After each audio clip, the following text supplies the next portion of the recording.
It's a very precarious spot to be sitting in. You just have your laptop right in front of you. Laptop's just sitting right in front of me. I do have to eventually go set my phone up for the other camera, but I figured we're not going to run trains right away.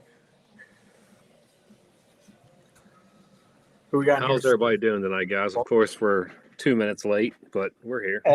2 minutes late's not bad. Crushing it.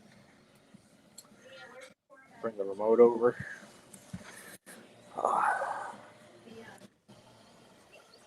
We got 7-Eleven. Will's in here. Slag Cat. What's up, boys? I want to see some cheers emojis for a Thirsty Thursday. We got James, Captain Andy. Oh, I got to put the chat up on the side. There we go. Yeah, James, 22 in Tennessee. I don't know what it is outside right now, but it's pretty dang cold. It's cold. Slag Cat's in here. Sleeves. James. Oh, yeah, there's James. 7-11. We got Will Zoscow in here. He won another giveaway. I think he won a. Did he really? I think he won something from Trains. I just saw. Awesome. He's lucky. He needs to go. You just do a little gambling. Go play some lotto, bud. I mean, he's 14, so his dad will have to buy the ticket. But he should. I don't think he's old enough, but he definitely needs to go buy some lottery. He should pick the numbers, and his dad should buy some. What's up, Newt? Doc is backstage at a concert right now. Wow. Don. Oh, he did a cheers or do a cheers. You don't have a drink, do you? Unbelievable. Oh, come on now. You got. You have the remainder of a drink. Let's see who else. Jeff. John. PRR Sean. We actually have a special guest coming on tonight. Any guesses on who it is? Did he say what time he's going to try joining? He's in the back. He's in the backstage right now. He's still in the back. He should be able to hear us. Oh, we got 2 Rail. Yeah, I haven't seen 2 Rail in a little while. What's up, 2 Rail? Whoa, Life with Roscoe going hard. And Angler. I'm going to too. be out quick. Mm-hmm. Little sips on these ones.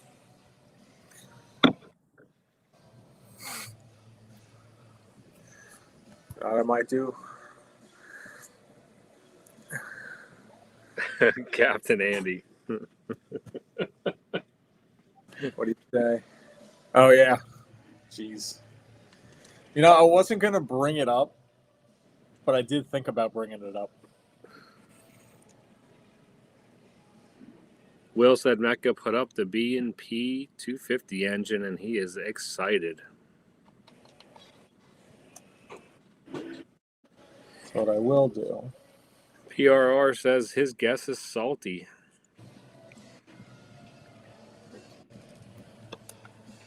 Will saying Sedano. Oh, there he is. There's Jeremy. Let me go grab an engine. I'll be right back, guys, and then I'll bring the guest in a second. Salesman Stu. You know what? Stu would be fun to have on here sometime, though. Who knows? Maybe it's him.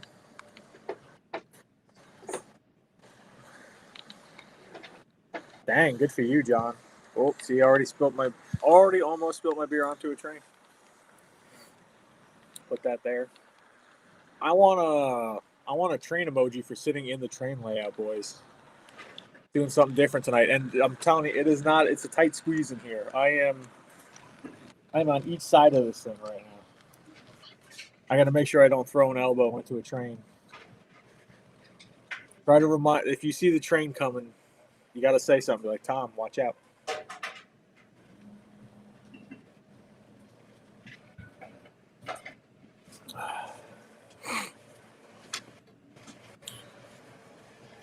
How's everybody's week going? I know it's frigid everywhere still, which sucks.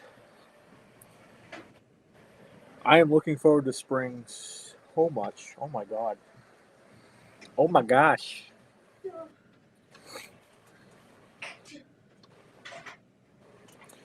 Where do I got a bottle underneath here.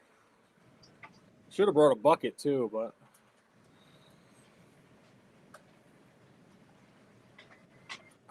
All right, boys, I'm back. oh, there we go. We got Ray giving a toast. Right.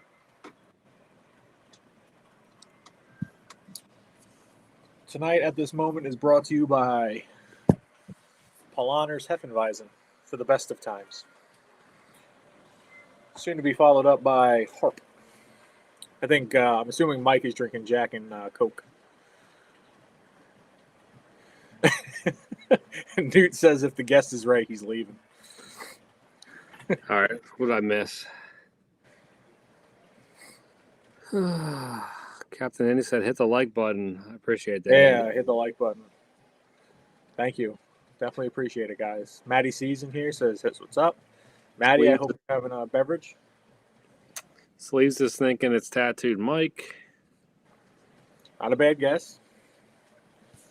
John said he's already had his beers. He's on to bourbon now. Yeah, Maddie agrees. I'm wedged myself in here. The train's finally going to go by. Let's see if I can get out of the way. I don't know which way this should go. Does this have to go this way? Maddie C, what's up? There we go. All right, guys. Train going ready by. for the guest? What's up, train?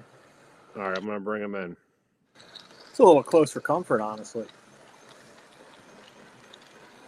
There he is. There he is. Let's bring him up on the big screen. Show him to the people. We got Uncle Salty. Oh, what in the hell is going on? How are we doing? Thank you for joining us. No problem, man. I'm honored to be here. I will tell you one thing, though, Tom. I heard you talking about how frigid it is. It was 70 degrees here today. Okay, I'm jealous. Yeah, I'm a little concerned. It shouldn't be like that in February in Colorado, but hey, what the hell? That's a touch warm for Colorado, yes. That's a little strange.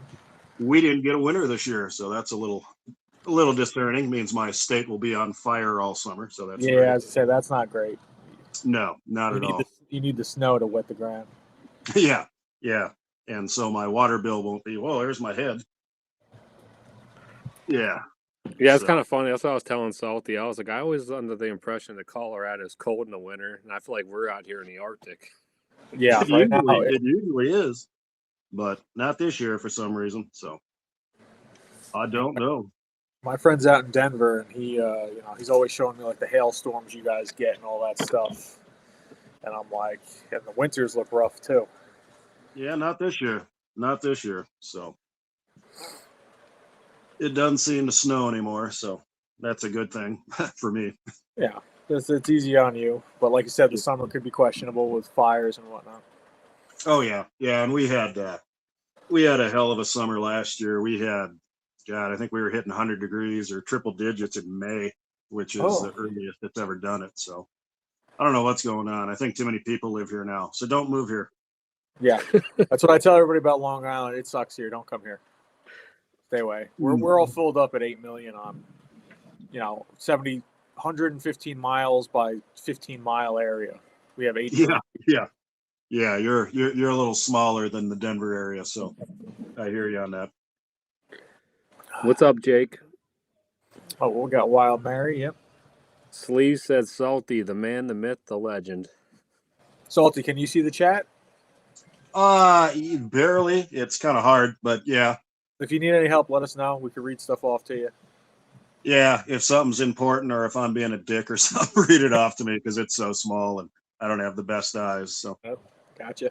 Here to help. Yeah, if somebody asks a question, I'll definitely. And if I put my glasses on, it'll be even worse. So.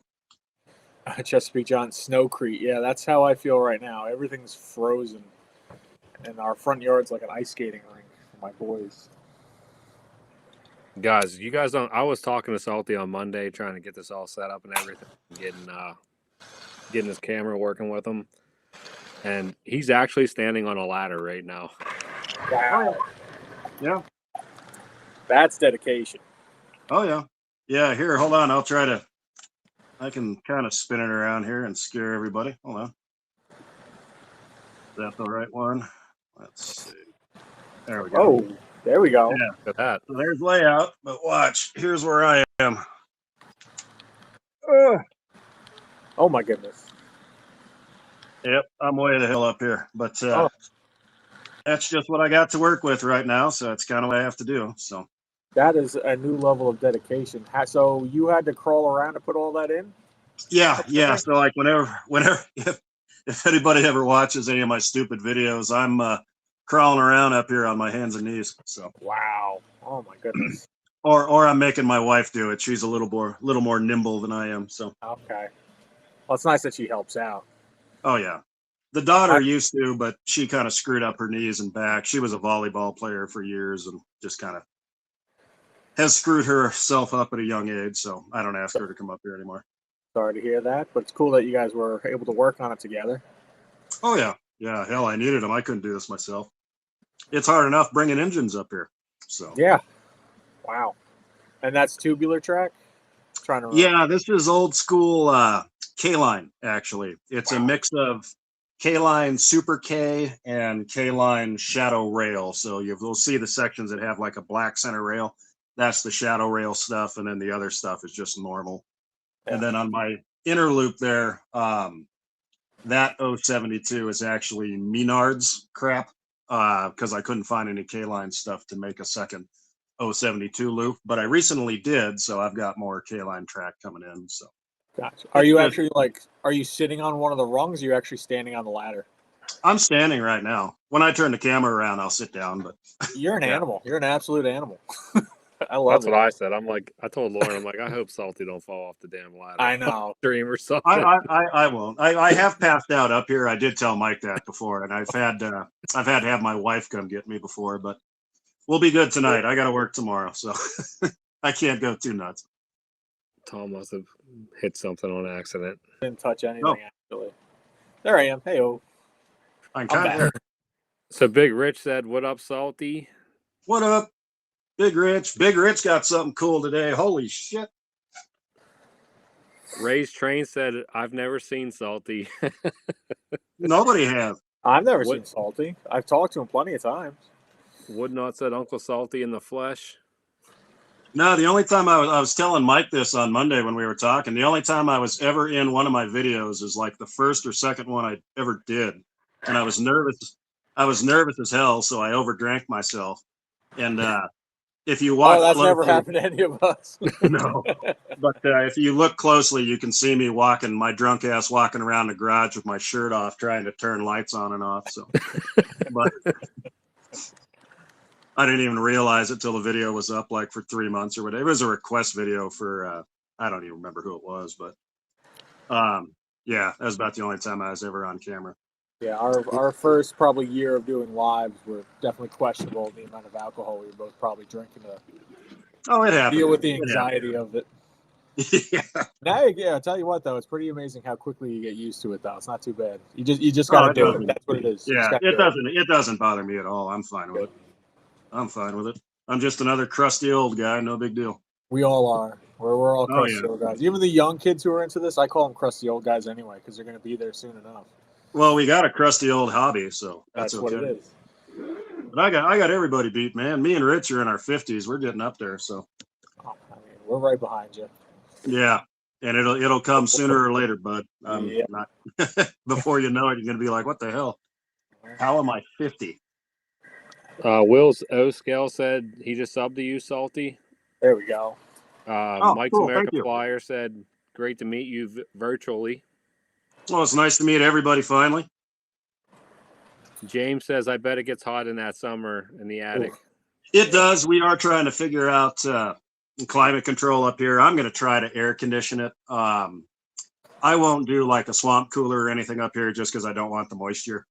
So I got to find some kind of dry thing to do up here. But definitely in the summertime, you're only up here at night. So that's one nice thing about Colorado. You can have, 105-degree day or whatever, and it'll get down to 65 or 70 at night. So that's kind of nice. But yeah, I'm not spending a whole lot of time up here in the summer. Wintertime's fine. So. Well, especially whenever your wintertime's 70 degrees. Oh yeah, yeah. I mean, I do have the heat lamps on tonight, but that's okay. Mike thought that was funny, Tom. My lamps up here are huge ass super powerful heat lamps like from Burger King. And that's how I keep it warm up there. I mean, you gotta do what you gotta do. Oh yeah. That's what it is. It's just you gotta figure out a way to make it work. Well, I wasn't planning on having trains up in here. This place used to actually be really clean up in here, but when you have a daughter move back in her 20s, you kind of lose some of your space. Yep. So. Oh, I know. I mean, just having kids. I used to have an office, a beer pong room. No joke. When we bought this house for the first year, we had a beer pong room. Just had parties, had people over. I was 30, so we had 2 extra rooms that were empty. So oh yeah, we just did what we wanted, and it's amazing how quickly you get relegated to the basement if you oh yeah. No, have one.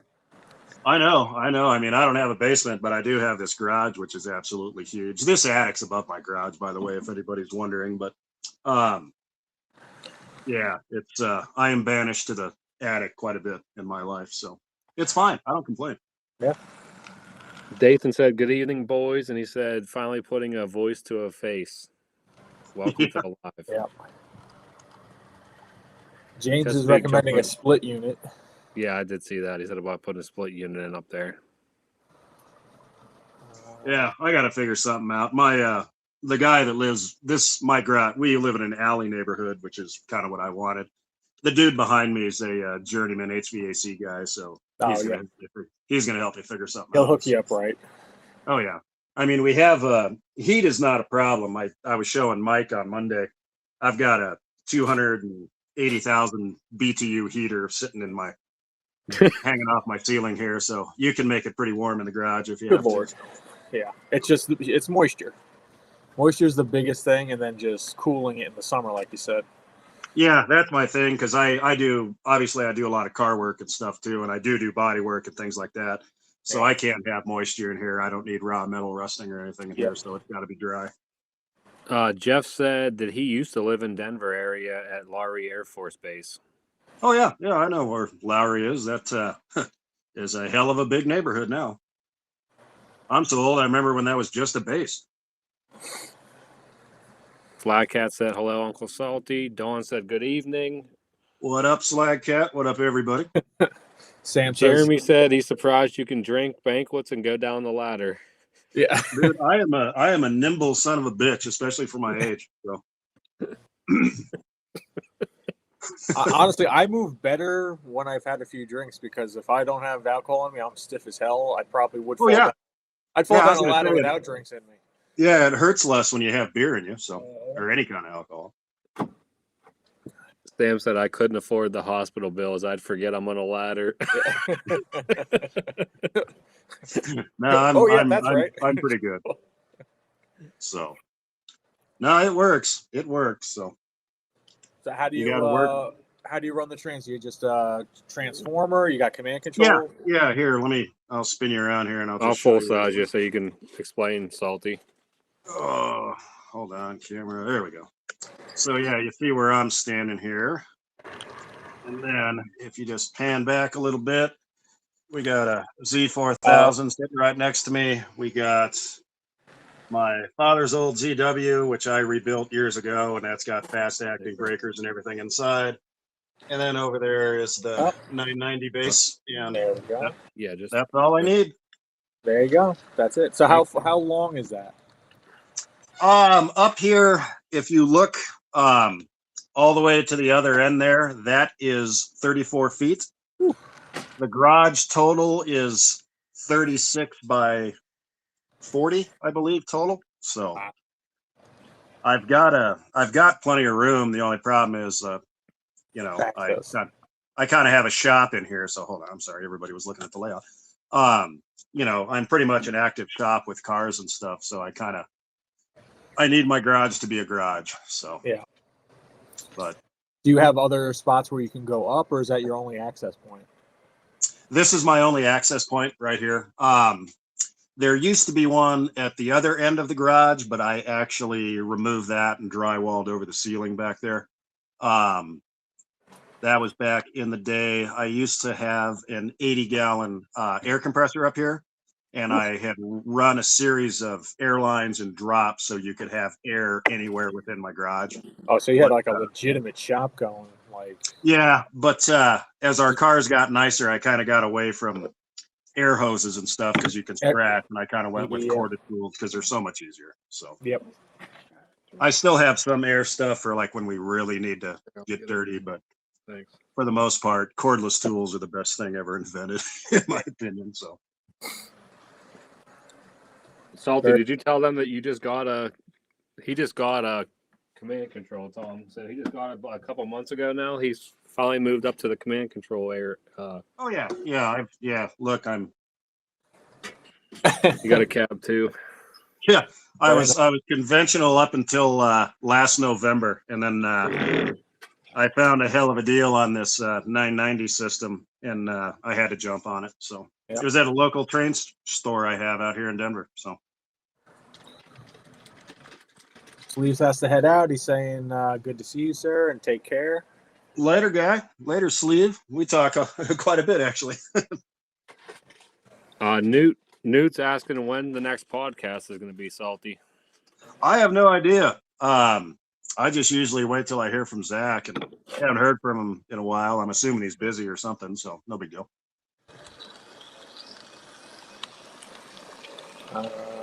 B&O But scale. I will Yes. let you know. Thank you for that. All right, Salty. So what do you got on the layout tonight, locomotive wise? Oh, typical, just Rio Grande brass. We got that's the white whale guy right there. That's the M64, and then behind that's one I haven't shown off a whole lot. I used it for the what do you call it? The Woodside Reefer Challenge. That is a third rail Rio Grande M69 water buffalo. So Very nice. yeah, that's a pretty cool engine. I was impressed. I have to be mean. I didn't have super high hopes because it was a third rail. I've had third rails in the past, but this one actually runs really good. I was amazed. So yeah, you got to talk to Jeremy about his trials and tribulations. I was trying to help him a little bit. I mean, they're just touchy things. I've just had so many of them, but I was telling Mike, it's funny, the Weaver one right in front of me here, this M64, this thing runs like shit, but it's very early TMCC, and I kind of think that's what's doing it. But I don't know. They're hit and miss. You know, I've got some brass stuff that runs as good as anything, and then you just get some that just are not happy. So, but M64 is interesting. This is the only, I don't know if you can see my fingers down in here. This thing has 2 tethers, which is kind of weird. Yeah. Yeah, one's for the control and the other's for the chuff rate or something. So, That's really what I figured. Old school. Wow. Yeah. I had to reach out to Bernsey of all people because I know he's like the Weaver expert. I'm like, before I even fired it up, I'm like, what the hell is this? And he figured it out for me, luckily. But yeah, everyone's saying you're a brass man. Kind of. Dude's saying you're the brass king. I don't have a whole lot. It's just left over from when I was a young guy. Brass was like the top of the line stuff, whether it be Williams or Weaver or Right of Way or anything like that. Third rail wasn't even around. But and to me, some guys, post-war stuff is like the top to them or whatever. But to me, this always kind of was, because when I was a kid, this is what I looked up to. I grew up squarely in the MPC era, and then when you see a brass scale locomotive for the first time, you're like, holy shit, you're kind of hooked, and that's just stuck with me my whole life. So some are nice and some aren't. That's all I can say. They are finicky, but I'll bring this M64 to York when I come out. The detail, I've never seen a locomotive as detailed as that thing. It's pretty interesting. But have you ever thought about upgrading it? Yeah. Seeing how I have, like we were just talking, seeing how I have this, I would like to keep it Lionel based. Throw Legacy in there. Yeah, I'd like to do legacy or even even an ERR cruise upgrade or something, but because that's all it needs is cruise or something. But that's not one I would do a Blue Nami with. I mean, I'm not much of a phone operator anyway, so I wouldn't want to do that. Yeah, I agree with you on that. Have you talked to Sid, or I don't know if you know who Brooke is? Who's Brooke? So BRUK, he does custom engines upgrades, usually legacy, but like he can do legacy and then like add smoke effects if you want, as long as it Cool. can fit. Like, so him and Sid do the same stuff. They talk to each other, but like anytime someone wants upgrades like that, I recommend either Sid or Brooke. And I Yeah, can I've talked give to. Brooke's info if you want. Yeah, send it to me. I think I friended you in the server or whatever, or you could just get my number from Mike. I don't have any of the social media crap, so Yep. my I wife wisely doesn't let me do that stuff. So, Mike, do you know Brooke? I know who. I mean, I've never met him, but I know who you're talking about. P&W, I think O scale or whatever. If you want to just send him his info, Yeah, I can. because that'd be a great engine for doing that upgrade, and with one of those guys. oh yeah, and PRR Sean. you got so much room in the boilers of these things because all the electronics are in the tenders, so you could fit all sorts of stuff. All right, Salty, I got some questions for you. Okay, go ahead. PRR Sean wants to know if that's from Rocky Mountain Train Supply. The 990. Yes, sir, it is. Matt Ogage said, "What brand tracker are you running?" He must have. You said K-Line. Yeah, it's K-Line track. Keith wants to know if you have any pre-orders from Lionel or Atlas. I have one pre-order from Lionel, believe it or not. I got that L&N. Sorry, that's my heater in the background. I got that L&N nuclear combine car just because I really enjoy the history behind that. Mike and I know the true story behind that, and I just thought that was really cool, and I had to have it. So yeah, I think I'm definitely gonna get that one too. Oh yeah, and I ordered it from Charlie Rowe. I mean, I got a hell of a price on it. I think $260 or something like that. That's nothing. That's the way to go. Nothing. You know. They'll probably charge you like maybe $10 shipping for that, maybe 15. Yeah. And no tax. I'll be right back. I'm gonna go shut this fucking heater off. Sorry, I can't hear anything.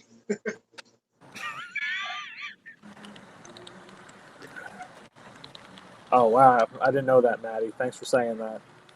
I guess he's traveling or working hard. I know he works a lot. Bill Kalina, he just got home. He said hello. What's going on, Bill? Oh. Back up the ladder. Now I can hear. Yeah, Brooks in Seattle. Yeah, that the Rocky Mountain Train Supply is kind of funny. I've always used that place just for my supplies. It's ironic. The day I found this, when I was in the store, I was texting Mike. I'm like, "Hey, what kind of smoke fluid should I buy?" Because I don't own a lot of smoke fluid, and I just didn't. I've just recently started using like JT's Megasteam. And he was giving me suggestions, and I'm looking around and I see that thing, and I'm texting him right away. I'm like, "Is this a good deal?" Because I don't know nothing about command control. That's the best way to find out. Ask somebody you know. Oh yeah. I was like, buy it now. Oh yeah, yeah. He's like, yeah, you need to buy. I'm like, all right, no problem.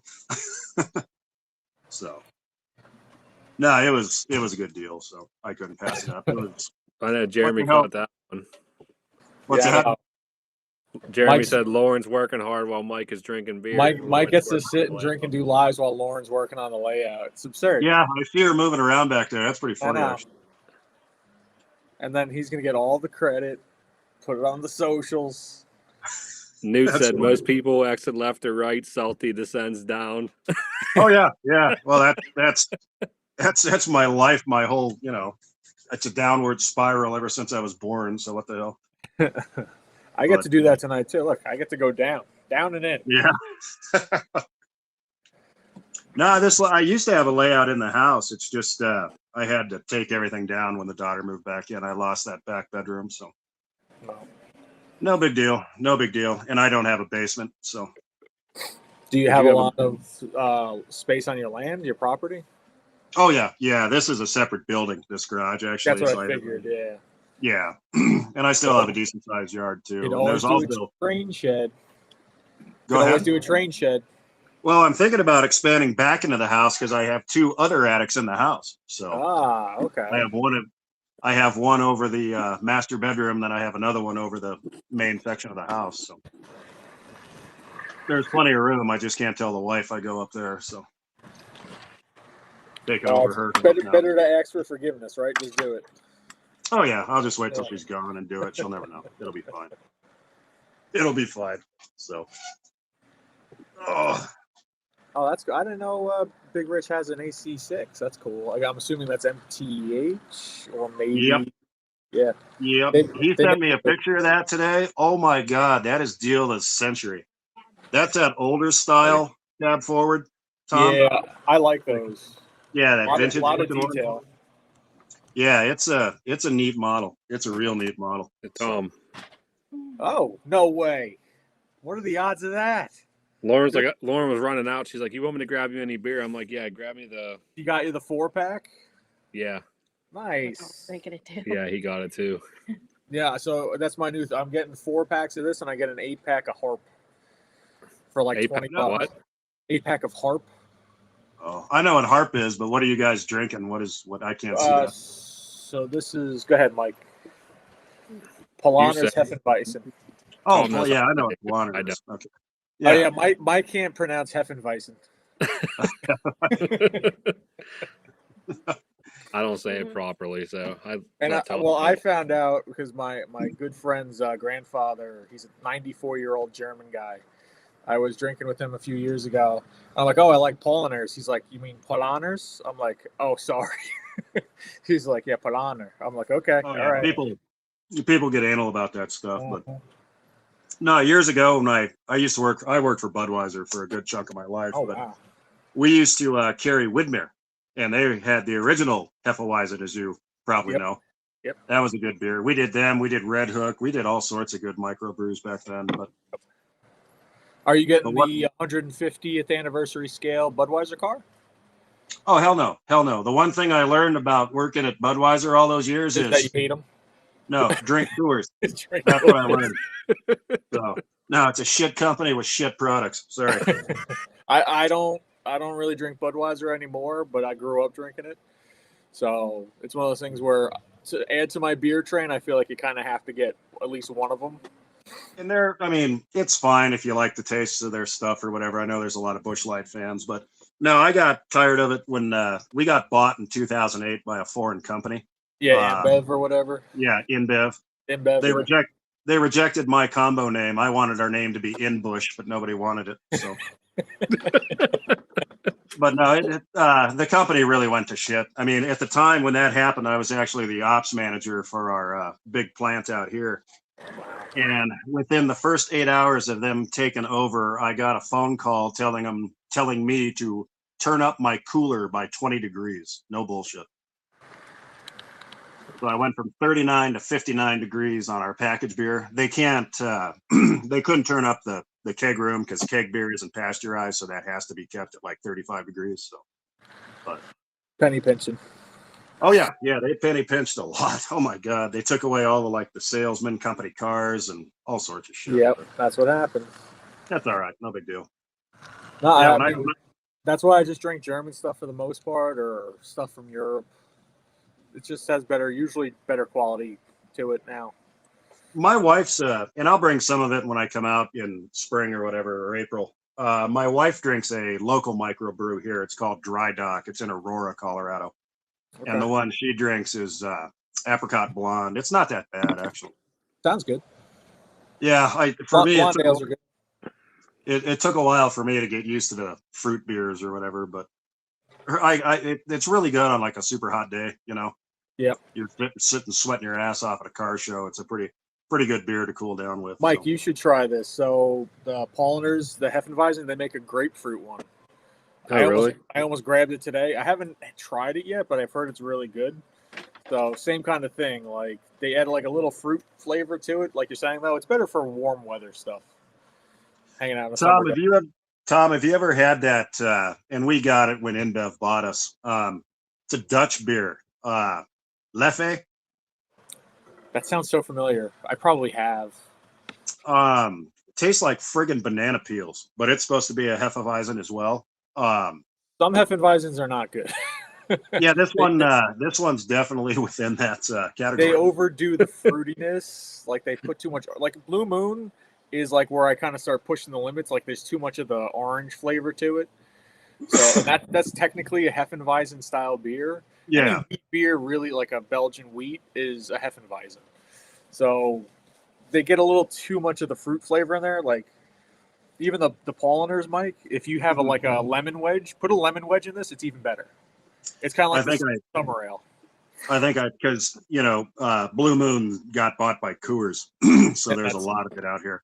But I think I offended somebody in Ray's live stream last week because he was talking about Blue Moon, and I said that shit tastes like potpourri. It used to not be that bad, and then they're like, let's just put more orange in it. It tastes like you're sucking on a tangerine now. Oh yeah, and it's like, what the hell? There's a spice. Coriander, I think is the spice that's in it, and I'm just like, Jesus, dude. It tastes like going to Bath and Body Works or something. Yeah, it's like Sam Adams. Their cherry wheat used to just be like a hint of cherry. Now it's cherry. Now it's full cherry. Yeah, now it's full cherry. So I'm like, I used to like it, now I can't do it anymore. But Woodnot says Coors Banquet can't beat it. Salty. I like Coors Banquet's good. I can't drink Coors Light though. That's water. Yeah, I don't drink Coors Light, but now when it comes to a swilling beer, I mean, there's I call it cheap shit swilling beers, but you can't beat Coors Banquet. It's really good. Yep. Doc said give him a Rolling Rock or a Yingling. Yingling is good. Well, I had that when I was on vacation a few weeks ago in Florida.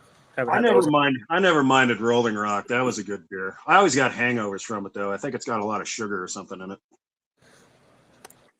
One that most people never had. Like you've all had it probably, but you probably haven't bought it in at least 15 years. Is Killian's Irish Red. Oh yeah, that's a Coors product too. Exactly. I was almost bought it tonight, but I just want to stick to my normals. But I saw it. I'm like, ooh, I haven't had an Irish Red in a while. It's really good stuff. So if you want to go into nerd beer trivia, do you remember what Anheuser-Busch's answer was to Killian's Red? They brought out a competing brand that went away very fast. I have a T-shirt of it. I'll wear it one night. You should. It was called Killarney's. We'll put that out to the whole chat. We'll give them a couple minutes, see if anyone comes. Oh, okay. Never mind what I just said. We'll put it out to the chat. But I've got an old T-shirt for it, so because we were still selling it when I started there in the late '90s or whatever. Slycat said whiskey is always better. I almost did that too. I almost went and got a bottle of that, but I'm going to stick to beer for a while. Big Rich said tequila for him. Ooh. Yeah, I can't drink hard stuff. I get divorced, so yeah. You know what it is? I drink it like it's beer, and you can't drink it like that. I'm going to have too much too fast. No. Captain Andy said he's going to bring some Captain Andy Penn Central Pale Ale to York. That sounds good. Yeah, I'll try that. Nothing wrong with pale ale. Oh. Doc says he's making breakfast for when we all get together. He's cooking. Dawn said Yingling Flights is what he's drinking now. I never had Yingling. Yingling's good. But that's local to. That's America's Is that first like beer. Is that like East Coast? Because I don't remember seeing that one. That's America's first brewery. I think it's made up by. It's Pennsylvania, isn't it? Eastern Pennsylvania, Yeah, it's Pennsylvania. I think when I come in, I think I drive by the brewery. That and the Sam Adams one. I think I drive by. I think it's pretty close to where the Reading and Northern is, honestly. Actually. I have no idea where any of that stuff is, but that's cool. Ray says have an old fashioned for 7 hours. Someone said, what did they say? The chat's going pretty quick now. Darren said Killian's goes back to the 80s. Yeah, it sure does. Moody is saying Corona. Yeah, Corona Lights definitely for boating, and Like when I'm in Florida, like I'll be drinking Coronas probably, or actually now I'm into my jalapeno margaritas. Oh, jalapeno margarita sounds like something my wife would drink. Definitely. It's when on a hot day down on the water in Florida, it is so nice. You don't have 10 of them. You don't have 10 of them. You don't have 10. You start with that, and then you just go right over to Coronas. Keith said he's sipping on some Buffalo Trace neat. Ooh, good for you. 2 people said that Yingling's in Pottsville, PA. So where is that? I don't know where Pottsville is. I'm pretty sure it's, like I said, it's the Reading and Northern. I'm pretty sure that's one of their stops. Like if you go up and ride the train and you stop for like an hour or so At the brewery. Go to the brewery and tour the brewery while you're there. That's cool. Oh, that's cool.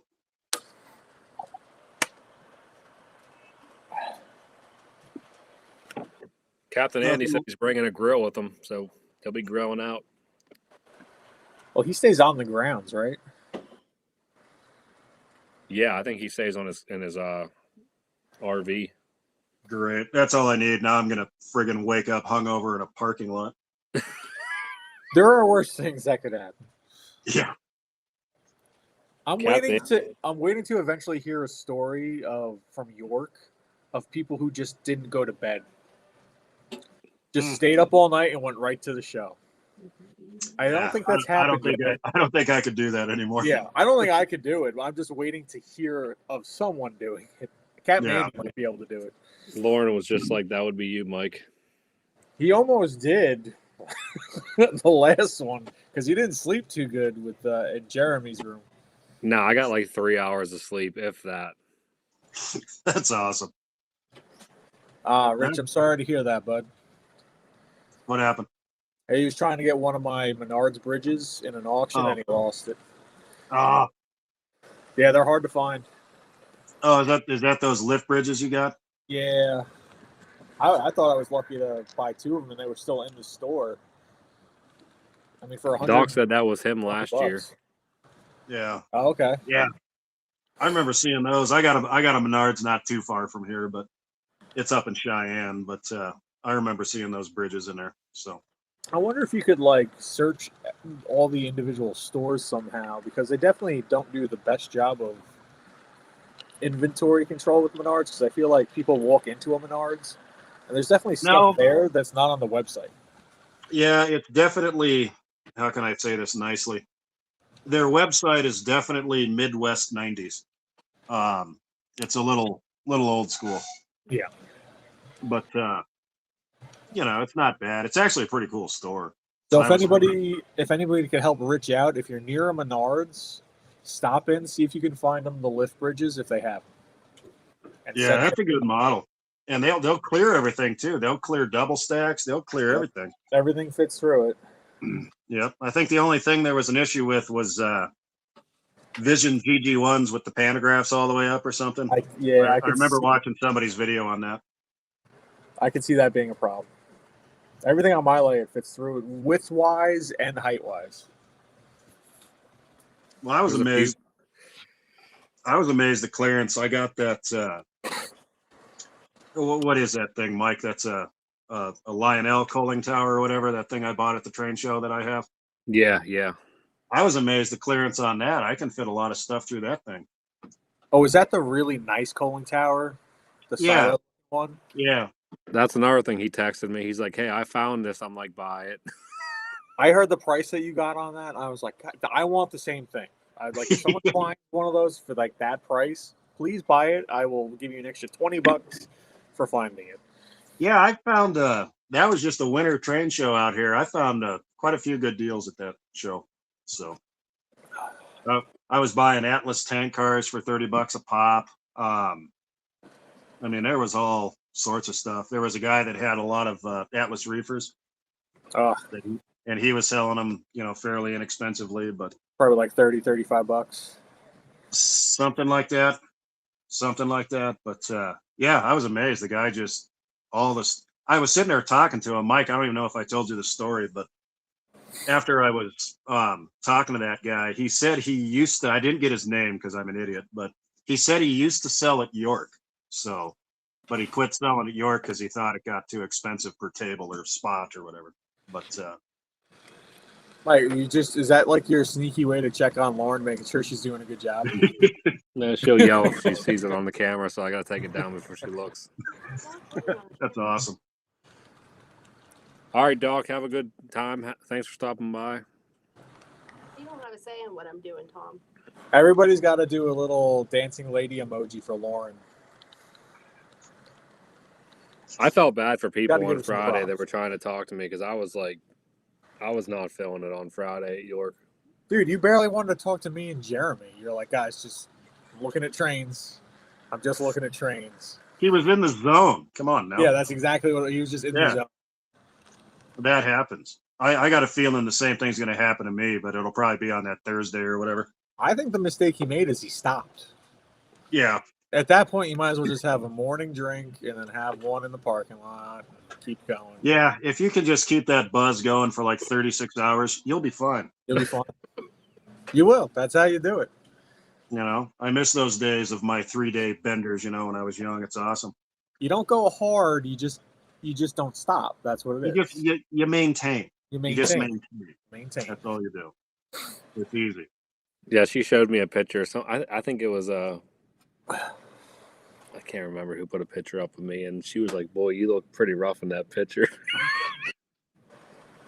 I was like, I wasn't feeling that great. Well, that was the night you guys got like shithoused at the club or whatever, right? Yeah. I can see that. I wasn't that bad.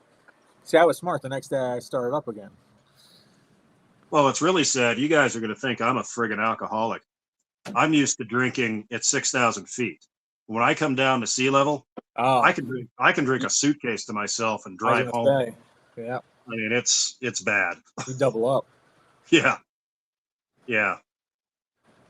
Newt But just hey. said watching Lauren work on the layout is like watching Mike pound drinks. They are both experts. I don't know. I gotta question Mike's abilities after York last time. I mean, he did the first Thursday night. He did a great job at the club. I mean, fantastic work. But the next day, apparently, took its toll. I think It the does, it sleep. happens. It was the sleep. It was yeah. When you don't sleep after that, it's rough, especially because you walk around a lot. I think I did like something like 25, 30,000 steps. I don't know. I did not sleep good at all. Yeah, Mike did save us being the driver. That was nice. Yeah, Mike, we got to buy him something nice next time. What's up, F-19? At least Tom's the only one running trains. I don't got mine going yet. Neither does Salty. No. Yeah. John said, I noticed the hangover when we closed the purchase of those troop cars on Friday at York. It happens. Yep. Well, plus, like Tom said, like Thursday's a long day because we wake up early. We drive out Thursday. It's a lot of walking, then drinking, and then I was up at I was beat the next day. I'm up at 3 a.m. to drive all the way to York, get there, get to the hotel, eat some food, drive over. Then you start walking around for 5-6 hours. Then we went out to dinner. Then we go out to the club like till 1 in the morning. I was up for 24 hours.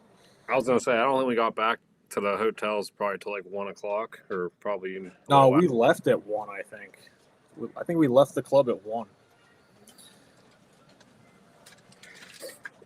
James said, "What type of ground cover are you using on your layout?" It's all Woodland Scenics. Woodland Scenic for me too. The grass mat. 4x, I think they're 4x8 or 3.5x8, something like that. Ray said Salty got to turn his camera. I don't think Salty got his trains running yet, Ray. No, I can. We can fire them up here. It's pretty easy. Yeah, Mike's American Flyer said Thursday York is like 18 plus hours. Yeah, it's definitely a long day. I actually think it's David's birthday today too. So happy birthday to David. Hey. Cheers to David. To another spin around the sun.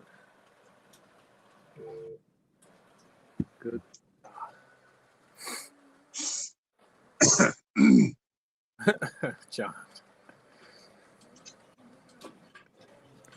Matty C said it's going to be a rough drive for him this year. He's working until 12:30 the night before he drives out for Friday's show. Oh, this works. I'm kind of lean, but let's see what I can do here. Oh, there it is.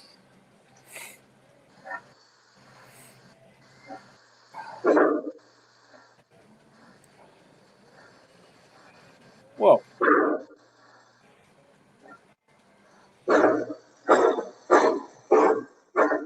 Early TMCC. Yeah. Very early.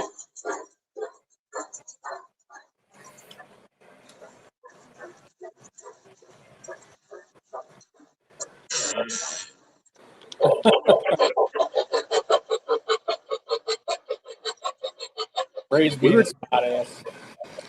I was trying to get Salty to turn horizontal on Monday, and he turned his phone and it wasn't switching. So I don't know if for some reason we couldn't get it to switch.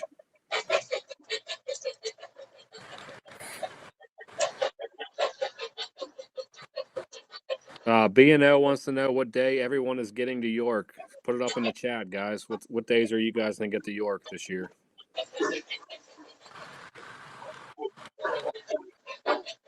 Tom, you're not sure if you're going yet, are you? Spring or fall? I think he's talking about spring. I mean, I would, because of the people that are making their way out there. I feel like if I can do it, I will. The only problem is it's in April, right? I'll be right back. Beer run. Hold on. Yeah, I gotta do that when I get back. It's April. April 22nd, I believe. So Meg potentially has a surgery. Actually, hold on. 21st, 22nd. I got the sheet right here. It's right in front of me. My bad. 23rd to the 25th. Yeah, Meg potentially has a surgery where I'd have to be here. So that'll probably throw a wrench in any of the plans like that. Andy said he thinks Salty has a flip phone. I mean, he's not on any socials. He's running Weaver and Sunset Third Rail with DMCC. He might have a flip phone. Good old clamshell. Dawn only got a 15-minute drive to York. Wow, that's kind of dangerous, actually. Wildcat said he got 22 and a half hours. You know what I'd like someone to do? Like, I probably won't be able to be there in the spring, but someone should let me FaceTime in or something. You got to stream me into it. All right, Moody's signing off. We could do that, Tom. Moody's signing off for the night. Salty's Has a blackberry. He's back. Salty has a blackberry. All right, I'm gonna try to go do my beer run. Oh my god. Looks like Salty still got his wood sides out.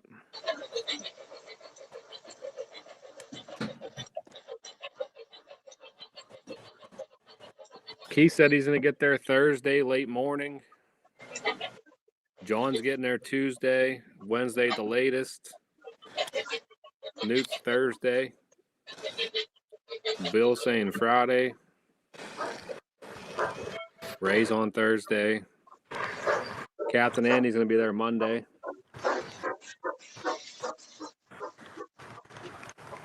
I'll be there on Monday too. We got John Murray in here and Bernsey. What's up, guys?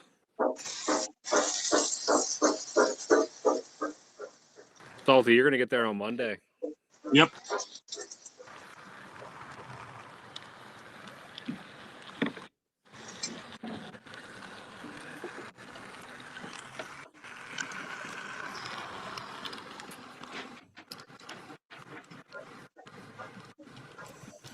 Salty, I got an engine out for you. One of the ones you like. What'd you get? I don't know if you can see it in the back there. I'll pull it around. I can't see nothing. The one you always tell me you like watching.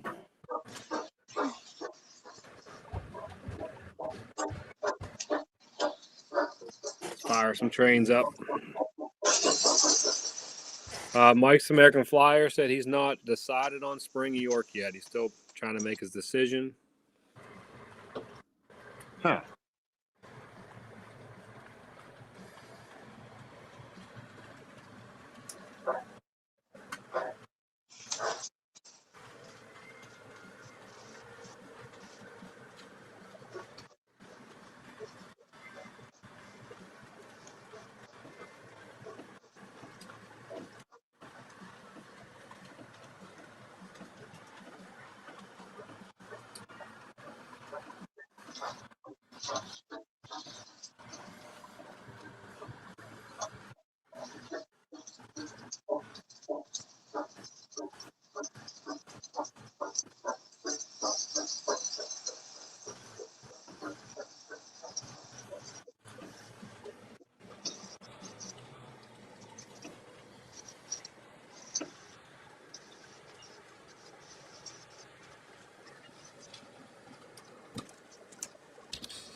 Uh-oh, did we lose Mike?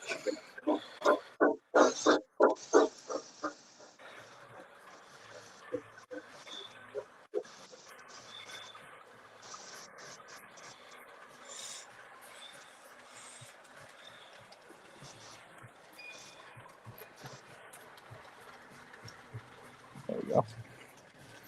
Oh, there we go. Extra camera. I think Jeremy took my internet out. What Damn it, happened? Jeremy. Oh, we're trying to bring Jeremy in? No, I'm saying Jeremy always has internet issues. I think he took my internet down. Can't bring him anywhere. So what did I miss? Do you see my extra camera?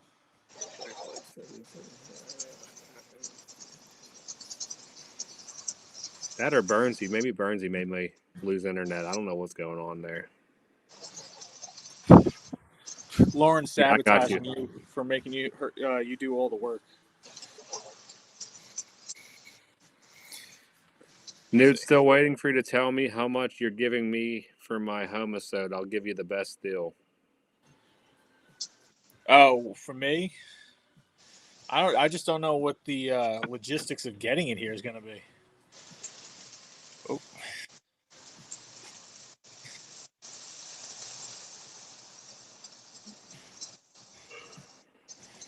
All right, we're just trying to get that angle nice. All right, back into the layout I go. Burnsy said, I usually never lose internet either, Burnsy. I don't know what happened there.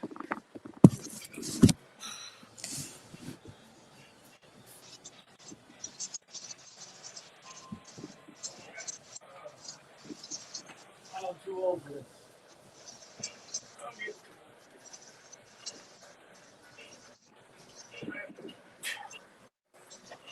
Oh, don't say I don't try for you guys. Whew. I made it. Oh, what's up, F-18?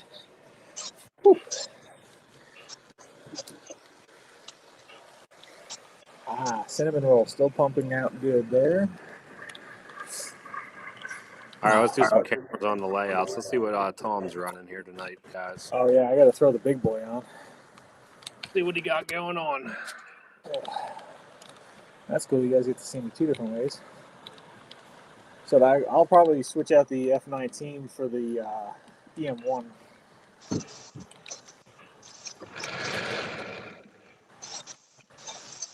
I gotta get my remote to work. That'd be good.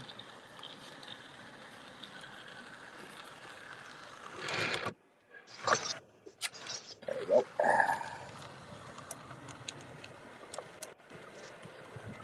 Let's get that big boy fired up. Oh, whoa, we don't want that. There we go. All right, that'll be by in a second.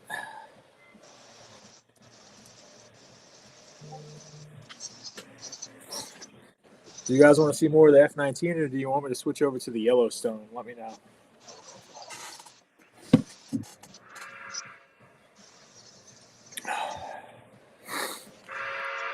Yeah, Jeremy knows. This layout ain't shizzle. Oh, why did that slow down? Oh, God.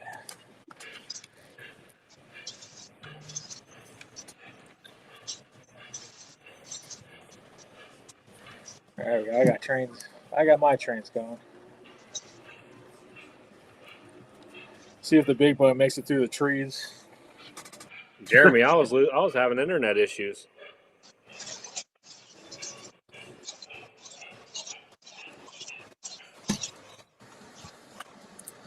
You guys can see me 2 times. Wow, when you see someone in a layout like this, it's really interesting.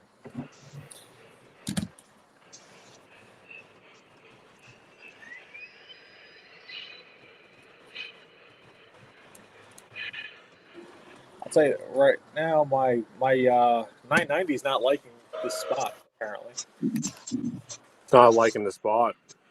Yeah, like I don't know, it's acting just a little funny right now.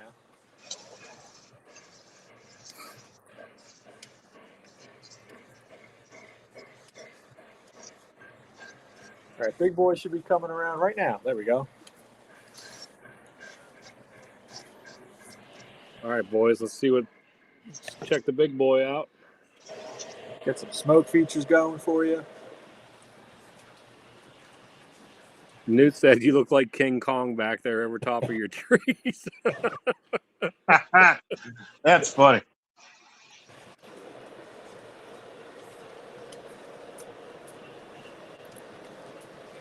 I say what though, the big boy actually looks pretty big as it goes by. If you got me in the background.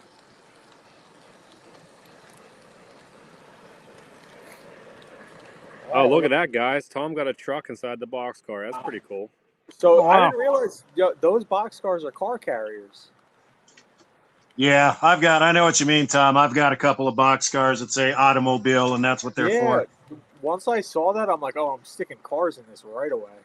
That's pretty awesome. Yeah, I didn't realize that's how they used to do it. Yep. Yeah, they had just drive them right into from the platform. They just drive them right in. I think Lionel used to make them, Tom. I know that company I like, Pecos River, used to make them, but they used to make boxcars with end doors, and that's how that was an easier way to load and unload. Yeah, I'm pretty sure Lionel had them not that long ago.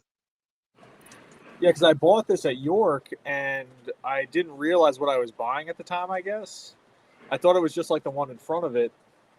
And then I saw the double doors, and it has like a roll top to it, and then it says automobile on the side. I'm like, all right. Oh, yeah. Yeah, that was life before auto carriers. Yeah. No, they're pretty. That's what I was telling Mike. He should probably try to find a couple. I'd like to get 2 or 3 more of them. No, you're right, Salty. They did run as a couple, like actually kind of recent line. They'll redid those. Yeah, I remember. I can't remember what channel it was, but I watched the guy do a review on them, and I was like, that's cool as shit. I want some of those. Oh, we got the A2 going? No, we got the, what is that, Niagara? Oh, Niagara. Oh, God. This camera does not look the nicest. Oh, I found out my GoPro will sync to the live, but I have to put like some coding in and stuff like that. Yeah, see, I had my brother over here earlier, and we were messing around with his GoPro. I was trying to connect it up, and I was having issues. Yeah, apparently it's not easy, but it can be done. Huh. It's not just a simple find my computer thing. I mean, It's you have to I'll put a change link in I'll put to my the app. camera up there. It'll give you a better view. That camera sucks. All right, keep it on you, Mike. There, I'm gonna do a locomotive swap real quick here.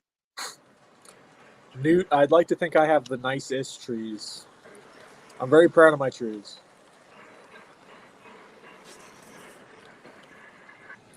All right, so I'll be switching over to harp. If you don't know, this is harp. I know what harp is, but I'm a nerd, so. So I forgot about this, and my friend gave me a case about a month ago for helping him move, and now I'm addicted to them again. Yeah, it's really not a bad beer. It's really good, and the fact that it says "Product of Ireland" on it is a big selling point. Well, if it comes from Ireland, you know it's fine. It's made by Guinness, essentially. That's actually, I think, what it says. You know, it's kind of funny. You can kind of watch me here. So remember we were talking about, I think it was the last stream, on how some brass stuff's real hard to handle or whatever.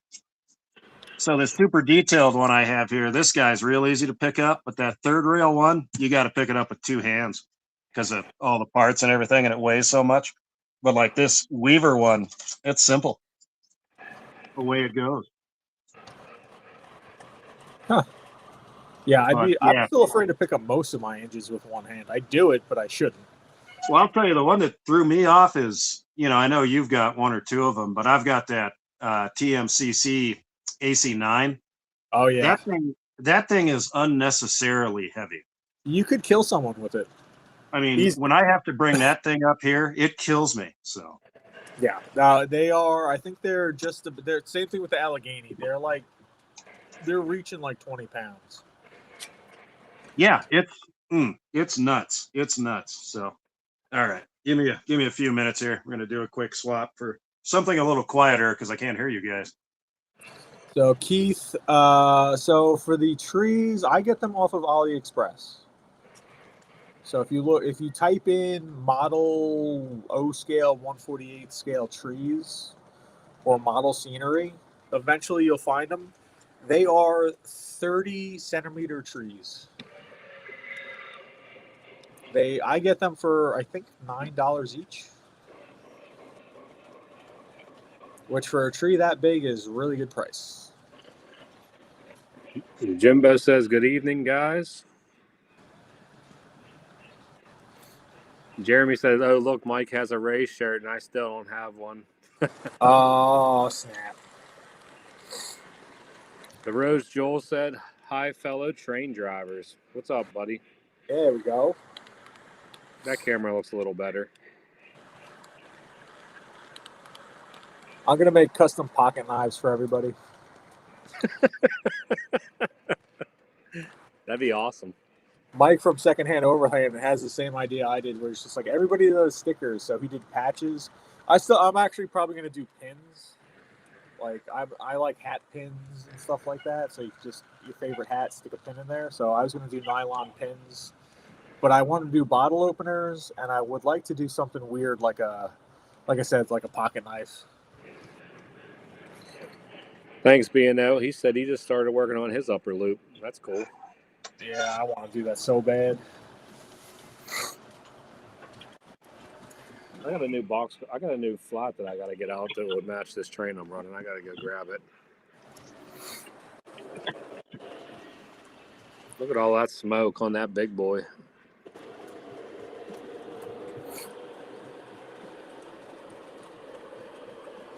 Is that the whistle or is that pop off going off the That's top? pop off. I know. I've always wanted to do a meme, but I hate doing memes of something that kind of says like, "Oh, where did he learn how to do those things?" And then show myself blowing the whistle, doing the blowdown, and doing the pop off all at the same time with one hand. So the big boy has pop off, whistle steam, and blowdown. Yeah. And it has depleting coal load, 3 speakers. It's still like the most maxed out Vision Line engine there is. Ray said Datafied's patch is cool. He got the prototype.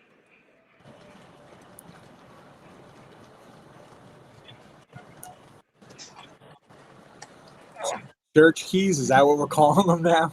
I've never heard of it referenced that way. Yeah, I was thinking about the metal pins. The only problem, I would prefer a metal pin, but they're like $7 a pin. So to buy 100 of them, no, they were more than that. They were $10 a pin. The nylon ones were like $5. So I was thinking about doing nylon ones, and not like you just pin it on your hat brim or like a shirt or whatever. Just something different. I've never been wanting to care about merch. The fact that you guys are buying like Mike's and our shirts is pretty cool. But I never thought that would be something people would ever actually want. Hell, I'm wearing your shirt right now. I know. It's honestly, I'm honored. Thank you. I mean, it's crazy. When Mike said someone asked him for a shirt, I'm like, what? I thought it was a good shirt. I liked it. I actually think Two Rail Nation was the person that reached out to me and told me to do it. You gotta give him props, man.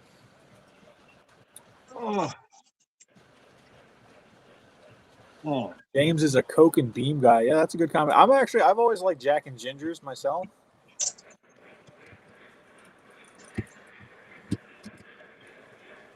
And ginger ale just seems to settle better with me as far as soda goes.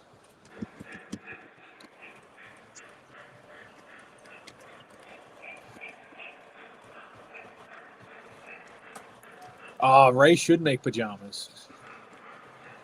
I mean, if he's going to do streams for 7 hours till 5 o'clock in the morning.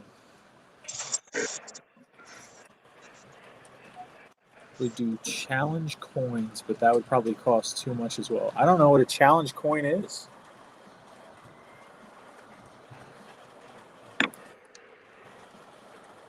James, I would prefer not to drink beer. It's just beer is very manageable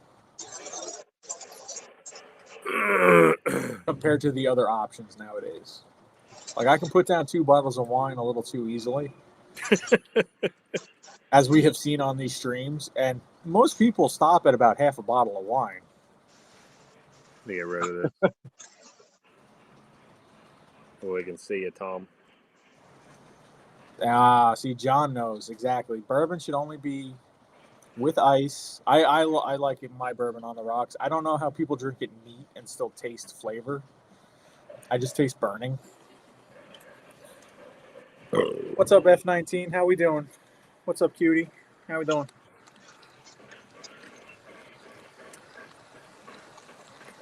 Matt's O-Gauge Train says bumper stickers.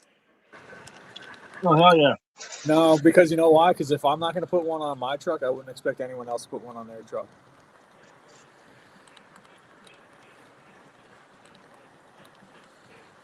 I was thinking also keychains, but I don't think anyone would do that. I got crappy cars. I'll put bumper stickers on them. It's fine.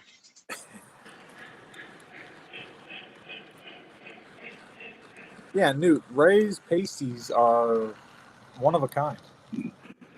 Those pasties are pretty dope. Yep, see? Salty nose. That was really funny with the pasties. Mike, do you have anything going on the lower level? Yeah, I just got one engine going around the outer loop. Oh, okay, yeah, there we go.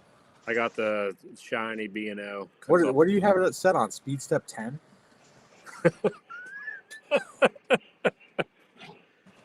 I'm probably not too far off. I got that on. Let me see. Be honest. Upper loop. I got the lower one. Upper loop's on 35. Lower loop is on 29. Wow. That's 29, huh? All right. I like the B&O. That's looking sharp.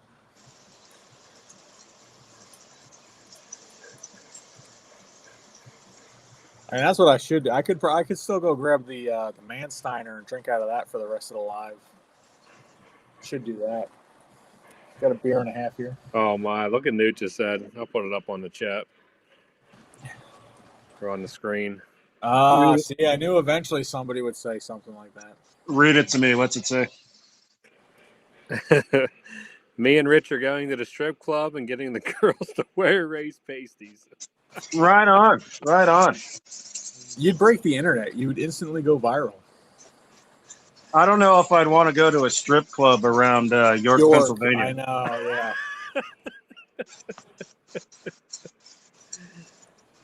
Trying to see what Tim's saying.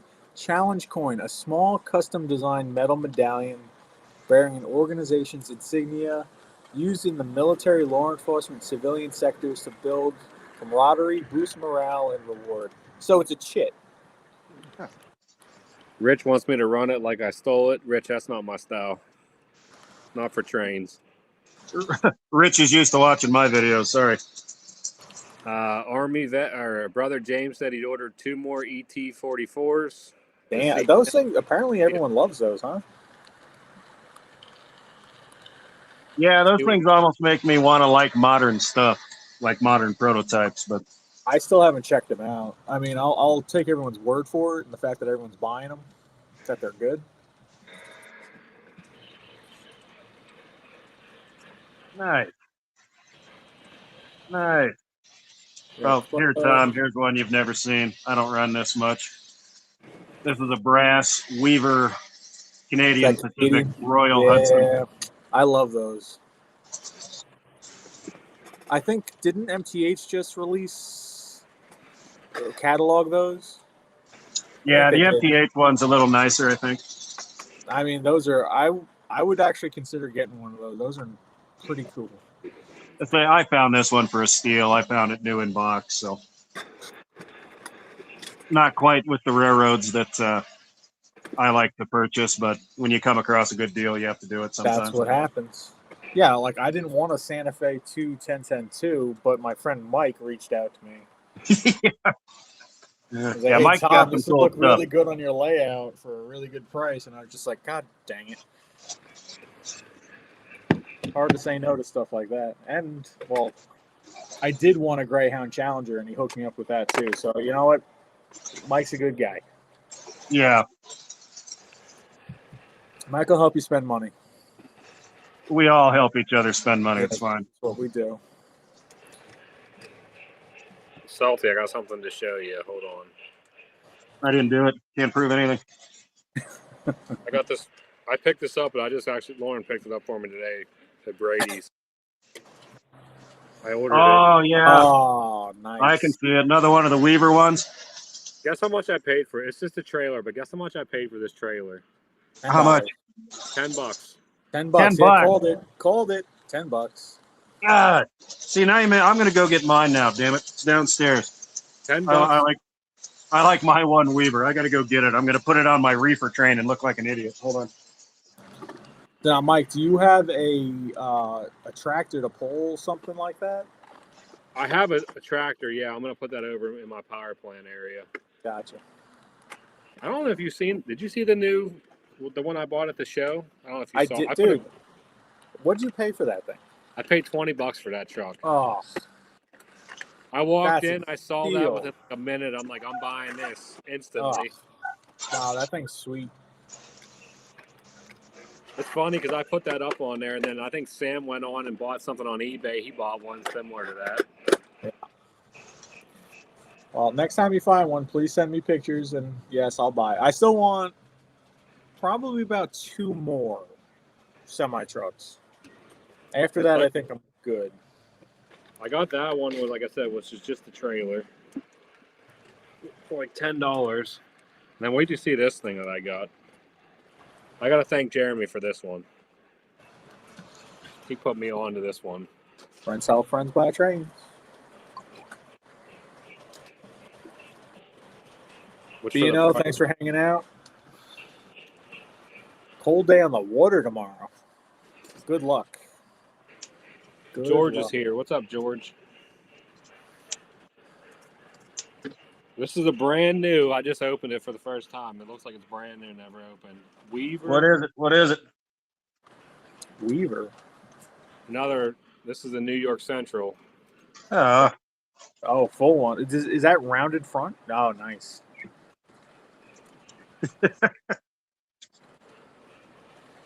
So this Sorry, is Mike. I still found the best one. this is the flat.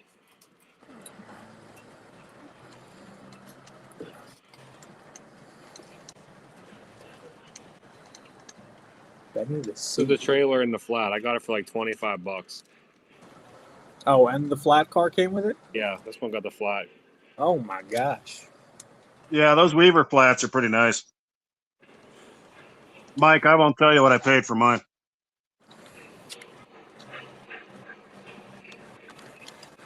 This thing was definitely never used. Yeah, Ray went to a bait and tackle train store today. I'm pretty jealous. That's awesome.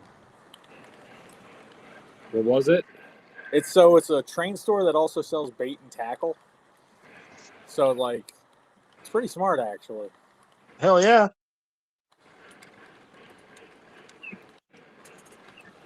So I think it actually on the sign it said like tackle, model trains, and something else. I forgot what the other thing was.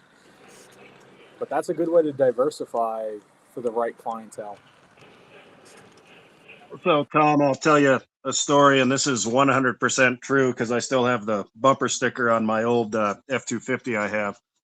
So when I started at Budweiser, I was exclusively up in the mountains because everybody else was too much of a pussy to drive in the mountains. But my first stop was in a small town outside of Kremling, Colorado called Heaney, and it was a bait shop. And I'm not making this up. The name of it was Master Bait and Tackle. That so proud of the owner of that establishment. Yeah, I still have the bumper sticker on my truck. It's still there. It's a worm on a hook flexing his arm. It's awesome as hell. And if anyone thinks that there's nothing to a name, that proves it wrong right there. Oh, yeah. It just That- screams the mountains of Colorado. You have no Yes. idea. I mean, I love it. Love to hear it. And I'm so happy that you have a bumper sticker of it too. Oh, That's yeah, awesome. I'm an idiot. There, look at that one, Tom. That's my one Weaver car, that flat car. Bring it up, Mike. There it is. This All flat right. car is Close awesome. here, hold on. Oh. I'll turn Rumble my- Express, pumping Oh. to please. Didn't someone just catalog that? That's a Weaver from a long time ago. You'd have to ask Bernsey when that came out. Somebody just catalog that. Huh, I think it was a custom run. really? Yes. I saw it too, and I got the email for it. So I'll look to see that someone just remade that. Oh, I'd buy another one. Trust me. Yeah, I almost saw. The only thing is, I don't know how I feel about the full length trailers yet. I'm kind of just starting my pup trailer collection. Well, that's But I do this like one. those. These are the Weavers are small. I think they're a 35-foot trailer, as to where the pups are like a 28. So Oh, okay. No, you're They're not good as long. big. Just don't buy the MTH one. Yeah. yeah, I can show you an MTH one. You won't like them. I even got a couple. I think the actual flat itself is just not the same. No, there's no detail at all. Yeah. Yeah, the Lionel flats are they're obviously nicer, but the Weaver ones are nice. Yeah, I'm they've assuming- got the simulated wood down here and everything. So I'm assuming the Lionel ones are the Weaver ones because they kind of look identical. On steroids, kind of. I think the Lionels are proprietary or whatever that word is. I think it's their own tooling. Oh, But okay. they're a lot more. They do have. I know what you're talking about. They do have the circus ramps here, the little things to load the trailers and everything. But So you think someone's making this car, Tom? Somebody's made. I know that's that logo. So somebody's making at least that trailer. I think they're making that whole thing. I just don't remember who it is. I need Someone 10 is of them. making. Now I got to go look it up. Yeah, After we this need 10 of them. I'm telling you, someone is making that right now. It's on order, or hopefully it's not the order's closed, but they're redoing that. Dan said he loves that flat car, Uncle Salty. That is a nice flat car. When he sent it to me, he's like, I might have paid a little bit too much for that thing, but I was like, it's worth it. Oh yeah, that thing was full. There's nothing wrong with paying a little more for something you really want. Yeah, the only problem is I found it the same week I found that white whale M64, so it was a pretty expensive week. Just don't do anything the next couple weeks after that. That's all. Yeah. Yeah. Then I went All and right. bought a third rail water buffalo. So yeah, I'm All doing right, great. you knock it off, sir. Yeah. Take Well, it easy. blame Zach, man. He keeps sending me this shit. I'm like, Oh, God. that's what Zach does. He sends you Yeah. stuff to spend your money. I found the flat car on my own, but those other two engines, they were both Zach. So, well, Zach and Western Maryland Jake. So, Is brother James getting an AC9 too, or sounds like he's also ordering some Alleghenies. Yeah, Dawn said the can't buy 40. an Allegheny. I don't have anything from that part of the country. You would like an Allegheny, sir. I can tell you Well, that I've right heard it's one of the nicer ones. now. It is. It's in the S tier, I guess I would say. If you were to tier the different engines, it's right up there with Big Boy. I don't know. Name your favorite top end engines. It's up there. My top engines are so damn weird. It's not,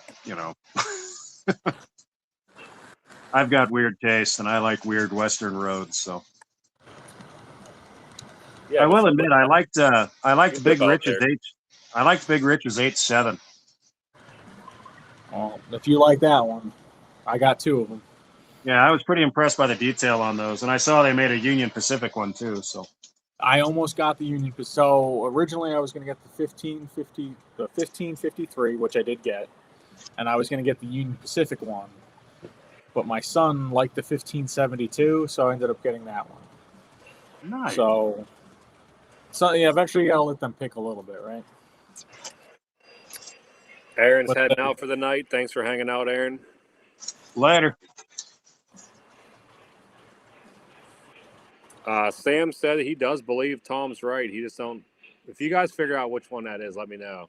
I'm going to Yeah, look back yeah. through Send my me a link archive. to it, man. Yeah. I'll be all over that. I'm telling you, because I saw it, and I remember seeing it and thinking, I'm like, oh, I've never heard of this before ever, and it looked cool, and I'm like, okay, and I just kind of, got rid of the email, but it definitely archived it, so maybe I can look it up. But it's a custom run. I don't think it's like just trying to think who I get custom run emails from. Well, it was a real trucking company. Yeah, I'm trying to think who it was. You know what? I would actually just say look up the MTH website and type that in and see what pops up. You think it was MTH? I think because MTH, I get their emails every day. There's a custom one-off run every day from them, an uncatalogued thing, and Well, I think everything they have is uncatalogued. They don't do catalog. I know. So it's like well, they kind of do like a group release email, and then they have like an uncatalogued extra email thing. So it was in one of those, I think. Huh. I'll have to go back in my archives and look. I know I get that email too. I get I know. emails We from them. probably all get the same. If it's the Oh, I'm sure MTH we one, do. though, it'll probably be the huge trailer. Yeah, it's probably not going to be as nice as that one, but it looked good. Yeah, I've got an MTH with a 48-foot trailer, and it's nice, but Mike's right. The flat cars just aren't there. I know. I think that's why I didn't give it a second thought. I threw mine on the train. It's on there now. Mike, give us some pop off valve steam. Pop off? He doesn't know how to do it, does he? No, I don't. You got to hit aux 3, bud.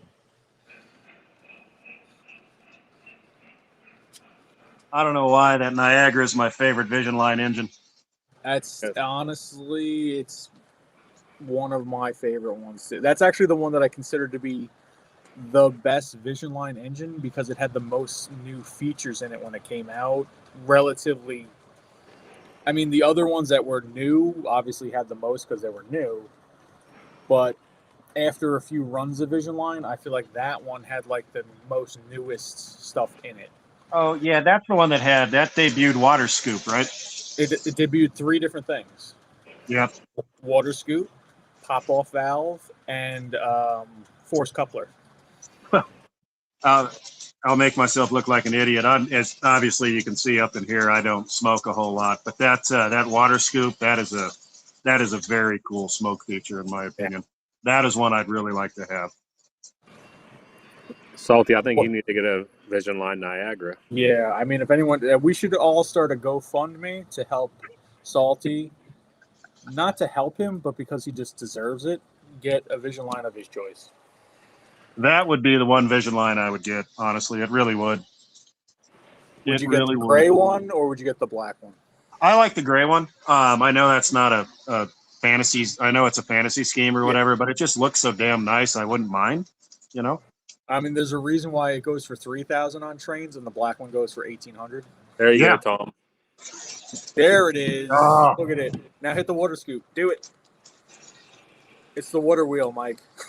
The water wheel. There it is. Oh, you got to hold it. Hold it. There it is. Love it. There you go, guys. No, that paint scheme just fits that locomotive. They did a very good job on it. I think it looks better. I think it looks better than the prototypical one. I like it because you get to see more of the details. I think that probably. I would agree with Tom. That probably, and you got. It's one of the nicest Vision Line engines. I think it is. That's because it is a Vision Line engine. You know, it debuted, cutting edge features, and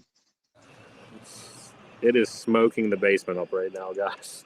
It's not like the Commodore Vision Line, which was essentially, in my mind, a dud of a Vision Line. Yeah, I haven't seen one up close, but I've heard a lot of people aren't real happy with that thing.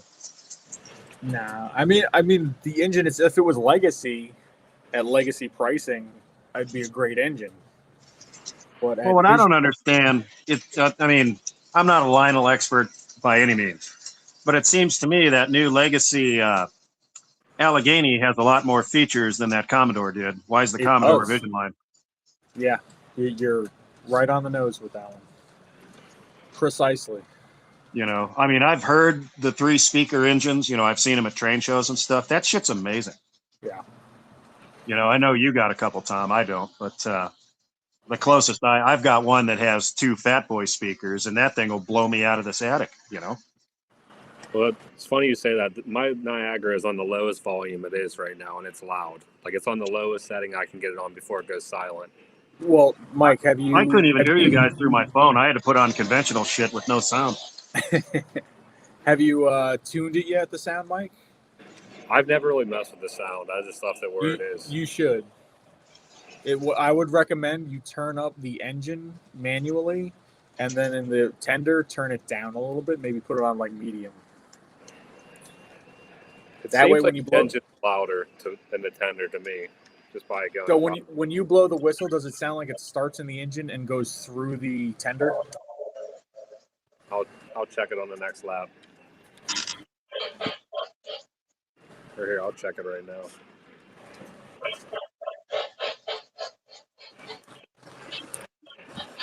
Slagcat, thank you for the F19 approval.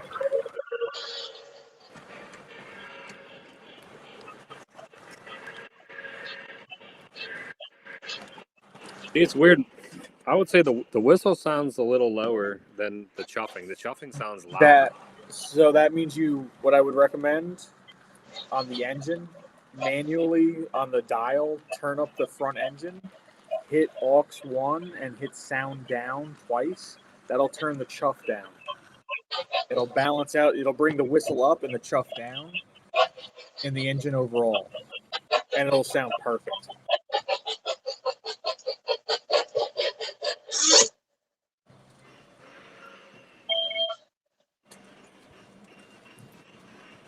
Salty, do you have a iPhone or like a Samsung? Hi, man.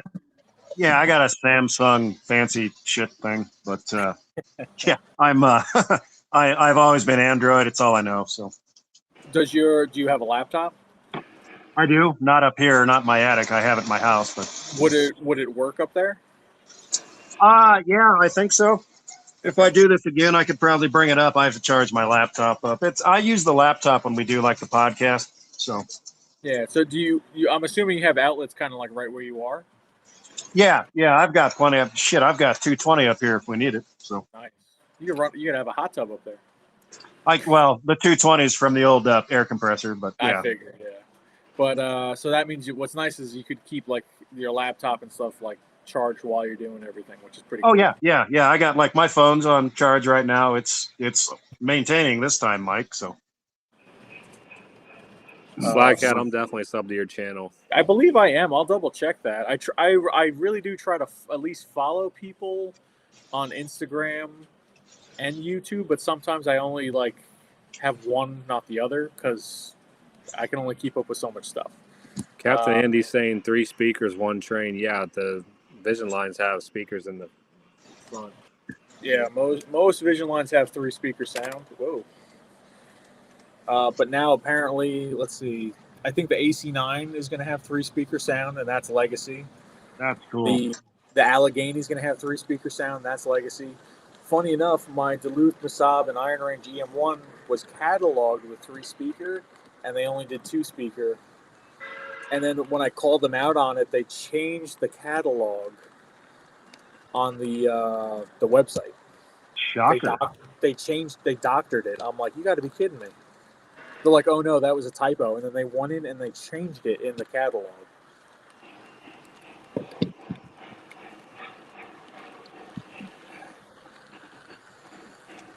Man, everyone's really feeling the F-19. I think you got to get one. F-19's a nice model. I like that one. Here it comes. Get the backside. Just gotta love them big ass Vandy tenders. I think the tender's longer than the engine on the. That's how the A2 Burke is. The tender's bigger than the engine. Well, some of the Pensy stuff with the long haul tenders are bigger. Yeah. The only thing I don't like about the F-19 is it didn't come with the drop plate between the engine and tender, but can't complain.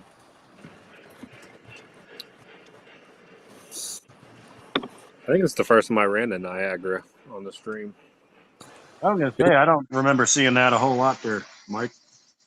Big Rich, which one is the 3806?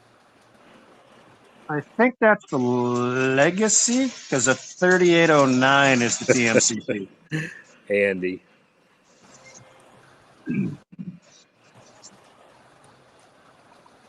Honestly, I can see why my kids sit here all the time. Good spot. There's a good spot. Like, I can turn the crane on right now. It can tickle me. Ready? Let's see. Oh, wow. This remote. You're more comfortable than I am there, Tom. Come on. At least I got a chair. Yeah. When I went down to get my beer, I also went inside and got my knee brace. So. Can you guys hear the horn of the crane if I blow it? Go. Let me hear. I hear chuffing. Oh, wow. All right. I guess you can't hear it. All right. Whoa, hey, F-19. All right, that was close. Salty, I think you should go up and sit down instead of standing on the ladder. Oh, I'm fine. I'll just grab another beer. I'll be fine.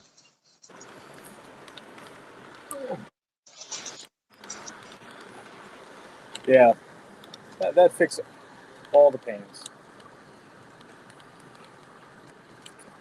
Yeah, the only problem is this remote just does not like this spot. I got a question for you guys in the chat. I have had a few people reach out to me and say that I should do a pup, well, not even a pup trailer, but a trailer flat challenge. TOFC challenge. Do what it. do you think of that? Well, would you guys do it?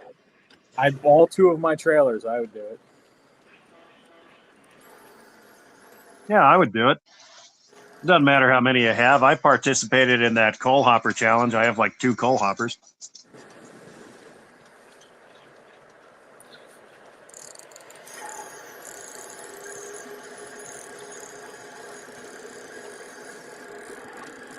Oh, yeah, Jimmy. Well,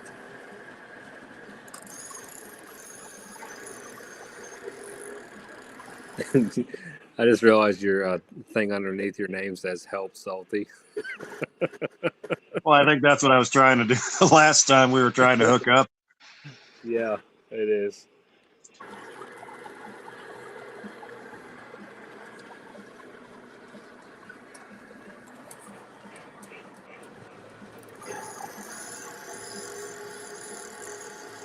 The Rose Jewel Railroad asked, Salty, do you have layout plans in the attic? I do. It's just it's got to come down to climate control in the summertime. I'm scared to do any kind of scenery or anything because I'm scared it would melt in the summer without climate control. Very legitimate worry. What?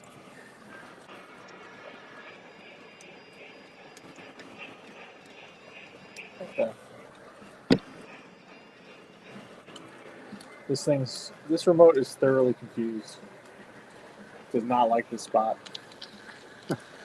But it would also take a lot of scenery products up here because once I clean the other end of that attic down there where some of my train boxes had to go because of the daughter, I would have about 36 feet by 11 up here would be my measurement. So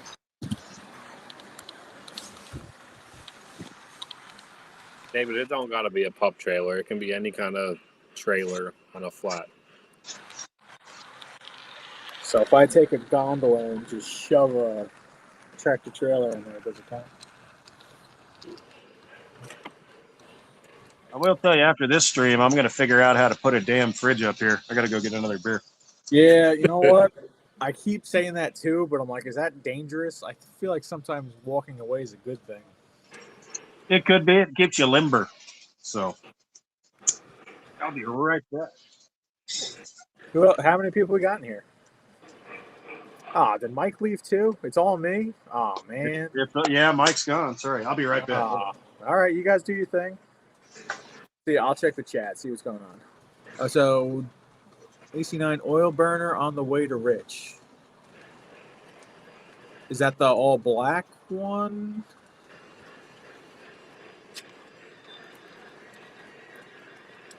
The AC9, I'm really proud of Lionel. They had a lot of good offerings for that.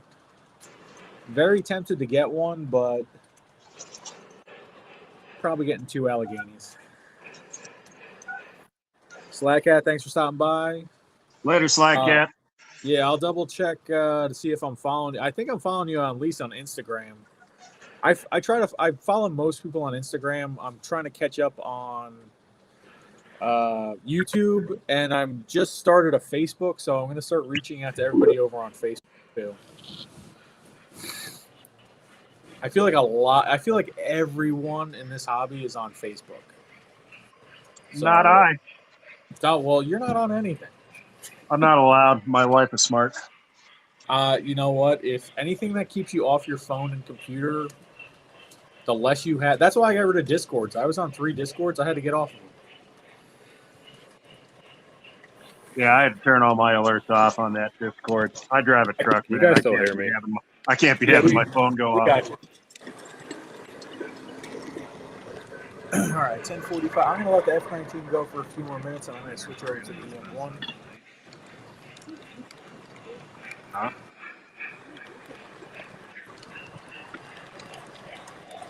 I can't hear Tom anymore. Oh, no. You can't hear me? I can hear It's him. me or if it's him. Everyone hears me but you, Mike. What'd you do?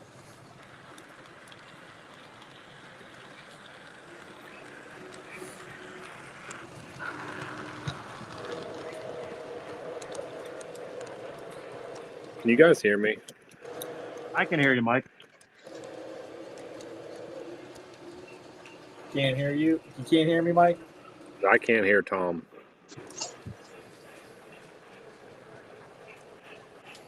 Epic fail. Is it Jeremy again? Is he playing with the Wi-Fi or something? This is when I was on Ray's stream last week was happening. Do you want can you kick me out and Can bring you me hear back in, I Tom guess? too? Yeah, I can hear Tom.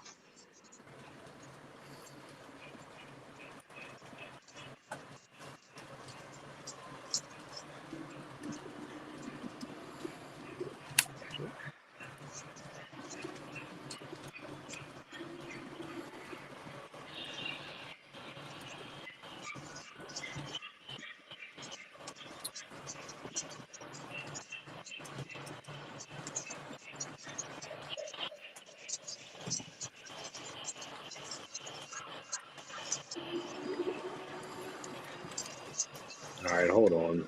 Jam can hear everyone. That's weird. Yeah, it's just you, Mike. I don't know what's going on. Oh, he's gonna go out and come back in. Yep, it's the curse of Sedano.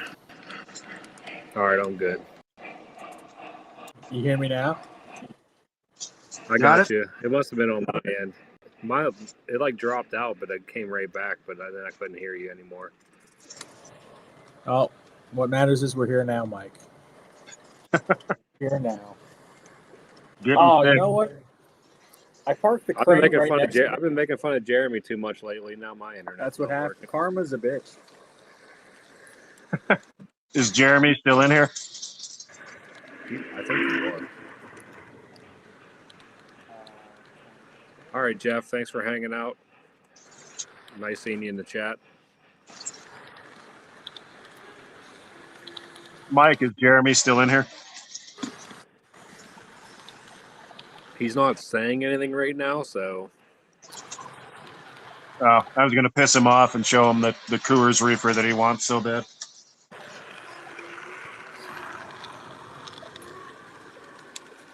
the last time I did a live, I think he said he fell asleep with his phone. Oh, nothing wrong with that. That's dedication, buddy. Yeah, he's in it to win it.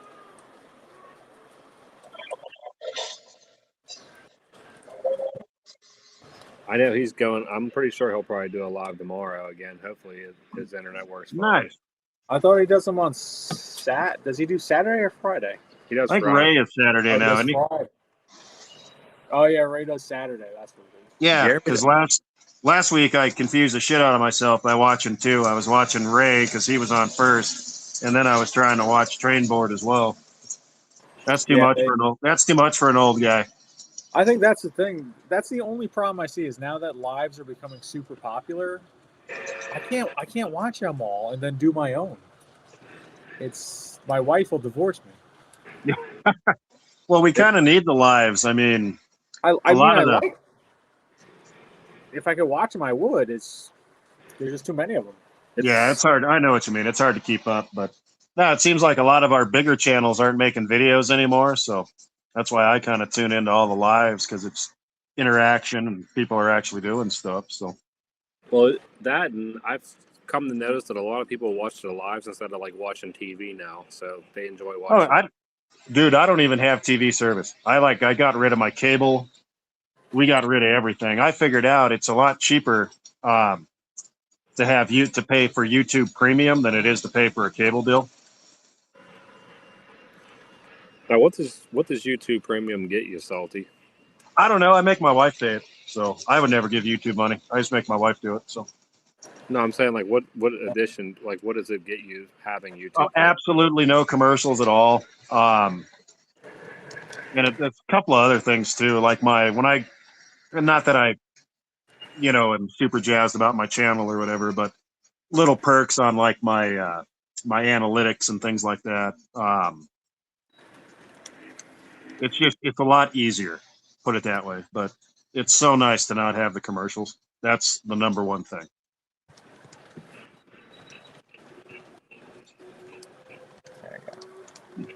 I've been watching a CC2 on eBay lately, guys, but Oh boy, I think they're gonna do it again. I think he wants too much for it. What's he want? They're gonna do them again though. It's like $11.50. There's one on trains for like 1,400, so he's not terrible.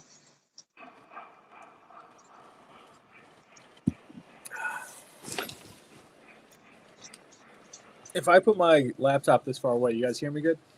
Yeah, I can hear you fine. Yeah. Okay. Oh, I gotta get this crane out of my way. Dude, the consolidation smoke unit is so loud. Mike, my Lionel consolidation is so old, it's got a puffer unit in it. And it's got smoke fluid all over it, which drives me freaking crazy. Oh, it spits too. Yeah. And it's on a shiny engine, so that's just great. Oh yeah, that's kind of why I don't run smoke on the brass stuff. Drives me Oh. nuts. All the brass ones have the Sooth style unit, and they're just poppers and spitters. Burnsy told me that if you get the needle tip and put it down in there, that it will help with spitting like that. So Needle tip's pretty easy. You can just make your own. I take my old, my old bottles from like LaBelle, and I just wash the hell out of them and put smoke in them. that's exactly what he told me to do. Here, right here. Here's one. Yeah, you don't throw those bottles out. Yeah, Repurpose. I just got it wrapped in black electrical tape, so I know that this is MTH fluid versus my, what do you call it, JD's Mega Steam stuff. Tons of people are saying live streams are better than TV. Oh yeah, you can make fun of it. That's the best part. It's the real reality TV now.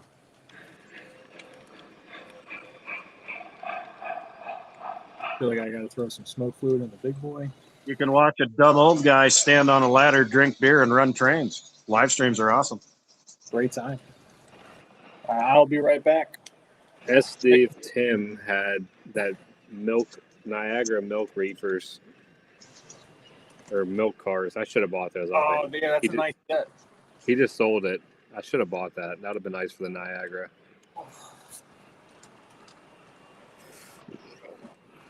I got a New York Central Woodside reefer on this one, on the outside loop train here. The Rose Joel said, "What's your favorite flavor of smoke juice, guys?" If you guys want to put it up in the chat, put it up. I will tell you mine. I like the JT's Mega Steam frying bacon. It seems to perform the best. My wife is a huge fan of JT's Leather Obsession. She really likes that one. How is this angle on my camera? Can't really see. I know Tom likes cinnamon roll, so I'll just throw that out there. I know cinnamon roll's Tom's smoke fluid flavor. And lately, I've been actually liking cinders. I think cinders smells really good. I've heard a lot of people do that. One of these nights, I'll have to record. My little cat likes to come up here in the attic with me. When I use that frying bacon, he just goes nuts. Really? That's funny.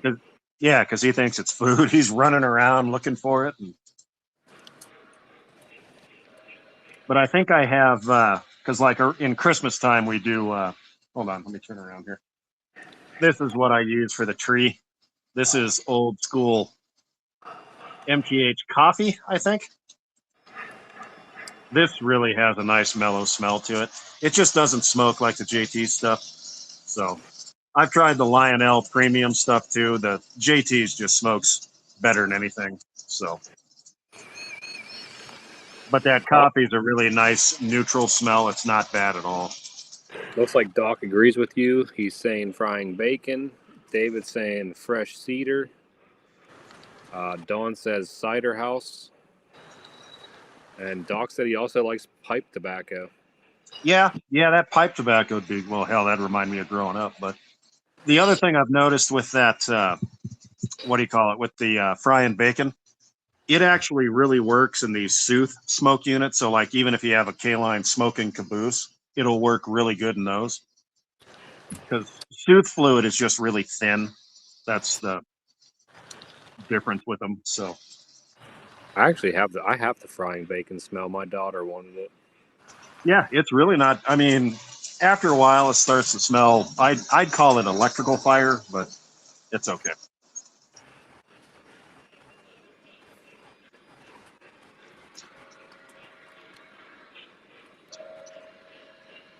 The Niagara's starting to get a little, looks like it needs some more smoke fluid in it, but. So when you have a locomotive with all those smoke features, how much smoke fluid do you put in it, like during an average run session? I usually don't put enough smoke fluid in. I know Tom goes heavy with smoke fluid.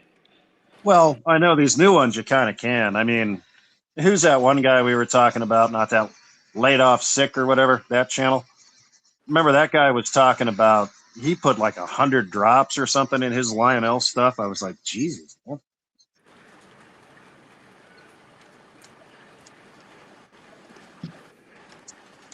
Yeah, Tom puts almost like a full, like dropper in his. But Like out of another the thing, Mega Steam, like that dropper. That. yeah, like a, Oh, okay. I almost don't like use those, so I don't know how much that is actually. he does like a 75% on that, which I think that's a lot. I do like maybe a quarter of that whenever I put it in mine. I know when I'm using my like that little needle thing I showed you, I do about 20 drops, but those drops are a lot smaller because of that needle tip.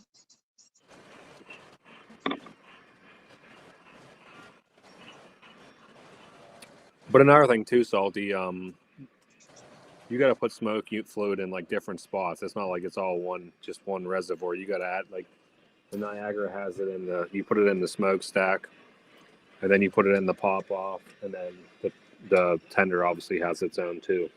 Oh yeah, I remember. Excuse me. I think I was watching the review on that on Eric's Trains. It's like up in the corner of the tender in the front. Yeah. The Dougler 25 says, "Evening, everyone. I don't think I've ever seen you. Welcome to the No, channel." good evening. Welcome.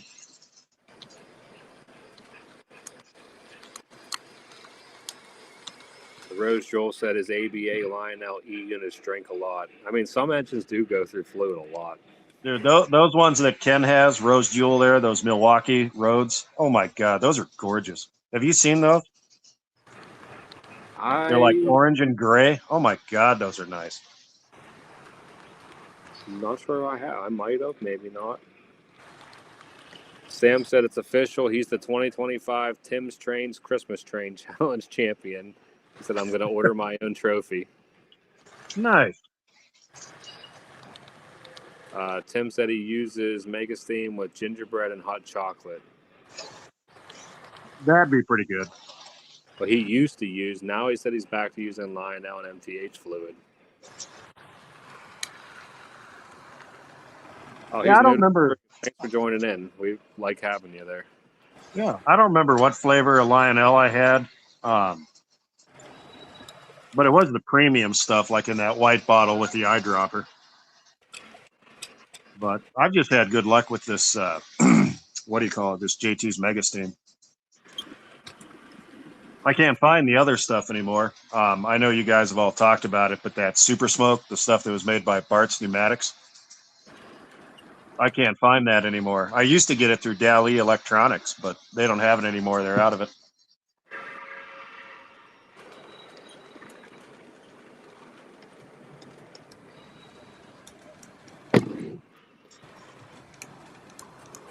James is saying, didn't Atlas get the Weaver molds? I don't know if they got all of the Weaver molds. Some of them, maybe. I think how that went. I think when Weaver was selling stuff, Lionel got the USA tooling and Atlas got the Chinese tooling.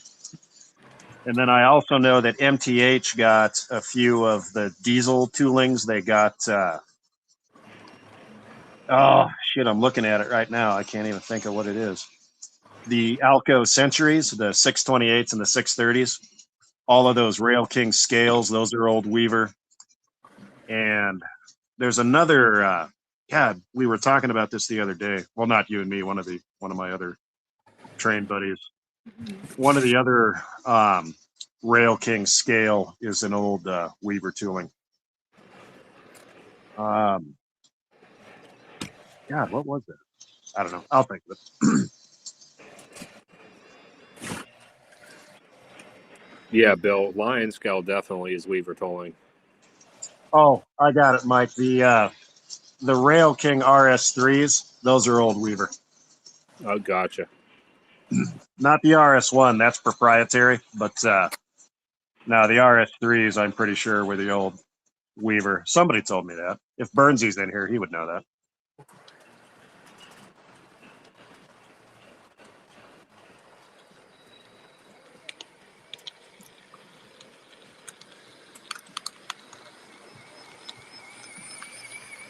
Doc said he wants to get lemon and lime scent and make Sprite, or get cherry and cola scents and make wild cherry.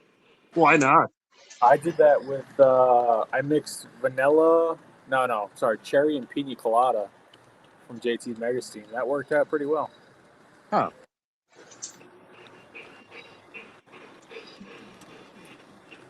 but cinnamon roll is the way to go.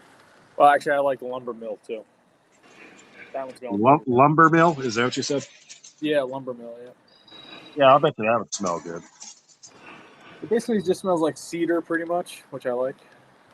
I'll tell you, one of the worst ones I've ever had was a used locomotive I bought. It was a MTH Proto 1, but somebody put diesel in it.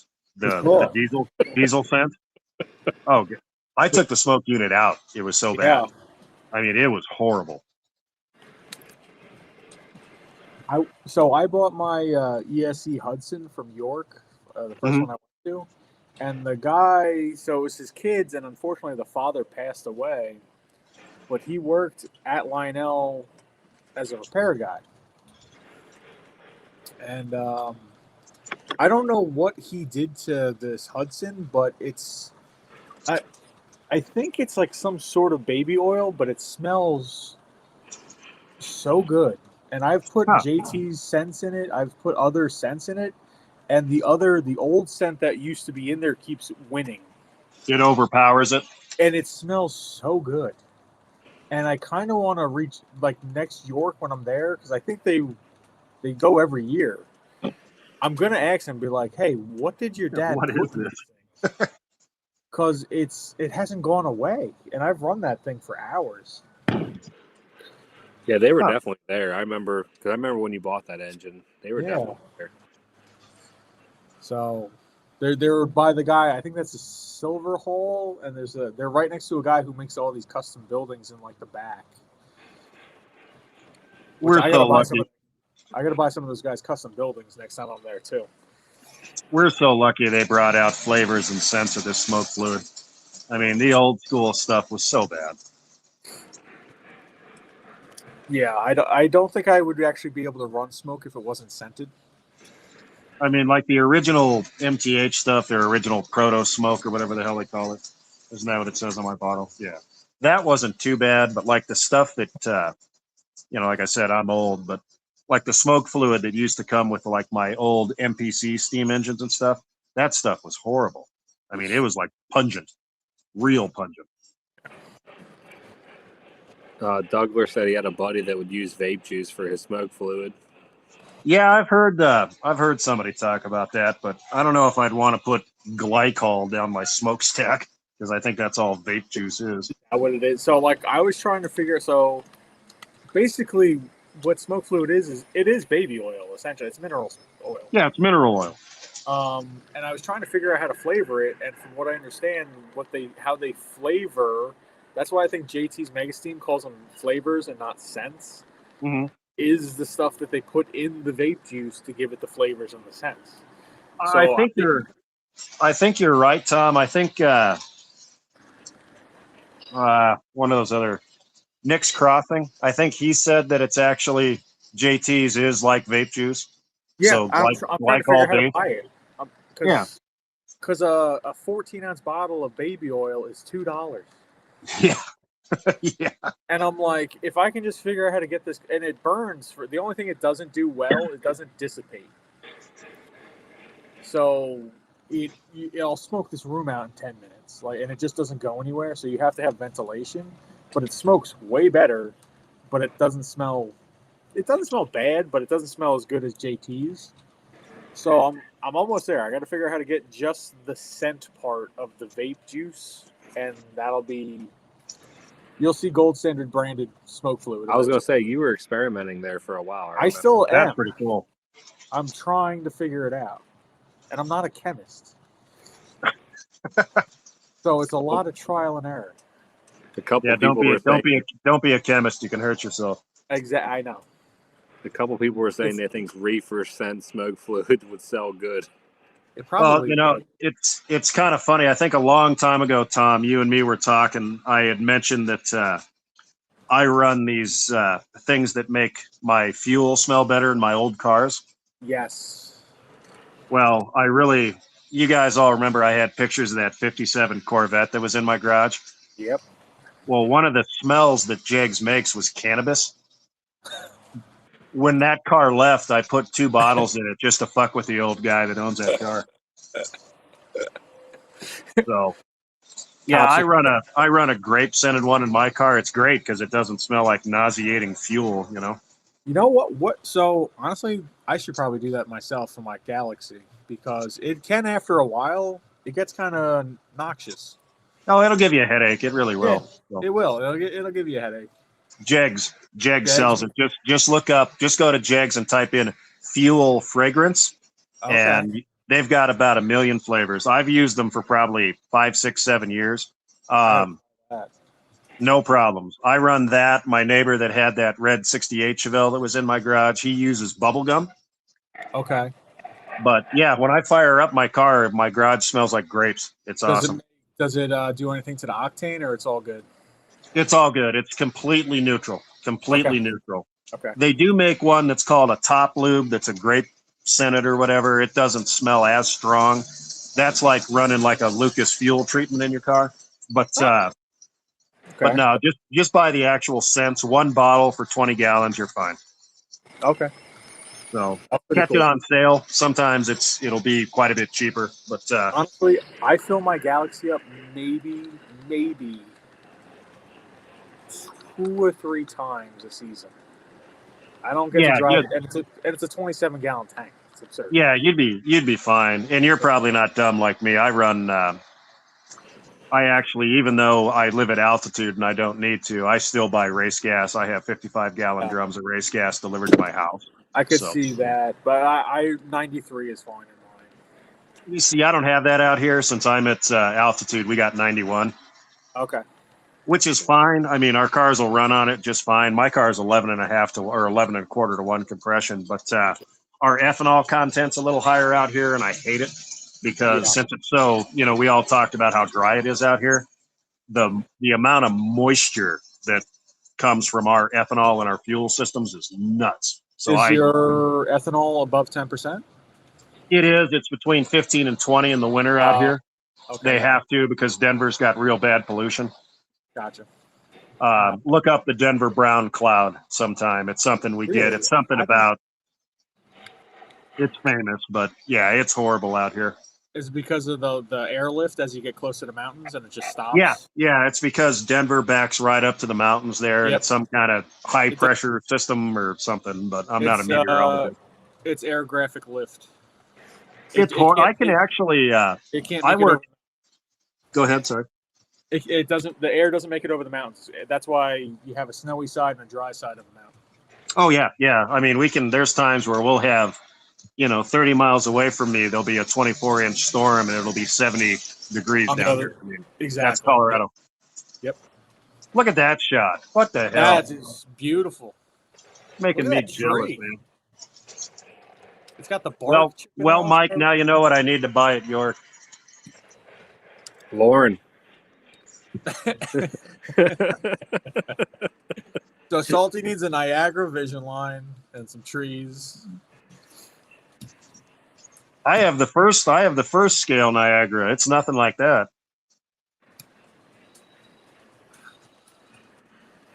This is the new section. I figure I'd give you guys a little bit of a sneak peek. It ain't done. That's awesome. Wow. I need a proper New York Central caboose like that one that just went by too. I need a wife that works on my layout. No shit.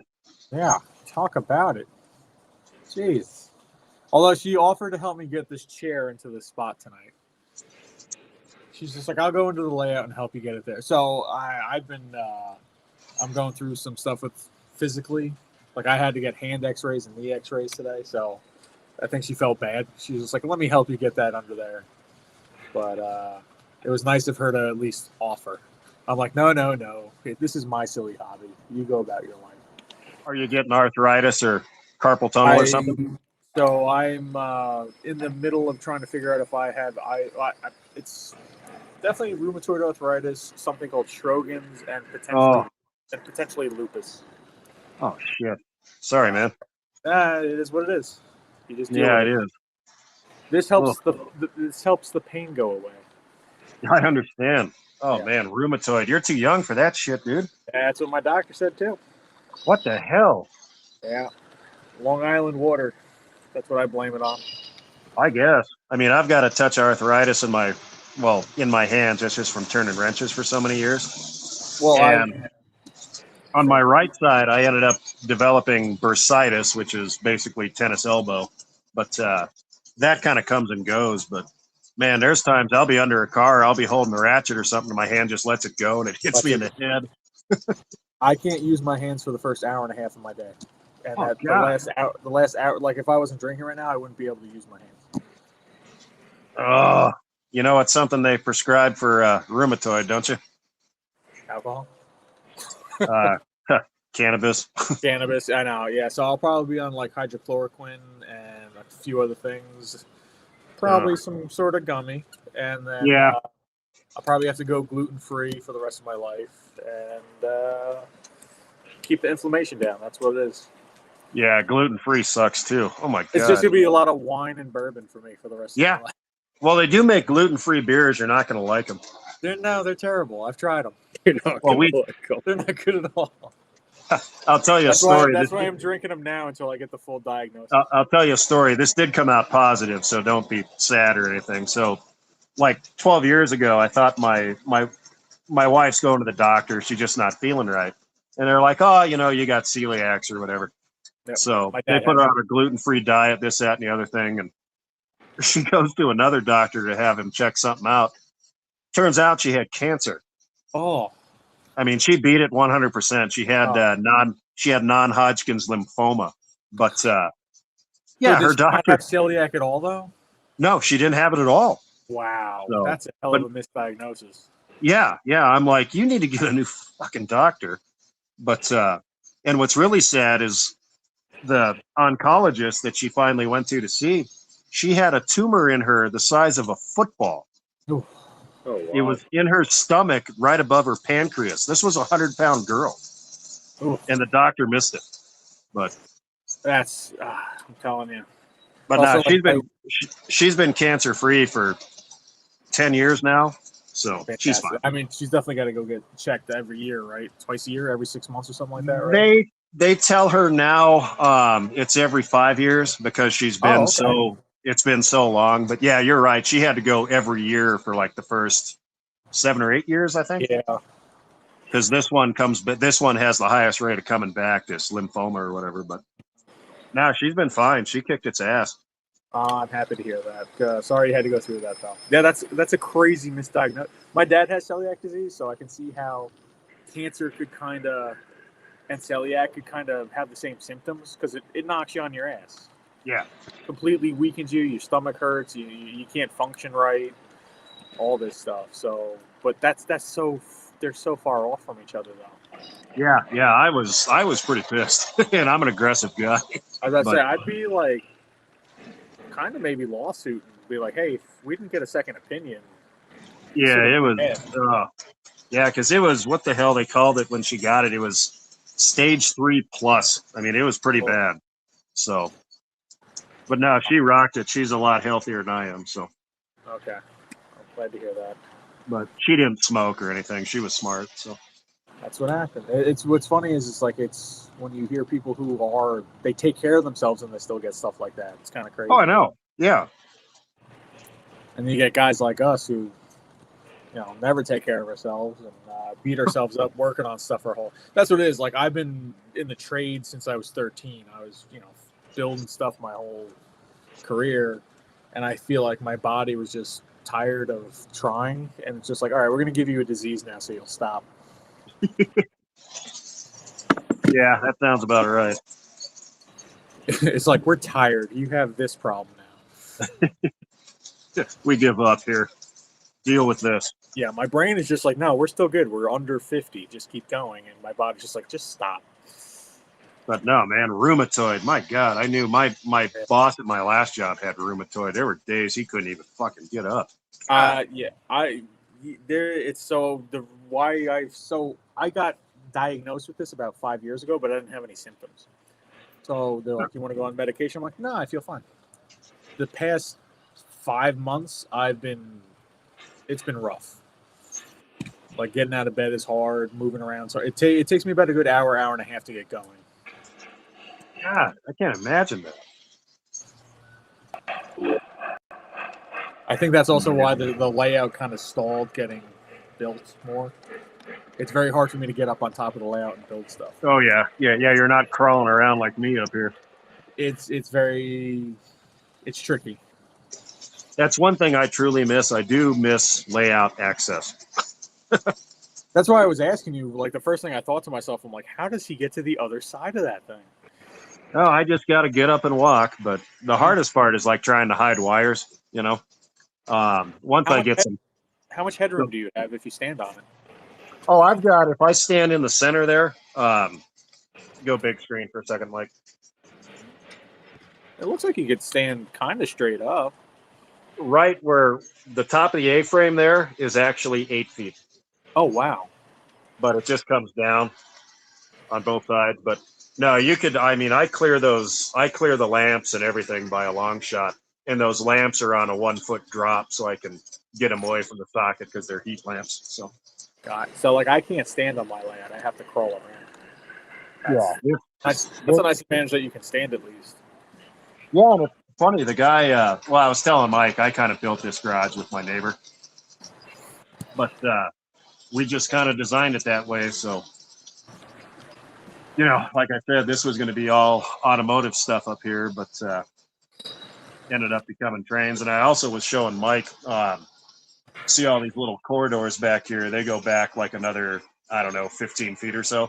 The trains used to run all back behind there and like come out at the other end and all sorts of stuff. But like I said, when daughters move in, then you get 9 million boxes, and I can't do that anymore.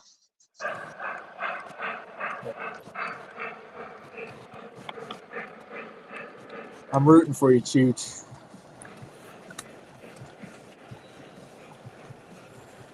I will admit, this little Weaver guy runs like a raped ape. That's a nice locomotive. Huh. I haven't run it that much. Thing's been going for a solid hour with no problem. Yeah, you don't realize how much you run an engine until you get on the live stream. Then they'll run for hours. Yeah. Oh yeah, I can hear all my Atlas reefers are starting to squeak and stuff, and that engine's fine. Especially these new reefers. These new ones with those new trucks and that new style uncoupler, the K-line style uncoupler. Man, they really like to squeak. Yeah, so like on my outer loop, whatever train I put on my outer loop, I don't switch during the live. So whatever's on there is going to run for 3 or 4 hours. So I got to make sure it's greased up, lubed up, plenty of smoke fluid, good to go. So you don't add smoke fluid the whole time we do it live. That's all the same smoke fluid. Depends on like the big boy. I just added some, just to the main stack, because that one really can burn through some. It runs hot. Salty was asking how much you put in. I was telling him you put a decent amount. A lot. Way more than recommended. That's when my videos come out so good. I was telling him like 75% of a dropper, maybe. Whole thing. There you go, Salty, a whole dropper. That's a nut. See, I've always been a little bit scared of smoke units. I can't see it over there. I can't show you guys. But you have to know what size smoke unit you have. Don't just do what I say.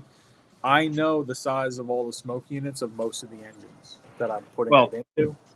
Tom, this one will surprise you. So it was one of the first sound-equipped MTH engines I bought. It was a SD40-2 or whatever. But, good smoker. It was my first fan-driven smoke unit and everything. And I was, it would run for a while and I'd put more smoke fluid in it. And it seemed like it would go away pretty quick or whatever. So one day the thing just stopped running. And so I pulled it off the track, didn't think nothing of it, and it was soaked. I'm like, what the hell? So I took it apart and all the little pot metal or whatever around that smoke unit had cracked. So all that smoke fluid had leaked inside the locomotive. Yeah. So I had a hell of a time replacing everything. I mean, it fried the bottom board. It was an old QSI engine. I mean, it still runs now, but it just fried everything. Yep. Just fried it. And I've never had another locomotive do that. Not one. That's all whether it be a puffer or a fan-driven unit. It was just that MTH. I don't know if it was a bad casting or what. I ended up replacing the smoke unit, but. So the reason why I do what I do is if you look on YouTube, there's a YouTuber. He doesn't really post anymore. Laid off sick. Laid off sick. Yep. He puts 120 drops into a Lionel cab forward dual smoke unit, and Really? there's room for more.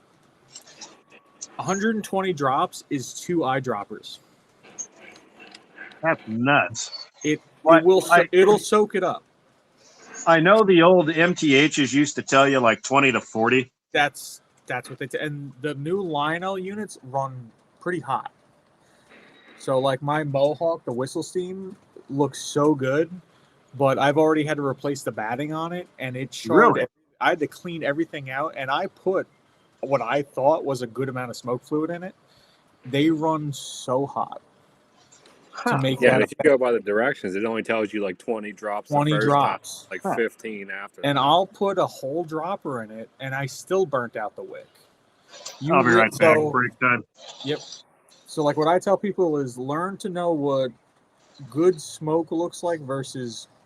So like when smoke comes out and it's nice and white and it smells good, like I'm always walking around smelling the smoke, making sure it doesn't smell like it's on fire.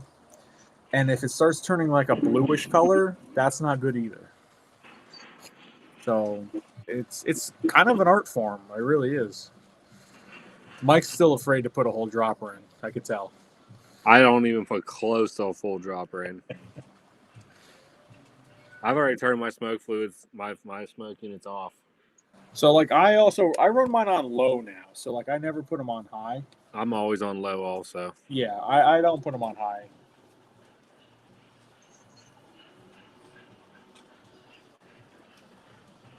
Tim said his 2 videos were very helpful.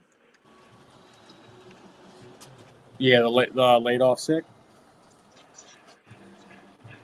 I mean, people do say that Lionel and MTH's smoke fluids work better, but I actually think Lionel's premium smoke fluid is pretty good.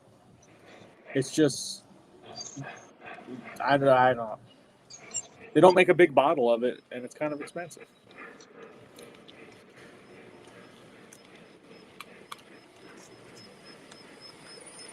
David said he runs it on high. I'll run it on high when I make a video. But for a live, I'm just going to run it on low.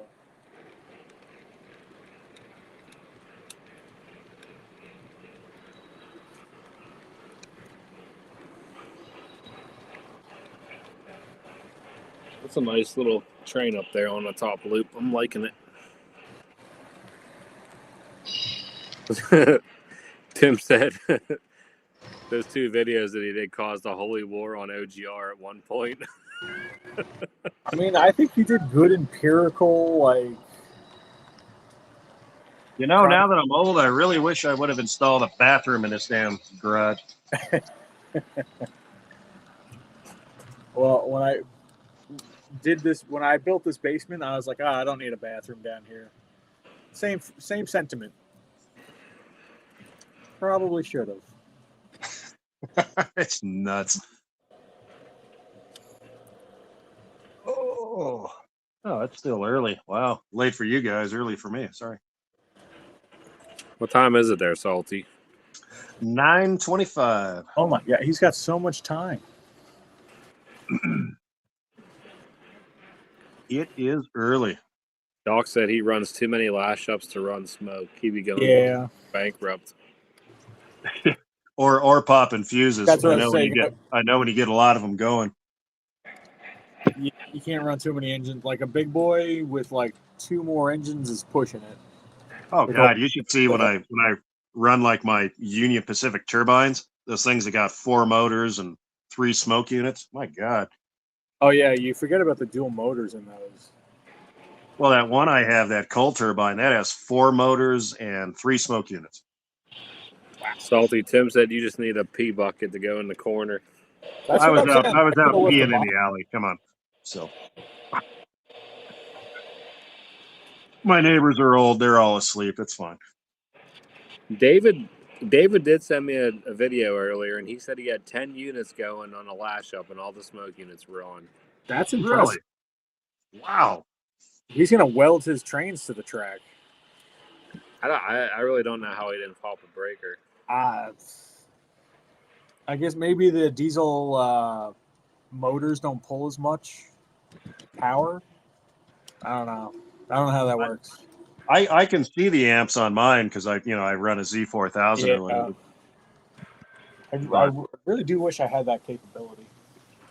yeah, it's Oh. kind of nice. It's kind of nice because it helps you diagnose problems too. Yeah. Right You know, now, just- I got 4 passenger cars, which I think they have the older lights, and then my C&O running. It's only pulling 1.3 amps. Oh, that ain't shit, dude. I can tell you when I run, I can turn it camera right there. So see, like those are Proto 1 E8s. Those are when I run these are 2 smoke units, 4 motors, and with 6 passenger cars, that thing's pulling about 6 amps. But that's all incandescent lights and all sorts of stuff. So, and then when you add the smoke units in there, it's even worse. But they're nice models. I'll give them that. They are really nice models. So it's one thing MTH did good. Oh, and I think these are old Weaver tooling as well. So Weaver was the first ones to bring out a 3-rail scale E8. I got tired of squeaking. I shut my stuff down. I couldn't believe it, man. Oh, there we go. Now we're smoking. What's going on? I haven't gotten no squeaking right now, surprisingly. Well, for me, it's always these Atlas reefers love to squeak after a while. Must be the metal trucks. I don't know.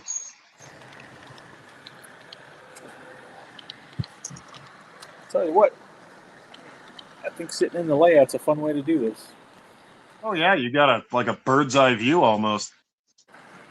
Are you in a different spot now, Tom? Because I don't see you in the original spot. What do you mean? No, I'm still in the middle.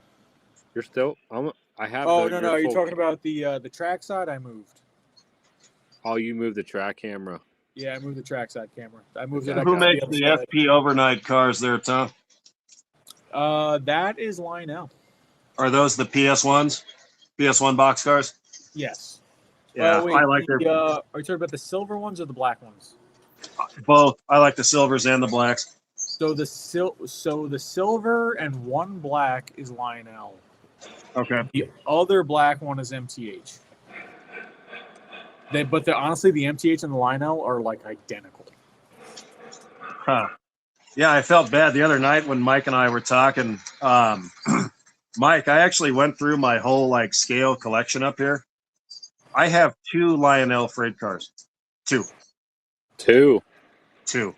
Everything else is Atlas, K-Line, and MTH, and then my oddball brands like Pecos River, Crown Model Products, and Weaver. I mean, they're all good products. I got a lot of Lionel engines, just I don't know why I never bought. I don't even own any Lionel passenger cars. Well, one good one I would tell you to get would be get the pub flat. The Lionel pub yeah. flats You were are, that top whatever. tier. What did I send you? Northern Pacific or whatever? I did buy that. Oh, you got them? Nice. Oh yeah.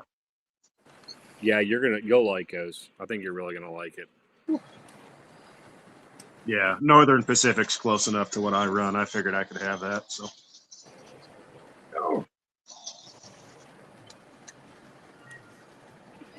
I do like these Atlas Express reefers too. That Rio Grande one I was sending you the pictures of, those real big reefers. Those are cool. I still want to get. I think MTH makes good ones too. The MTH what? I'm sorry. MTH makes the express reefers like Lionel does, and they're I don't have any yet, but those are on my bucket list. Yeah, these Atlas ones, the same thing. This Western Maryland Jake found it for me, but it's 53. Well, when the train comes around, I'll get a picture of it here. 53'6". It's like a big woodside reefer. Yeah, I like how they have it has a rounded top roof. Kinda. As soon as hold on, I'll speed it up here. It's semi-rounded. But the what do you call it? the detail on it, you know, typical Atlas, all the doors open. No, stop here.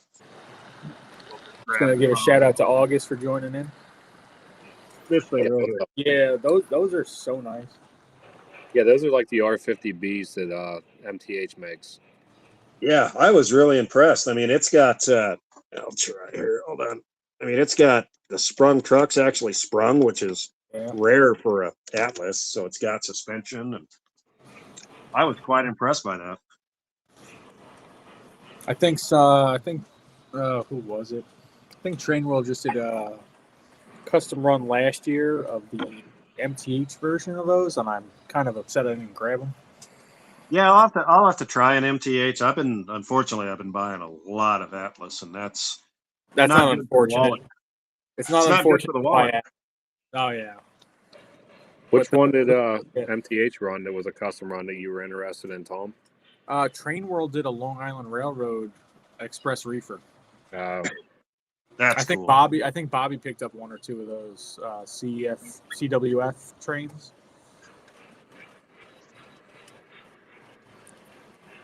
They're nice cars. I have a couple of the MTH ones and the PRR. They are nice. I don't mind MTH stuff. I've got one of their 36-foot reefers. That's actually a really nice car. Yeah. You know, I don't have any Atlas 36-footers, but I was quite impressed by that MTH. Yeah. Because I always pictured MTH Premier as kind of middle of the road or whatever, but no, it's actually a nice car. I don't think the paint's correct on it, but well, you've seen my Woodside Reefer video, Salty, and all the ones on my upper loop were all MTH ones. Which I think MTH makes nice Woodside Reefers. Yeah, they do. I don't own any. The one brand I don't have any product from is RMT. I was about to say I'm playing with the RMT reefers next to me, and the brake wheels actually turn. Really? And the Atlas ones don't. Huh. I mean, I'll have to try one of my K lines. I'll bet you they spin on the K line. I am really like these RMT reefers. I really enjoy. Well, yeah, one of my other train buddies, Bob over there at Rab's Trains, he told me to definitely check out. He's got a lot of RMT, and he was quite impressed. He's got Atlas and all sorts of stuff. But for $30, they are a steal. That's the biggest thing, the $30 price point. I mean, I don't want to. All right, cut the recording, but I mean, I'd spend probably 50 on them, 55. They're good. They're still cheaper than Atlas. Yeah, Atlas you can find deals if you go used, but that's about it. Yeah. Oh no, well, like Steam Era Classics, like when I'm at York, that's what I'm usually looking for. Yeah, I need a lot more of the Steam Era Classic stuff. I just recently discovered like their tank cars. My God, are those nice? Those are very nice. Well, I think a lot of people. I hope Atlas brings back the Steam Era Classics. Yeah. They really need to. They should. Because I mean, they're really concentrating on the moderns, and I don't mind modern stuff. It's just I don't buy it. But you know, for years we didn't have any modern type prototypes in O-Gauge, but there's just like go back to the old stuff a little bit. Matt's O-Gauge train is signing off. Have a good night, Matt. Later, Matt. Thanks for having me. Yeah, I hope they bring some more Steam Era Classic stuff back. I don't know if Restream's messing up tonight or what's going on here, but it's kind of irritating. Yeah, it kicked me out for a minute. That was weird. I don't know if it's Restream or what's going on. So, Tim, I kind of agree with you on that. I wish they wouldn't put the decal on the roof, but apparently that's actually something that certain companies did do. Some of their newer runs aren't doing that. So, decals on what roof? There, I'll show you. Like, this is one that I just got that's new. Hold on. That's RMT? All right, this is RMT. Yeah, I like that. See how it says that on the top? This apparently is something they actually would do. Yeah. Hold on. Mike, go big screen on me. I'll show you. I've got a couple of Metka custom run Atlases here. Same thing. Do they have the writing on top? Well, it's got small writing on it. Here, Tom, take a look at this. Oh. Oh yeah, on the doors, right? Yeah, on the flappers there. Sorry about the shadow. See how it says ATSF or whatever? Yep. I've never had one that had that, but yeah, these are these Union beers here. This was a custom run from Metka. TCA decided to come out to my Rocky Mountain Train Show last year, and I saw these, and I was like, I need to buy those. I'd never seen a white and blue reefer. So. And if you want to just bring me back up, Mike. So these are the new ones from Yeah, New York Electric Trains. This is a custom run, Long Island. Doesn't have. That, I love the paint scheme on that. That's awesome. Yeah. Doesn't have anything on top. So I feel like the ones that have the writing on the top are usually the beer companies. Huh. Because all the ones that I have that are ale or beer have the writing on top, and the ones that don't, that like this is just farms, nothing on top. Which is interesting. Yeah, that's cool. Yeah, the only beer ones I have with writing on top are those Metka ones, because actually this train I'm running here in the front is almost all beer reefers. But so with the RMT, the only thing is the wheels are shiny. Oh, that's fine. The couplers couple closer than anyone else's. So these couplers are actually really short, which I like. Yeah, those look familiar. And these do not open on top. Oh, who cares? Yeah, exactly. But the side doors do open. Nice. Yeah, I really gotta try. I never see them for sale out here, but I'll just have to order some. Or I was gonna say, just order online. Try to get a place with free shipping or low shipping, and no tax. Yeah, and trust me, I know what shipping costs, so I know where to go.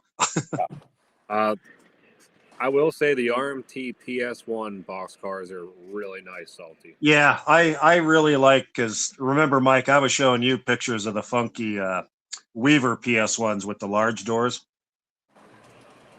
Remember that? We were talking about the difference in the size of the doors.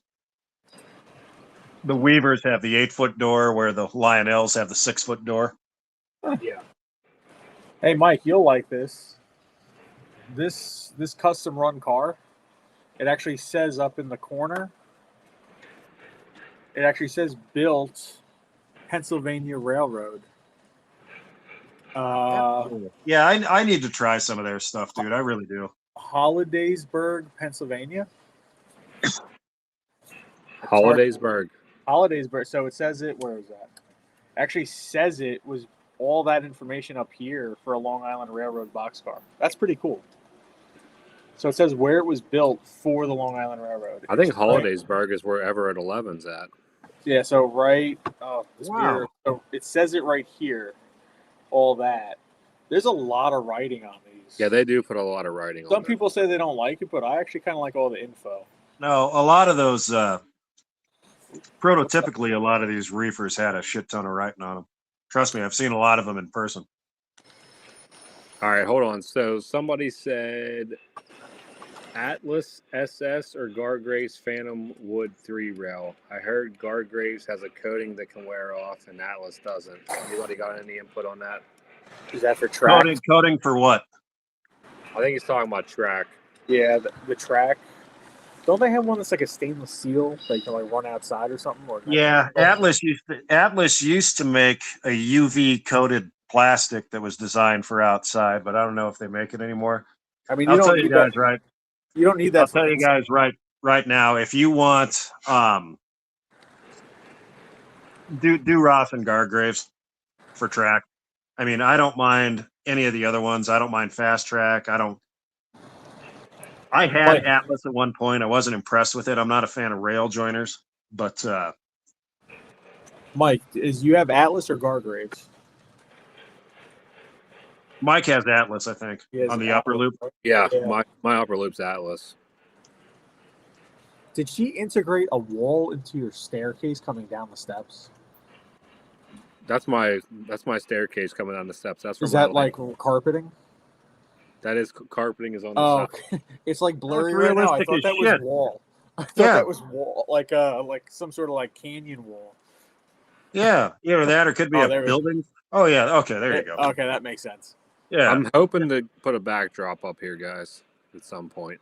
You mean you're hoping Lauren puts a backdrop up? ooh, shot. I gotta find the backdrop to buy, and then we're gonna put a backdrop up over there. I don't like Nah, if you guys I'll know put my in. videos. Like I don't like seeing any of this shit in my videos at all. Like, Yeah. I try to keep anything out of my room that I can at all costs. Well, that blends in. That looked realistic. That actually did look like it fooled me for the second one. It was like a touch blurry. Now, the one thing I will where I'll plug Ross and Gargraves though, you can. It's so much easier to just make your own track sections. You know, if you've got a fancy chop saw or something, you can definitely do stuff with Atlas or, even Fast Track. But I mean, you can. It's so much easier to customize with like Gargraves and Ross. I mean, my dad's layout was all Gargraves track, and I think. Let my old mind think here. It wasn't Ross switches; it was somebody else. Curtis High Rail Products. They used to make Gargraves compatible switches. But yeah, my dad was 100% Flex Track Gargraves. So, and that stuff lasted forever. It really did. And that was in California, and California is very humid. We lived right off. We were very close to the ocean. So. And like you said, I mean, people just got to be like, I had to cut a lot of my track. I cut some of my Fast Track and I cut some of my Atlas track. You just got, I mean, if you have to cut it, you got to cut it. I mean, some people don't like you gotta. I mean, if you can go down, I think it was Tom that was talking. You can go down to Harbor Freight and buy one of those chop saws. That'll do it. Yep. Yeah. Chop saw, a little bit of solder. You're good to Yeah. go. Don't be like my ass out here with a high-speed air grinder. Dude, you guys got to see what I did to make this track for this gantry crane. Dell was asking me. Dell's like, "How did you make the track for the gantry?" I'm like, "I took a Dremel to Fast Track. Really? I cut it. into strips. Gargraves makes a section for that. I know. I'm too lazy. I had extra track, You got time on your hands, brother. so you can. Oh, let's see. So you see the strips of track next to the track. No, that's fine. Yeah, it works. And I just lined it up. I screwed it down, and that's the track for my gantry crane. What's I remember up, John? I remember back in the day that those TM Book guys or whoever the guy that just died, that Tom McComas or whatever, he used to use LGB track for those gantry cranes. I was about to just get some tubular track and then rip the rails right off and then screw it down. But I'm like, you know what? I have extra Fast Track out in my garage. Took a Dremel to it. Took me 15, 20 minutes going nice and slow and straight. It worked. It works perfectly fine. I don't think Dell's going to do that. I think he's going to source the Gargraves one or whatever. Yeah, exactly. That's the thing. I couldn't find it. You pretty much have to order it off their site, but I'm like, I'll just make it. No big deal. Yeah, you're full retail if you go off their site though, so a little pricier. Okay, so we had somebody ask, as an HO and N guy, I've always wondered why 3-rail O-scale is way more popular than 2-rail O-scale. I'm going to take a line out of Letterkenny on this one, if you don't mind, because you don't fuck with tradition. I'll make it easy. You have a much greater choice in product, and wiring is much more simple because it is AC based versus DC based. So easy to my kids put this track together with me, and I didn't have to tell them what to do. They just knew what to do. And you can do a reversing loop in 3-rail O gauge, which you cannot do in 2-rail. Yep. See, I didn't even know that. I mean, I think isn't that really hard to do even in HO to do a you have to be. Remember, Tom. Unfortunately, I hate to admit it, I was in HO for about 10 years, but you have to have a DCC system to do it. Oh, is that what it is? Okay. Yep. If not, it's direct current. So when it turns around on itself, the locomotive freaks out because it doesn't know which way to go. Exactly. Another question. Here we go. Go. Hold on, wait, hold on. I just got to do one thing because Go. Doc put in the right comment. To be fair, he's definitely a letter Kenny guy. Excuse me. David said, "Do y'all care about the wheels bearings on your cars? Do you sort by roller bearings and friction bearing, or is that detail that doesn't matter much?" Doesn't I matter. don't. For me, it doesn't matter. It's cool if it's there, but you can't see, like, who sees that on HO? I can't even imagine how you guys see that. That's true because I actually have some HO stuff that has like rotating bearing caps. I got to put my glasses. I mean, not that I run. I mean, there's a reason I don't run my HO stuff anymore. It's because I can't see it. But Yeah, Mike has seen. I did give Mike a very rare picture of some of my stuff. I sent Mike some pictures of the only big boy I have is an HO big boy that my wife weathered because she's got weathering skills, but. You just can't see I mean, a lot of it runs really nice, and especially nowadays, their sound systems are catching us. I hate to say, but smoke's catching up too. yeah, the smoke is really scary. Oh God, but now unless you have a DCC system, it's hard to run. I mean, if you're just like an analog or a DC runner in HO, it's pretty hard to do. With DCC, you can do a lot, but it is so much more anal about clean track than our stuff. I mean, you got to have him. Heck, Mike made the comment the other night. He thought my track was real shiny, but Mike, that's left over from my HO days because I had DCC when I was in HO. But I mean, your track has to be impeccable to make it work. Crazy. It's just super. I mean, if you have a system that actually works, it is fun and they work well. But I can't see the stuff anymore, and the prices are climbing up quite a bit. Yeah. I mean, Matty C has a good point too, though. Like the bearing caps, you'll see if they're weathered. Yeah. Which makes sense. They'll stand out. But if it's just brand new and black, you're not going to notice that. No. I mean, Matty C, you'll laugh. There were a couple of Atlas cars I had for probably 15 years, and I didn't even realize they had rotating bearing caps. Yeah. Yeah, I'm not kidding, dude. Up here in this attic, I mean, you can see it's not super bright up here. It was a caboose, and then, believe it or not, a Trainman high-Q box car. It had rotating caps. I didn't even know, But, I mean, it is a nice detail, when you point out to visitors or something, be like, hey. But when you're running trains by yourself, you don't notice it, Well, that's like even some people made a big deal about. I know RMT, whenever they came out with their trucks, they didn't have the right kind of trucks on them for that era. Doesn't matter. For me, like I'm not that. I don't know that. I don't know that kind of stuff, so I didn't even notice it. But yeah, I don't want to sound like a dick, but another thing that always got me is when people talk about undercar detail. How many times you're looking underneath your car? What are we doing here, guys? I mean, it's nice. I get it. But, there's a big difference between having a detailed, top side of your locomotive versus a detailed undercarriage of your freight car. Yeah. I mean, the only way you could tell for that would be for me, because I'm sitting at eye level, so I can kind of see underneath my cars. But other than that, you're never going to notice that on a layout. And honestly, that's more of a nice to have than has to be. Yeah, exactly. I mean, it is cool. I mean, God, some of these Atlas cars, you flip them over, I'm like, Jesus. I mean, they're like super detailed, but even some of the Lionel stuff, like Tom was mentioning, those Lionel PS1 box cars, flip one of those over. Those things are immaculate underneath. Yeah. They really did a good job. When I flip over like the newer stuff, like I understand like it helps justify the price that they want, but I'm like, this thing's got chains underneath. And I'm like, why? I'm like, nobody's going to see this.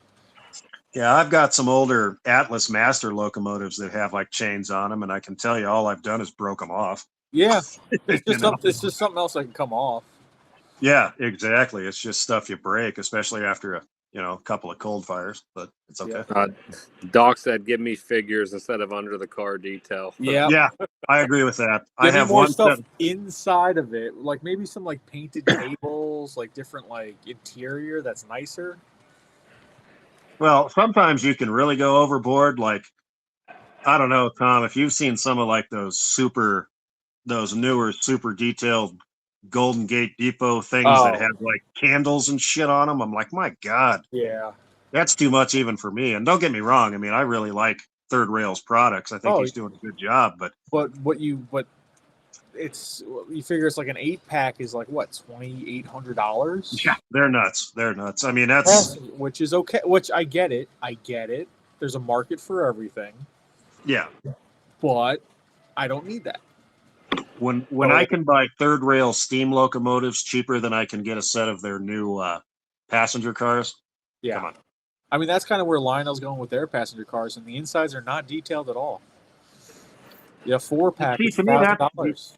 it's ironic. The only set of stuff I have that has passengers is a set of it's the only new stuff I've bought in years, but I pre-ordered some of those MTH high-level like gallery cars because Public Delivery Track made some in Southern Pacific for like the commuter cars or whatever.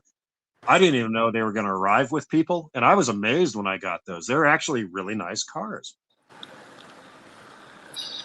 Yeah. They remind me of older K-Line stuff. The old K-Line aluminum stuff. Probably always was had passengers. Kayla's. That's what it is. Yeah, you're right. They probably were. That's but, what it is. Who made them? How salty? MTH. They just came out maybe last year. I did a video on them. They're like gallery cars. They're like double level. I'll send you pictures later, Mike. But mine were a custom run. But yeah, they're pretty neat. For MTH, I was pretty damn impressed. I didn't realize their newer passenger cars were that nice. Yeah, MTH is definitely trying to, I think, become more of a boutique. I feel like that's what they're going for. They want to be like a touch above Lionel as far as quality. That's why I don't think they're doing the catalogs. They're just kind of like, we're going to do the same kind of tooling, but we're going to upgrade it a little bit. You know what? Not many people are in here, hopefully. This is probably the one time I'll ever agree with Eric's Trains. He made a great comment last year. He was comparing Lionel and MTH. He said, if you want an accurate model, buy MTH. But if you want real features, buy Lionel. Yeah. And I hate exactly to what say it, I is. agree with that. Yeah. Like that's why when Lionel did the Greenbrier and it was old MTH tooling, I'm like, buying that. And then they did the L1 that was old MTH tooling. I'm like, I'm gonna buy that. Is I'm that gonna show you sorry. a PS1 Lionel and a PS1 RMT, and you tell me. Yeah, go. Let's see. I mean, I know the difference, but I don't. it's the wheels. Oh, yeah. You said the shiny. The RMT wheels are shiny, and that's just about it. But honestly, the top one is RMT, right? Yeah. Yeah. Because it has the little signs filled out too on the door. Correct. Yeah. But again, that's extra detail. Yeah. Even the bottom, like, let me get rid of this chat real quick.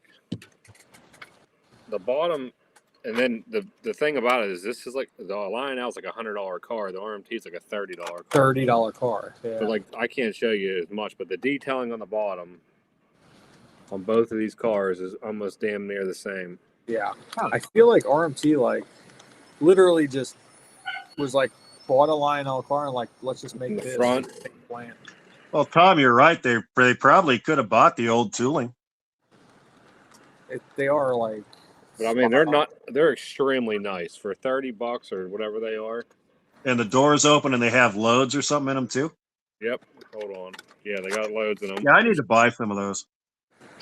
Yeah. And does Lionel have loads? Nope. Yeah. Like that's. Well, I like have. Tom said. It's Mike. Ironic. One of the two Lionel cars I have. I've got a ATSF double door boxcar that has a car frame load in it. That's pretty cool. That's a Lionel. That's really cool. But I think it's pretty old. I think that might be from like 04. And like I remember Tom said, buying it. I was so impressed when I saw the damn thing. I'm like, that's the coolest thing ever. the RMTs actually couple closer than the Lionels do. Yep. And they have air hoses. David was mentioning. I forgot about that. Oh, really? Yeah, Huh. they have the air hose, and the couplers are like recessed in a little bit. So if you had a whole train of them, they look really good. It's like I think the first thing I ever saw with an air hose was Atlas when they came out, and then K-Line got them in their later years, like on their K-Line reefers and everything. Yeah, MTH eventually did it too. Yeah, you're right. Because Lionel never did it though. Lionel doesn't use air hoses? No, they don't have air hoses. Huh. They've never have. That's sad. You know, I've got a couple of Menards cars, but I don't have any RMT. That's pretty sad.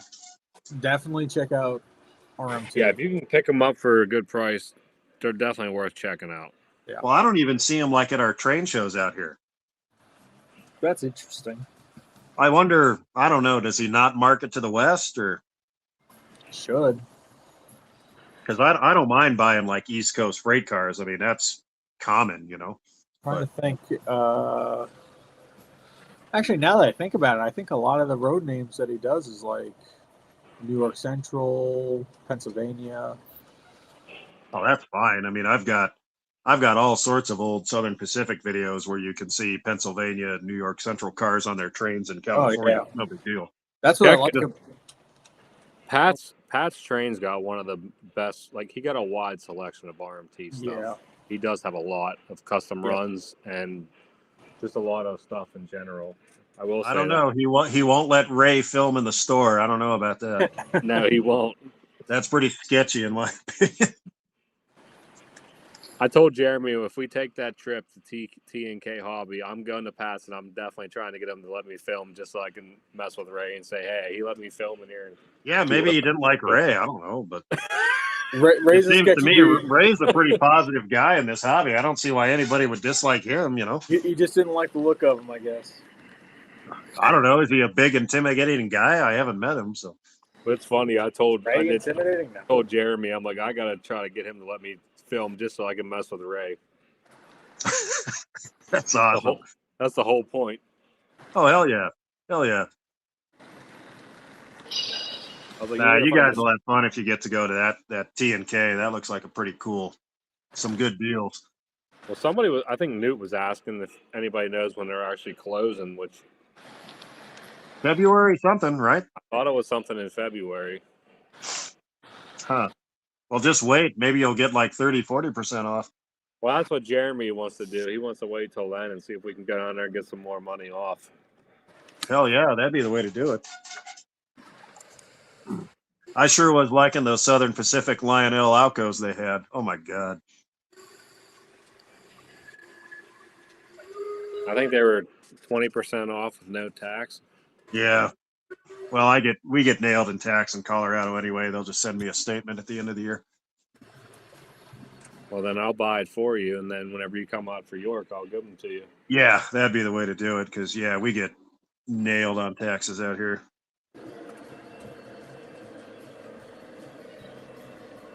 We got to pay for our crumbling roads. We all do. If you want to talk about shitty roads, come to Pennsylvania. No, come to a place where one day it's -10 and the next day it's 70.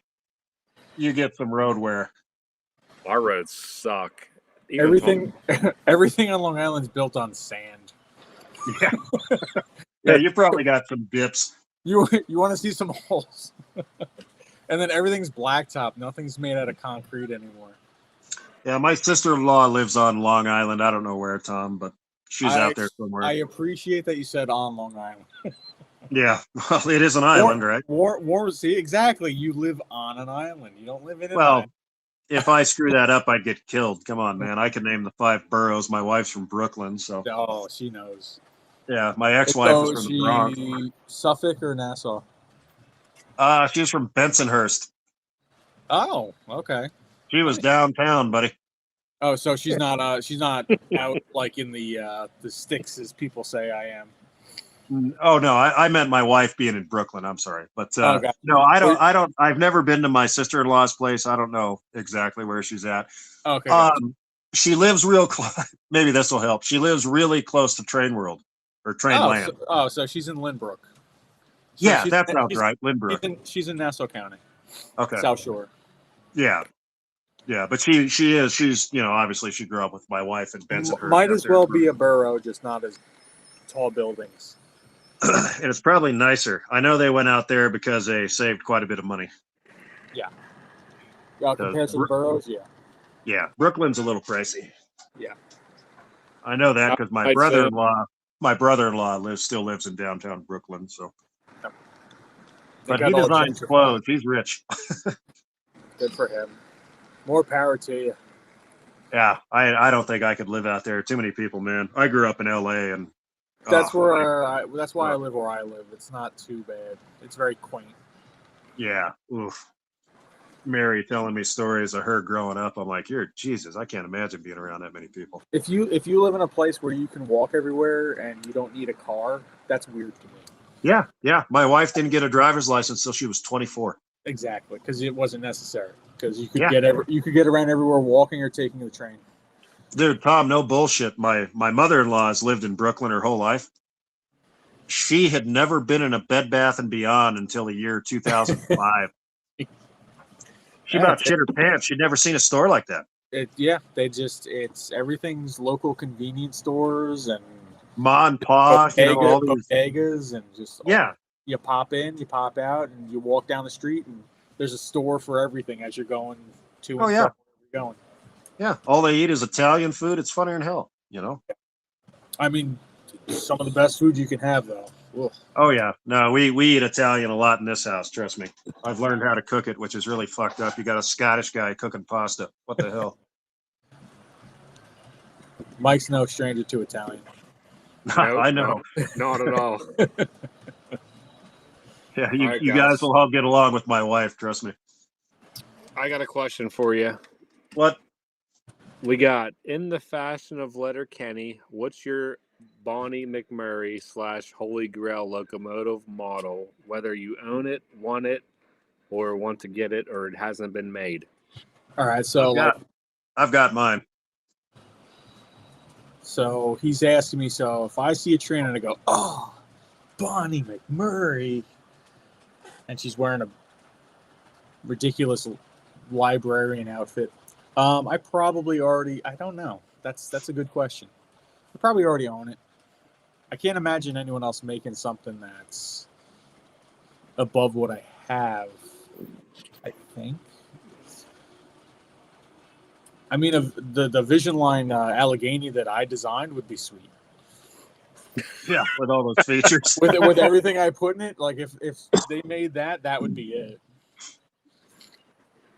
But your price would be probably pretty spot on as well. I think so. I think I crushed that whole design and price point. I mean, what's that third rail Allegheny's $5,000? $5,000. Dude, that's more than both of my daily driven cars. No bullshit. For stack smoke.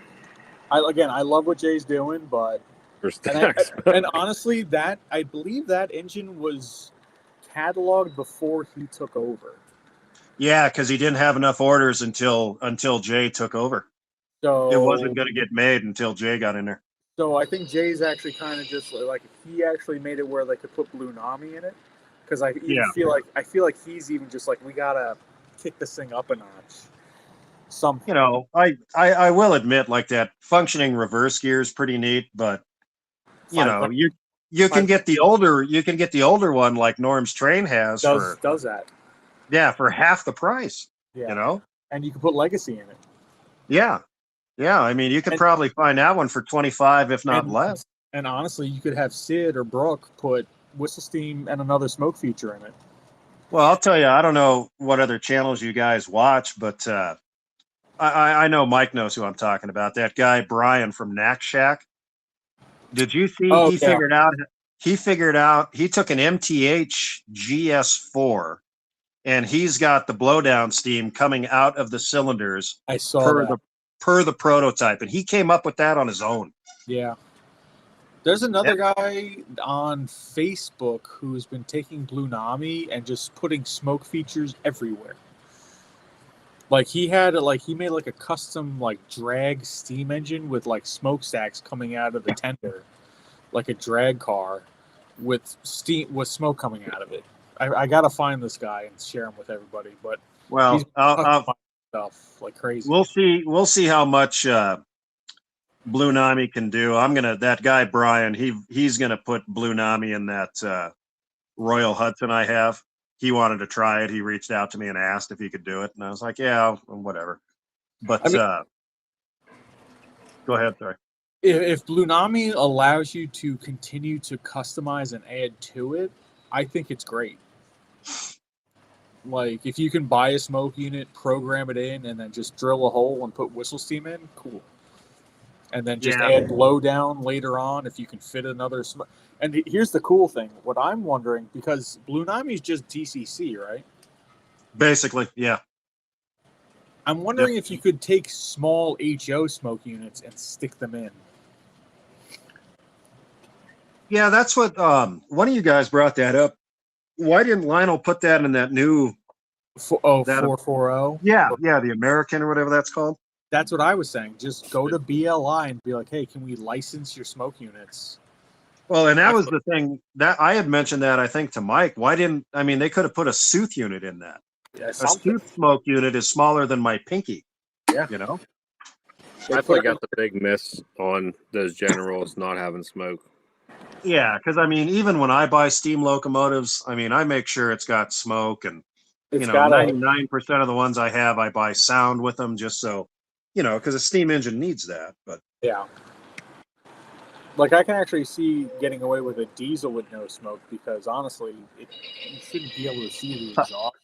Honestly, a good running diesel shouldn't smoke at all. You should, yeah, exactly. Like it should. Like when I got my E7 and then it was smoking like crazy, I'm like, this thing looks like it's running like shit. I know it's running like a 7.3 Power Stroke from '98. Exactly. I'm like, it actually, to be correct, should have no smoke coming out. But no, Tom's right, dude. It's like, come on, you can get whistle steam in a Broadway Limited big boy. Yeah. Come on. I like, what are we doing here? And I'll admit, I saw one of those because Broadway Limited comes to that Rocky Mountain Train show out here. I saw that, and they, believe it or not, they actually got, they didn't get sued by Lionel, but they got asked not to make something. They were going to bring that big boy out with the depleting coal load. Yeah. They had it functioning, but Lionel said, Yeah, which is ridiculous. It's like, come on. How would you see it? Lionel's just got to learn to be like, look, let people, they can do it their own way too. Like, it's like you patented the whole idea of it. It's like. Well, and what I don't even get is Lionel bought that technology from MTH. MTH used to have depleting coal loads in their hoppers. Yeah, I saw that. But the one thing I wish Lionel would not have patented, and because I think it's the best feature in our hobby right now, is the IR tether. That was the day we were just talking about that. They could have, they didn't patent smoke. They invented smoke. I don't know why they patented that. That would have just, because I know, it was Zach was complaining about it, Mike. That's what it was. But yeah, that PS3 wireless drawbar thing is garbage. No, it really sucks. It sucks. It really does. I hate to say that, but it sucks. But no, that wireless IR, I've only got a couple locomotives with it, but oh my God, what a good idea that is. It's like hooking up a post-war locomotive. Tab and hook. That's all it is. I got to do a shout out for Doc because he keeps running with the Letterkenny stuff. So you've never had tacos until you haven't had tacos in LA. So there you go. There's my LA for you. Nobody answered the question. What is the engine? Oh, mine's the M64, the Weaver. It was running earlier. Oh, okay. So we've been asked this, and Mike, you know this. We've been asked this on so many of our lives. What our upper echelon, top, tippity top tier steam engine or engine is. To this day, I don't really have an answer. I have an engine for every category, so to speak. But I do feel like the Allegheny is my top tier one. It just hasn't been done fully correctly to my standards yet. Someday. I can see that. Allegheny is a nice model. I The feel like that's H7s are pretty dang close too. I feel like that's a hard E7? to ask. You have to break it down by category. It's like articulated versus, standard chassis. And For then me, that's easy, Tom. Believe it or not. I mean, I'd have nothing against people that collect them, but I'm not a fan of articulateds. Most get of out my of town. no, I only have two. I only have two articulated. No, I've always been a fan of Northerns. I like 484s. It's just I my do like favorite Northerns. style. I try to collect as many of them as I can, but I have a few. yeah, I don't know what it is. I've always, even when I was a kid, the first steam locomotive I ever saw was 4449, and that just stuck with me. And then the second steam locomotive I saw was, back then it was 8444, which is why I have a model of 8444. Yeah. But and then the Niagara was my father's favorite because he got to ride on a train that was pulled by a Niagara in 1946. And that's why that stuck with him. I'm very surprised I don't have a FEF myself. Yeah, because you have a lot more UP than I do, dude. And I'm really surprised. Well, the only reason I don't have a 4449 is because I got the GS1. And well, that's a cool model too, though. And that's back when I actually had some self-control and I limited myself to one engine per catalog. In hindsight, I should have got the GS1 and the 4449 in the Vision line. I really wish I did that. Yeah. Someday. The Vision GSs are very nice. They're fantastic. Nice. I think that's an engine that almost everybody should try to have at some point. Everybody needs to have a GS4 just in general, or any kind of GS. I fully agree. I mean, I have a Daylight AC9. I mean, I know that's fantasy. I do like that engine though. And I have a Daylight passenger set, and the fact that I don't have a 4449 is kind of a little questionable, collector wise. Well, Tom, are you the one that has the white cab forward? Yes. That was it wasn't on the AC12, but that was a correct paint scheme. That was a paint scheme they really used. What's funny is I thought it was pure fantasy. No. And I did find out that was a real paint scheme. Yeah. It was a real, I think it was on the style that like Rich just bought, that AS6 or AC6, but no, it was a real paint scheme. I did not. They should do a fantasy like GS in that or something. Yeah. I do like the colors on it. They should. I mean, that's just a neat, there's no white steam locomotives out there. With and they did the red roof really nice too. Yeah. The only other railroad that did red roofs was Pennsylvania. So yeah, and they did the stars on the center pins of the drive wheels, which is really nice. Oh yeah. Did you watch my nerd video when I explained what the stars meant? What do the stars? I don't know. I didn't watch that video. What does that mean? All right. Well, they use different symbols on a bunch of the different locomotives. The symbols basically denote what type of bearings the locomotive uses. Huh. So the stars mean Southern Pacific's patented automatic spring type lubricators, meaning that it lubricated as it ran. If you buy a GS5, it will have a circle with dots, and that indicates roller bearings. Now, that is some information I would never know until I told you I am a nerd. That is like me and Mike. We are into the models for the models, essentially. No, that's fine. We are learning the history as we go. No, that's 100% fine. Yeah. You got to. I've just been doing it for a long time, and I was always a Southern Pacific fan. So, but no, that's what the stars mean. So, if anybody ever wondered, so I thought they were just trying to be fancy. Trade his GS. What's that? Rich just said salty, trying to get Mike to trade his GS. I said I already tried to sell with the salty. Well, I guarantee you, Rich knew what I just said. His dad worked for Southern Pacific, so. Oh, nice. Tim has got himself the third rail GS4 reserved. Ooh, that's that's going to be beautiful, but Yeah. even that's out of even my price range. But I think those were what, like 2,500, 2,600? yeah, 24.99. I think. I mean, I'll give him. He didn't charge any different between like the mountains and the northerns, but still, that's a little much even for me. So like the Timken 4 Aces, I really want that engine, but for $2,600 with just smokestack steam, I can't do it. Well, you just watch the Four Aces, Tom. That's what I'm going to have to do. I'll just have to watch everybody else enjoy them. No, that Rio Grande M64 I have, it's the exact same prototype in real life. Oh, is it? Okay. Yeah, it's the same Baldwin 484. Gotcha. So, yeah, if you get the Rio Grande one, just repaint it. Just get the Weaver one to save yourself a lot of money. Oh, yeah, there we go. I could do that. If you can find it. That Weaver one I have is one of 10 built, so good luck. Oh, okay. It's an uphill struggle, but yeah, that's not. But no, it's actually the same. It's actually the same prototype. They were both Baldwin 484s. So that's why they look so good. It's in my opinion, it's one of the best looking Northerns out there. That's why I wanted it. They're little guys, though. Don't expect it to be like a Niagara. It's about 5 inches shorter. They're little. Oh, I didn't know that. It's a really interesting looking tender too. It's got a weird doghouse on the back. Yeah. That's why my Rio Grande ones have the dog houses on them as well. So interesting stuff.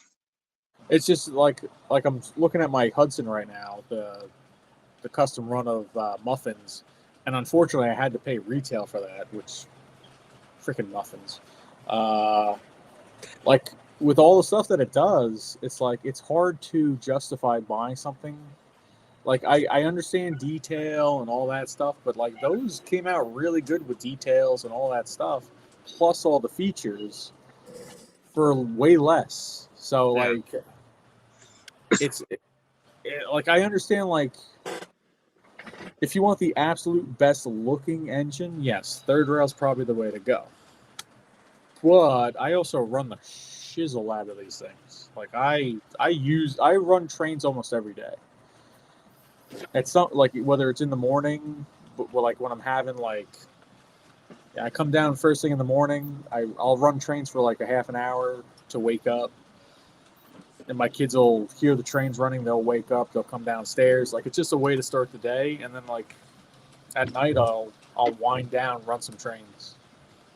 So like I use them. Oh yeah. Well, I'll tell you, my older brass stuff I'll trust that much. You know, the older Korean stuff, but I don't know about the new ones. I don't know. So now my old Williams brass or some of this old Weaver stuff, it'll run all day. It really will, without a problem. A lot of mine have run for 30 plus years, but Yeah. I don't know. I don't know about Chinese brass. Chinese die cast is one thing. I don't know about Chinese brass. But I've seen people like make comments in the lives before saying like, "Are you guys worried about running your trains for a long time?" I mean, every time we do a live, we run our trains for 3 hours straight. Yeah. They're fine. I got a Vision big boy Mike, going. I've been hammered enough where I forgot to shut trains off in the attic, and I've come out the next morning. I'm not kidding. That's impressive. If I ever do that, yeah. Well, now you know why I don't turn on my smoke units. It's because of shit like that. Exactly. I'll burn down the house. You're gonna burn down. Yeah, exactly. No, there's been mornings I've come out to the garage and I hear this noise, and I'm like, oh shit. And I go up and there's a a Weaver steam engine rolling around the layout. I'm like, God damn it. But I mean, I'm still young. I'm sure I'll do something like that. Oh, just wait, dude. I was doing that stuff when I was in my 20s, man. It's nothing to do with age. I mean, I have definitely put my trains on, and then someone knocks on the door, and I go out and talk to them about something, and I come back downstairs, and I'm like, oh, man, these things have been running for like 45 minutes, an hour without me watching. I was even worse when I was in my house because I'd pass out in the train room, you know? My old-ass neighbor lady, she's still on the planet. She gets a kick out of it because she was like, I used to love watching the lights go around the window, you know? Because she could see it flashing toward her house or whatever. But, yeah, it was much worse when it was in the house. God, I probably wouldn't even go in my bedroom anymore. I mean, I agree with Chooch. He's saying, I just run trains. As long as they look good, I don't care. I don't care Yeah. about manufacturer. It's just because I have this thing right here and I only have this, it tethers me pretty much to Lionel Legacy or TMCC, which I don't even have TMCC. I only have Legacy so far. I also I've don't always want to. said just I don't run want to what you want to buy. run. I don't want to buy 150 engines. I'm still under 30 engines, which I kind of am already almost maxed out. I mean, Yep. Mike's probably at about 60 of them. I remember when I counted my engines and I got really depressed. So Salty got way more than. yeah, but I've been doing it a little bit longer. I've been buying them on he's- my own since '91. So Yeah, that's a stretch. but I'm doing better than Eric. Come on. I mean, my engine count is only 36. Now, is that ones that you're keeping, or do you have some boxed up hiding? No, that's my collection's 36. So, what other ones do you have? And that's only command control. That's not counting conventional or starter sets. 36 command controlled engines. So Yeah, how many do you have that's total? where you guys got me beat. I think I only have like 20 command control engines total. Ah. Most of my I don't stuff- have many more. I might have another 5 or 6 more after that. So I'm maybe around 40 in the 40s. Okay. I'm still scared to say. I was telling Mike this the other night. My best running command engine that I have so far is a K-line. I was That's amazed. a lot. I never would have. I know it's a K-line scale Mikado from like the last year they were in production or whatever. It's got cruise control and all that crap on it. That thing runs awesome. It runs better than my AC9, and that has Odyssey. If you when you come out for York, if you stop at my house, I can't wait to let you run some Legacy and Vision Line engines. Oh yeah. I still have to get a Legacy. I'm waiting till York to find one. But Oh no, you're gonna let him run a Vision Line? He won't go back. I'm gonna let them run the Niagara. no, I'm pretty open minded. I kind of like everything. That's why I've kept this where I can just unplug and I can run 100%. Well, I was running one conventional and one command, an hour ago. So I would say like Vision Line. It's worth every penny. I've said that since I got my first one to the next one that I'm gonna buy. Except for the Commodore. You know that, right? I didn't even buy steam engines until I met Zach. Shit. Oh, okay. And now I've noticed in the past. Hold on, we're not doing layout stuff anymore. I've noticed in the past year, everything I bought was a steam locomotive. Everything, and I bought a lot of shit last year. That's pretty much all I have. I had to get peer pressured into a diesel. I feel but you picked some pretty good ones there, buddy. That's what I just try not to make a bad decision if I can help it. Nah, Vision Line Niagara is a perfect engine to start with. That is if you can have one Vision Line after hearing your backstory, that's the one to get. Oh yeah. You need that Niagara. We got to find salty Niagara, boys. Yeah. I think there's a gray one on trains. I think the problem is it's like $2,800. Yeah, that's no. Between that, I see that, and then I see that. Mike, remember what I told you? What my wife called the hot dog Challenger? Did I talk about that here, or did I talk about that in the podcast? I can't remember. You can talk about it again if you'd like. So I was showing her. We were looking at something. I can't remember what it was, and I grabbed her because I saw that hot dog Challenger come up for like $4,500 or whatever. Oof. And I showed her the picture, and she was kind of like, ugh. And I'm like, yeah, the nickname of that's the hot dog. And she, without missing a beat, remember Brooklyn, she's like, yeah, it looks like a hot dog with gonorrhea. And I was like, I can kind of see that. But yeah, she wasn't too impressed by that paint scheme. I'm like, it's real collectible, though. But I had one. I sold it. I did pretty well on that one. Yeah. Well, it was a real paint scheme, just not on that locomotive. Not on that locomotive. I've never been a fan of the hot dog. No, that's just too many colors going on for me. That's just it. It's too many colors, and it's really interesting combination of colors. Yeah. No, That's I was what talking on the podcast one time. My favorite type of steam engines are just black ones. You know, Yeah. I like the down, dirty, business-like things. You know. Yes. I have my. So I try to keep my collection at 50-50. Half just black business engines, and then the other ones are more fun because if they were all black, my wife would be like, "Stop freaking buying black." She's like, because she doesn't notice the details. She doesn't. She's just like, they're all the same. I'm like, I get one with color. She's like, all right, that's cool. She's like, I get it. Her favorite engine is the Great Northern Diesel. No, that's Out of cool. all the steam engines I have, she's like, That's funny. She's like, I like that one. I'm like, of course you do. Of course you do. All the colors. It's all color. Excuse me. Oh, I gotta grab another beer. I'll be right back. Oh, There you go. oh. I think I have to go in the house. Damn it. Salt is going down the ladder. Be careful. Yeah, take it easy. I didn't fall over that. Maddie C thinks that the Niagara prices is crazy, how much it's going up. It doesn't surprise me, though. It's to this day. I mean, it's going to be funny once they redo them. I was gonna say they're gonna be rerunning it. I'm sure of that. It's coming up, and there's going to be a pacemaker. There's going to be probably a gray one again. I wonder if Muffins will do another PL&E. Ooh, maybe I get that one. I like the Actually, I would like a black one. right here. That like weird greenish blue. That looks awesome. Oh, the teal. The mint, yeah.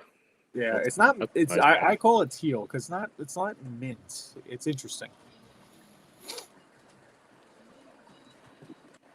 I like that color. I do like that color.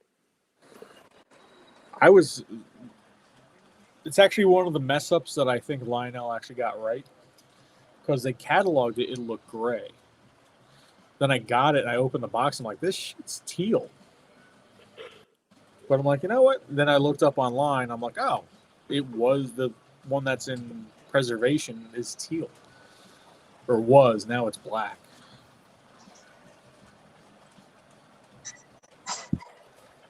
Rich said my wife likes the passenger cars and the lights off. That's interesting. Oh, I thought you meant the lights off on the passenger cars. No, turn the lights off in the room and the running passenger cars is a nice way to do it. Tim is saying I think they need to rerun the CC2. I agree, but I feel like it'll probably be expensive as shit. Unfortunately, Dude, I think I might get a centipede. If they do the centipedes soon, I might do those again. Yeah, the centipedes are pretty. Even I like those. I would do. I love that Seaboard paint scheme. Mike, you got the Pensy ones, right? The green ones. Did they make those in red? huh? Did they make the centipedes in Nah, red they only did them in green. and only in green? I bet they do them in red though next time. I know it's Supposedly- technically a fantasy, but I do like those Union Pacific ones that Zach has. I like the Supposedly- Seaboard ones. The centipede was like a huge failure, I guess. Yeah. It- Well, Yeah, that's so how was it- that's why the UP one isn't really a fantasy scheme. Union Pacific had actually ordered some, but then they canceled the order. Yeah, So, they were. I guess they were like horrible. They like used them but for switching in the yard. wasn't most Baldwin stuff was pretty bad. So no compatibility. They couldn't hook it to other brands or something. I can't remember the story. Somebody in the comments will know. the S1 was a failure too, right? Yeah, I think the only one that was good, I have like 3 or 4 of them. It's the engine that Jeremy says is so ugly. It was the AS616. That was the only one they sold a bunch of. It looks like an RS3 kind of, just a 6-axle road switcher. I would like Lionel to do a proper Yellowstone. Yeah, because right now the third rail is one thing, but that's a fragile thing. Yeah, but, exactly. The MTH one was pretty nice too. Yeah, Like but they haven't run that in a long time either. I don't know if I was really hoping that Lionel bought that. No, I don't think they got think that they one did, either, but- unfortunately. I know. One can only dream. You know, a lot of people thought they got that A2 Berkshire, but according to Big Rich, he said, Mr. Muffin said that's the next MTH coming out is the A2. See, that's another one that I wish they would have gotten, but Yeah, can't I have like everything. that A2 is pretty cool. I know. That's pretty cool. That's a unique locomotive. That's an engine that looks like it, as it does. Like they basically took like 3 different engines and just welded different parts together. They It's took like a Niagara. They took a Niagara front, put it with a Hudson. It looks like the Niagara's ugly sister, Yes. you know, and it looks pissed off. It looks pissed off to me. It looks mad that it was created. Mm-hmm. Look like it's ready for business or some shit, you know. Oh Mike my! is gone. Let's see. Yeah. This keeps happening to me. Let's see what's going on here. There we go. There we go. God, we've been talking for 3.5 hours. Holy shit! Honestly, this is one of those lives that feels like it's only been about an hour. Yeah, I didn't even realize. This one's Shit. been flying. Didn't The last even one me and realize. Mike did was 2.5 hours, and by 2.5 hour mark, we both looked at each other like it's time. Yeah. And we ended it there, but this one's been going good. It's because we have 3 real train nerds here. That's Yeah. I'm trying to make sure I'm paying attention to the chat, but this whole time I can't even see it. I'm I relying don't on you even- guys. So anyone watching and hanging out with us still, thank you, but I'm trying to do the best I can. Tim saying the Polar Express Centipede, that would sell so well. It would. I mean, I've never seen that movie, but you know, I mean, I'm sure you guys all know the Polar Express is what saved Lionel. I didn't see that movie up until about 4 years ago. Yeah, I've never seen it. I mean, when That's it came all 'cause- out, I was 30, so Yeah, when I don't have kids. Exactly. My kids are what I saw it with for the first time. I don't even want the Polar Express that I have. I bought it for my kids and because my dad likes the movie. Yeah, there's nothing wrong with them. I'm like, you know what? I'm okay with that. And then in 20 years, if they ever get bored, 10 years when they're done with it, I'm happy to be my first sale. No, I don't mind getting rid of it. That saved Lionel. They were having some financial issues because of MTH suing them and shit, but yeah, that brought them back. So good for them. How many people we got in here, Mike? 23. Really? My God. I heard you guys talking about the A2 Burke, and I'm kind of sad that Lionel didn't get it. Yeah, that's kind of what we were getting at. I want one, but because MTH, I'll never have one. I have one, so there's no way in hell I'm buying a new one. There ain't no point. It's just the same. It ain't gonna be no different. No, it's not gonna be. Well, it might have whistle steam. Yeah, and it'll have that drawbar that I can't stand too. Dude, we obviously know people that can put whistle steam in it. Yeah, exactly. All right, just so you guys know, I have about 5% battery left. I will go as long as I can. Go. I figured this shit out. I got 100%. Wow. My phone's working this time. Now I just grabbed the proper charger. Doc said he got all kinds of shit done, and we were still on. I know, it's pathetic. Well, Mike, I mentioned when you were gone, we got 3 real train nerds here talking. That's why. That's what happened. And Bill's back. This one has definitely gone by quick. He said I nodded out. Dude, I just showed my friends down. I got tired this weekend. We're not that. I guess we're not that interesting. I was watching Tattoo Mike's live last night, and I fell asleep on the couch. I was out. I was tired last night. Yeah, I worked till like 9 o'clock last night. I didn't get a chance to catch you. I can't be watching you guys when I'm driving a truck. So. No. Well, no, I missed a lot of Zach's on Tuesday too because I was working. So. But luckily today nobody shipped anything, so I didn't have a whole lot of trips to make. So David said, "Tom, do you not have a 8 or 10-foot cable and a tripod for phone charging?" No, I'm not on my phone. I'm on my laptop. My phone is over there.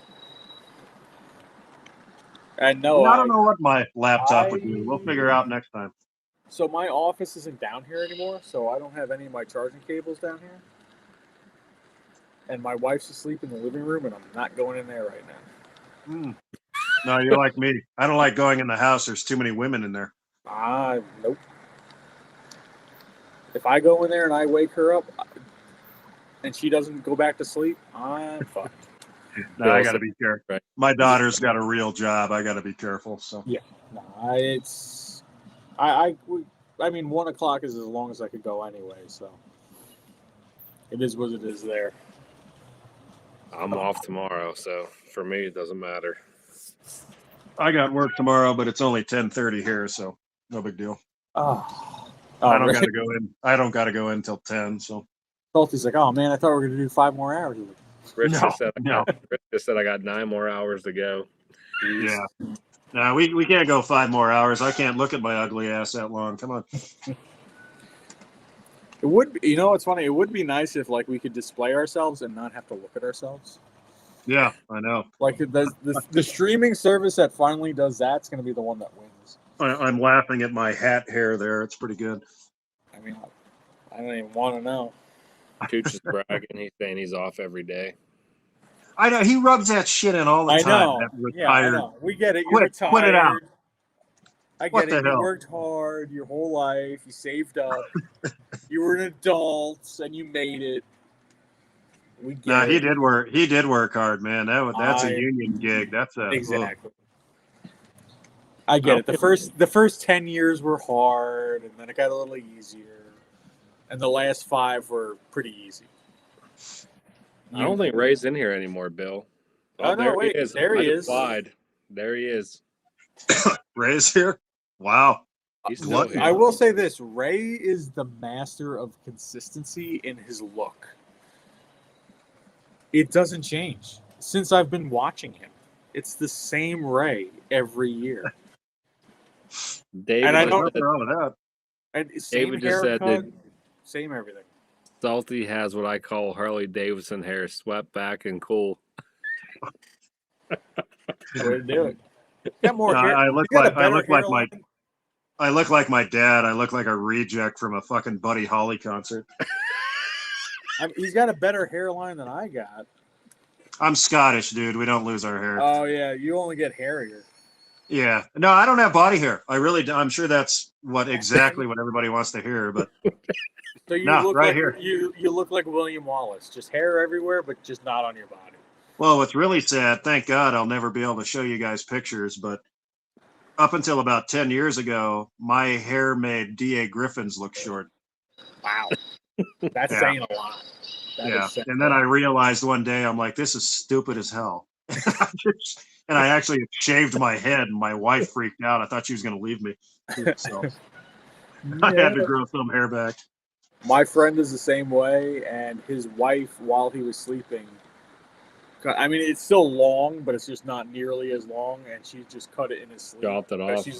She's like, we can't that long anymore. He woke up and he's just like, okay, I get it. Oh, I couldn't believe it. I'm like, why did I do this for 30 years of my life? It's a commitment too. It's a lot of hair. It was dumb. Dumb. What I don't It's get not- to is, and just like you, like he works with machinery where that shit can get caught in anything. Oh, what's really scary is Budweiser let me have long hair. I couldn't believe that. You know, we couldn't have tattoos, but I could have long hair. You could have long hair. That's a big reason why I don't have any tattoos is because of working at Budweiser. We weren't allowed to have any at all. That's crazy. It's different now, but no, back then, nope, no visible tattoos. August just said you made his evening, Salty. I made him feel better about himself. Good. Take one look at me, that'll do it. Dave is saying, actually, if you know the captain of the Cornelius Marine from the Deadliest Catch crab fishing boat, that. I'm assuming that's some sort of. I haven't seen that show in a long time. He's saying that's what Salty looks like. Yeah.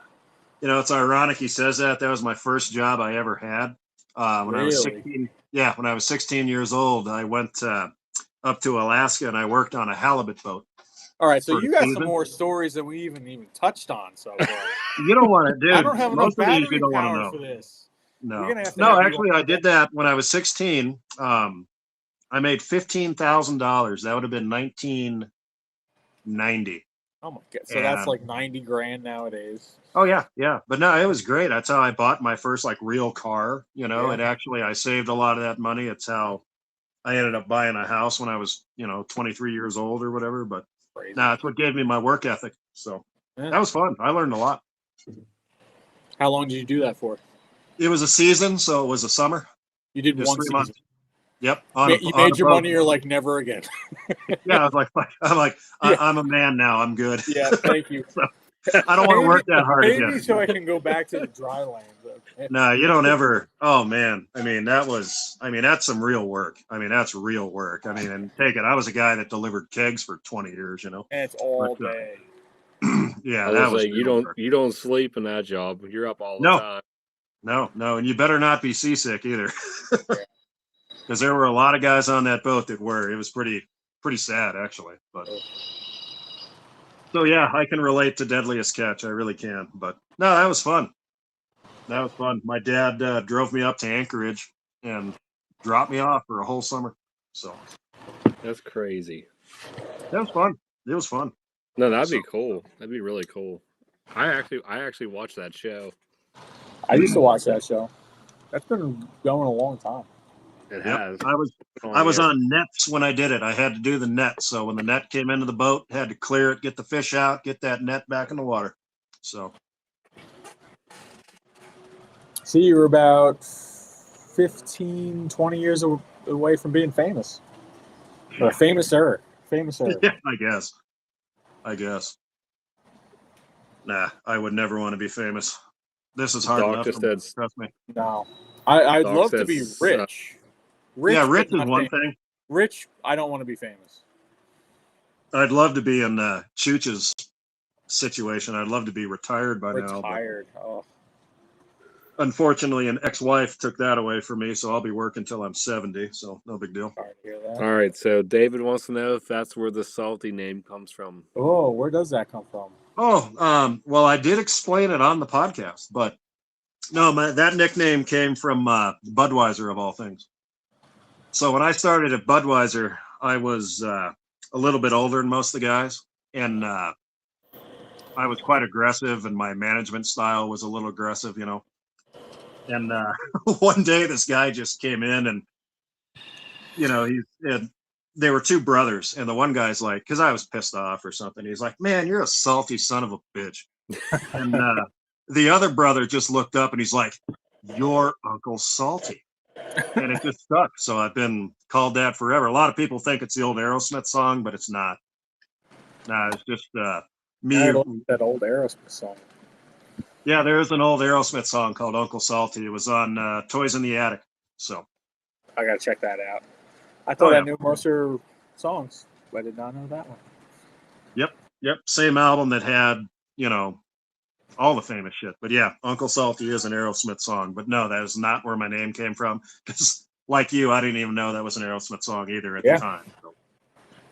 Ray, I like how you go to these train stores and don't tell us that you're there, because I could have just told you to get me something if I wanted. Yeah, something. Ray doesn't want to include us in anything. Yeah, he just goes to the stores and then he's like, "Oh, just order it online so you can pay $30 in shipping." You can. I know shipping sucks now. I stopped You my were trip just there. I could have just had you pick it up, and I could have got it from you at York and got shipping for free. But no. Well, to give you an idea how much shipping costs these days, so last year I shipped Zach a 30-pack of that, Busch Light Lime or whatever the fuck he wants. $100. What? Yeah, Because of weight or like yeah, volume? because of weight and the size. I had to tell him, God, what the hell did I put on the thing? You I would put have it been with better off just finding a store that had it near him and telling him where to go. Well, that was the thing. They Venmoing him don't the sell it money. in Florida. They don't sell it in Florida. So, Sorry that.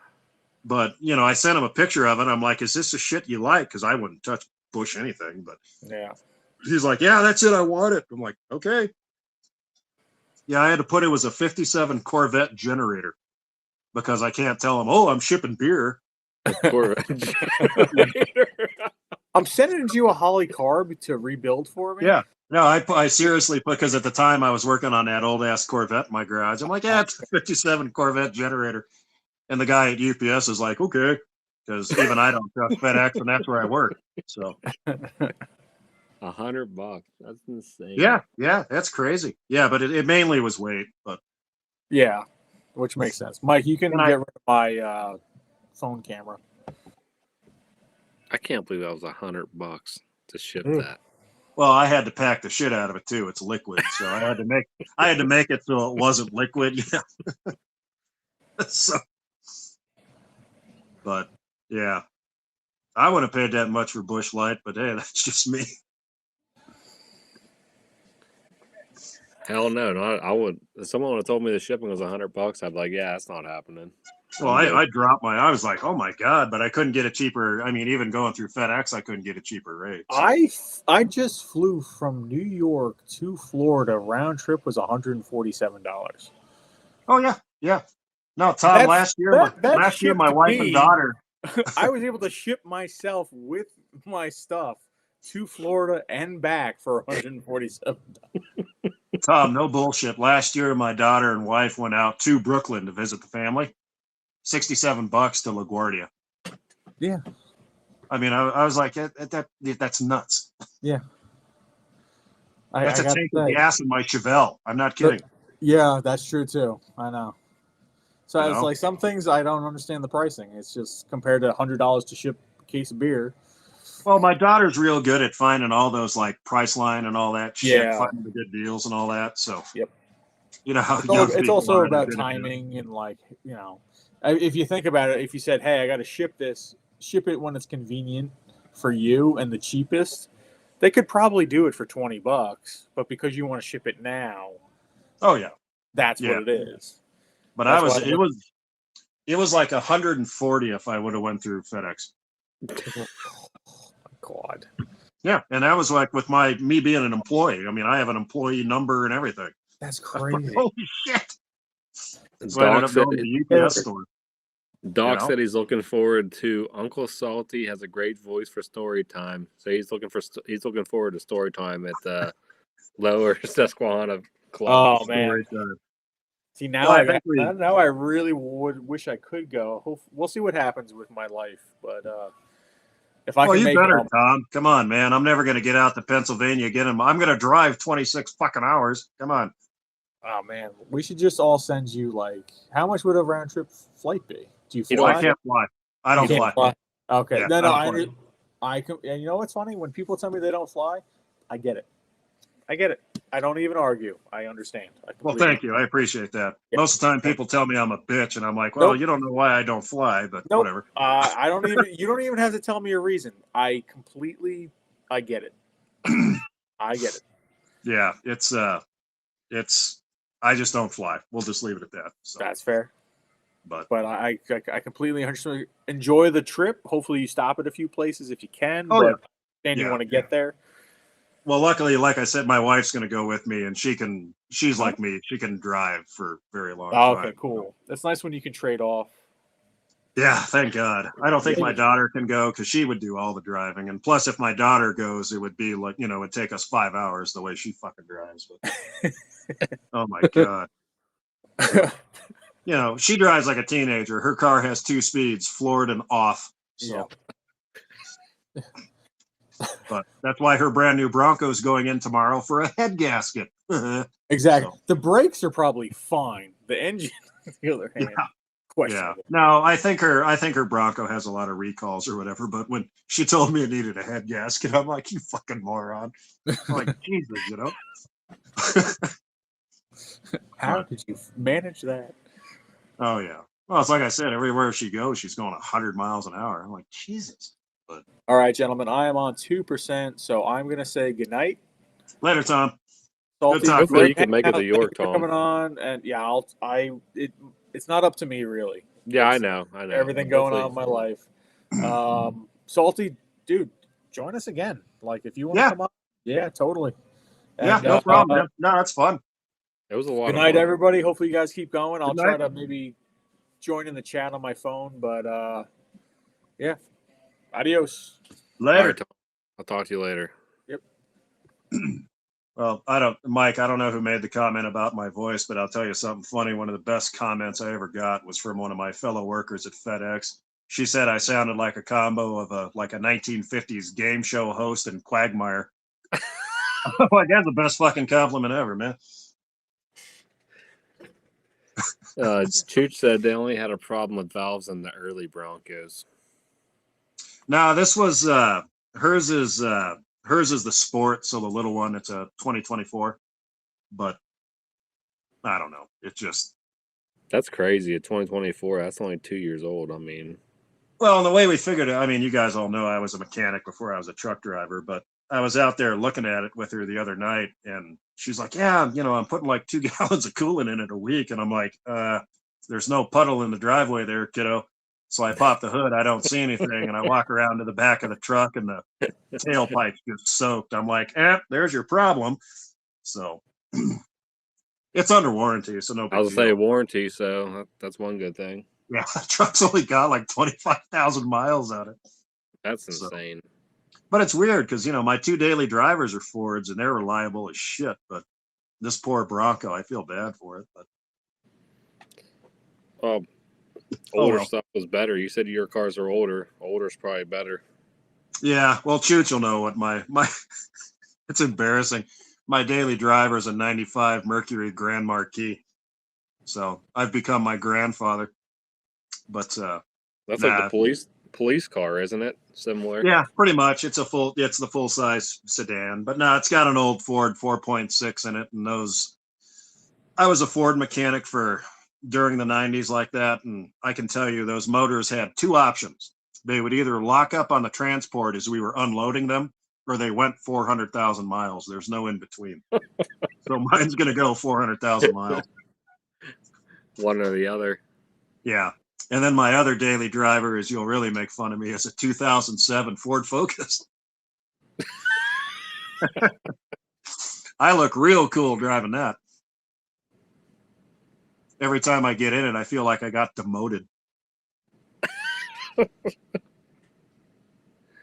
But it gets 45 miles a gallon, and I work in the hood. You can't take a nice car to where I work. So Chooch is saying all of his Fords have over 100,000 miles on them. oh yeah. My Grand Marquis just turned 150. My Focus has 130. They're fine. So no problem. Just this Bronco scares me a little bit. But I was trying to get her to get a brand new Ranger, the little pickup truck, but she thought it was too big, so she went with the Bronco. But it's fine. It was her. She bought it all on her own. I just had to co-sign. So No, it was fun. I'm glad we got this to work. I know the last time we had some issues, but we worked it out this time. Made it good. yeah, I just needed my wife because I'm a tech-tarded idiot. But luckily, my wife has a brain, so she's the one that figured it out. She's like, "You had your thing off," so. That's kind of what I figured was going on because you kept saying how it wasn't letting you have the camera. I figured there was something in your settings that was turned off. Yeah, no, you were right. It was in Chrome. Is where it was. So I'm a conspiracy theorist to an extent, so I always have everything shut off on my phone. No, I understand. So Chooch is saying his Explorer has 230,000 miles. is it a 5.0 or a 4.6 or what? Remember, I can't see the chat, so. He didn't put that up yet, but he just said.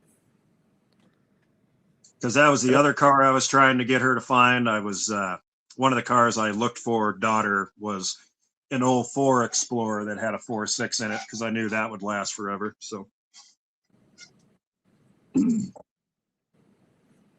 The car I had previous to the one I just bought now I had a Ford Fusion, and it still ran fine, but the body rusted out on it living here. Everything yeah, rusted. we don't have that problem in Colorado. They don't use a lot of salt out here. So yeah, our cars get hammered with salt. It's bad. yeah, I've got an old. I guess I can tell the story on this. I've got an old 78 F-250 crew cab that is an ex-Burlington Northern Railroad high rail truck. Oh, that's cool. The title that I have still says the former owner before me is BNRRCO, Burlington Northern Railroad Company. So when I bought it, I had to cut all the brackets off for the high rail wheels. It's pretty cool. Chooch said it's a 4-liter V6. Oh yeah, the 4 liters. Those well, if it's not the overhead cam one, it'll really last forever. But yeah, I was a Ford mechanic from 92 to 98. So, and then a soccer mom with a Ford Windstar made me quit on the spot. So, pretty cool. That's crazy. Yep. I had to tell her I had to tell her GFC. So use your imagination on that one. So I'm sure you know what that means. So if you watch internet memes, you know exactly what I'm talking about. So that was the end of my career at Ford. That was it after that? Well, I went and worked at a Chevy dealership for about a year, but GM was much worse. I didn't like that. I was heavy line on trucks, so I was doing motors, trannies, transfer cases, axles. Then I went and got a CDL and doubled my income. So I'm like, yeah, I'll drive a truck. Much easier. Plus, you don't got to deal with I mean, I guess you do for a certain extent deal with the public, but not as much, I guess. I don't anymore. I don't even have to talk to customers anymore. I used to go do like customer drops with FedEx, but like, go to a place and drop a trailer or whatever. But I don't have to do that anymore. Thank God. I only deal with FedEx now. It's so much easier. So much easier. Yeah, that's what I mean. Lauren deals with the public, and I don't have to deal with the public with my work. And she said it's horrible. She hates it. Oh yeah. I can't talk to people anymore. She You hates got, oh, it's horrible. Horrible. But anyway. No big deal. The only problem I got to worry about is the fact that everybody in Colorado smokes weed while they're fucking driving. So that's the only thing I got to watch out for. And trust me, I'm not lying because I can see down in the cars. I can see what they're doing. Everybody out here is a stoner. It's horrible. Yeah, I saw. Or Jeremy sent me this Weaver flat, and it was. I think I got it for like $25. I'm like, that's a steal. So I Oh, hell bought it. yeah. Thing's brand new. I think it said the box had some little bit of like water damage, which I don't really care about that. Well, that Campbell Express I got from your boy. I got that from Brady. That's where I got this from. I got this from Brady. Yeah, I didn't pay $20. $1.50. Well, I know you said that was. I mean, that was a rare one, though. You said. So. Oh yeah. And I'm trying to figure out why the hell is that in Pennsylvania? It's a Santa Fe flat car. I mean, I had no idea. Everything I find train wise is in Pennsylvania now. You guys have more stuff out there, I guess. So There is a lot of stuff out this way. That's for sure. well, you sure got a lot more train stores than I do. Yeah, I don't know how long you're planning on staying. Well, if you even stay out around here, but we'll have to go check out some stores and if you have time. Oh, I'd love to. I would love to. I need to. We are lucky. I mean, we do have a lot of stores in our area, which is compared to what other people say. I guess they don't have anything, but Oh no, I don't. Like earlier, that guy mentioned Rocky Mountain Train Supply. That's an N scale store, and I found a legacy set there. So in his used section, I was like, "What the hell?" So I kind of had to do that. Yeah, whenever you sent it to me and you told me the price on it, I was like, yeah, I think it's definitely worth getting. Oh yeah, what the 400? I think is what I paid for that. That's nothing. That's nothing. So, and then I saw what they were going for on that place with a Z. I was like, holy shit, that is a good deal. So they had some for like $1,400, And I'm not. I mean, I still kept the plastic on it, just like you said or whatever. Yeah, I noticed you got all the plastic on everything still. Yeah, it was like unused. So I got no problem with that system. I didn't want to mess with the MTH. That seemed a little too complicated on the wiring. So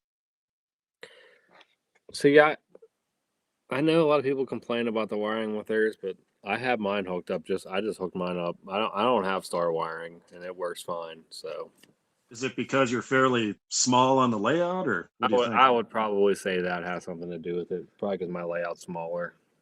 Well, it's like we were talking. I mean, look at mine. I have virtually no drops, and my layout's actually pretty good size. Exactly. Yeah.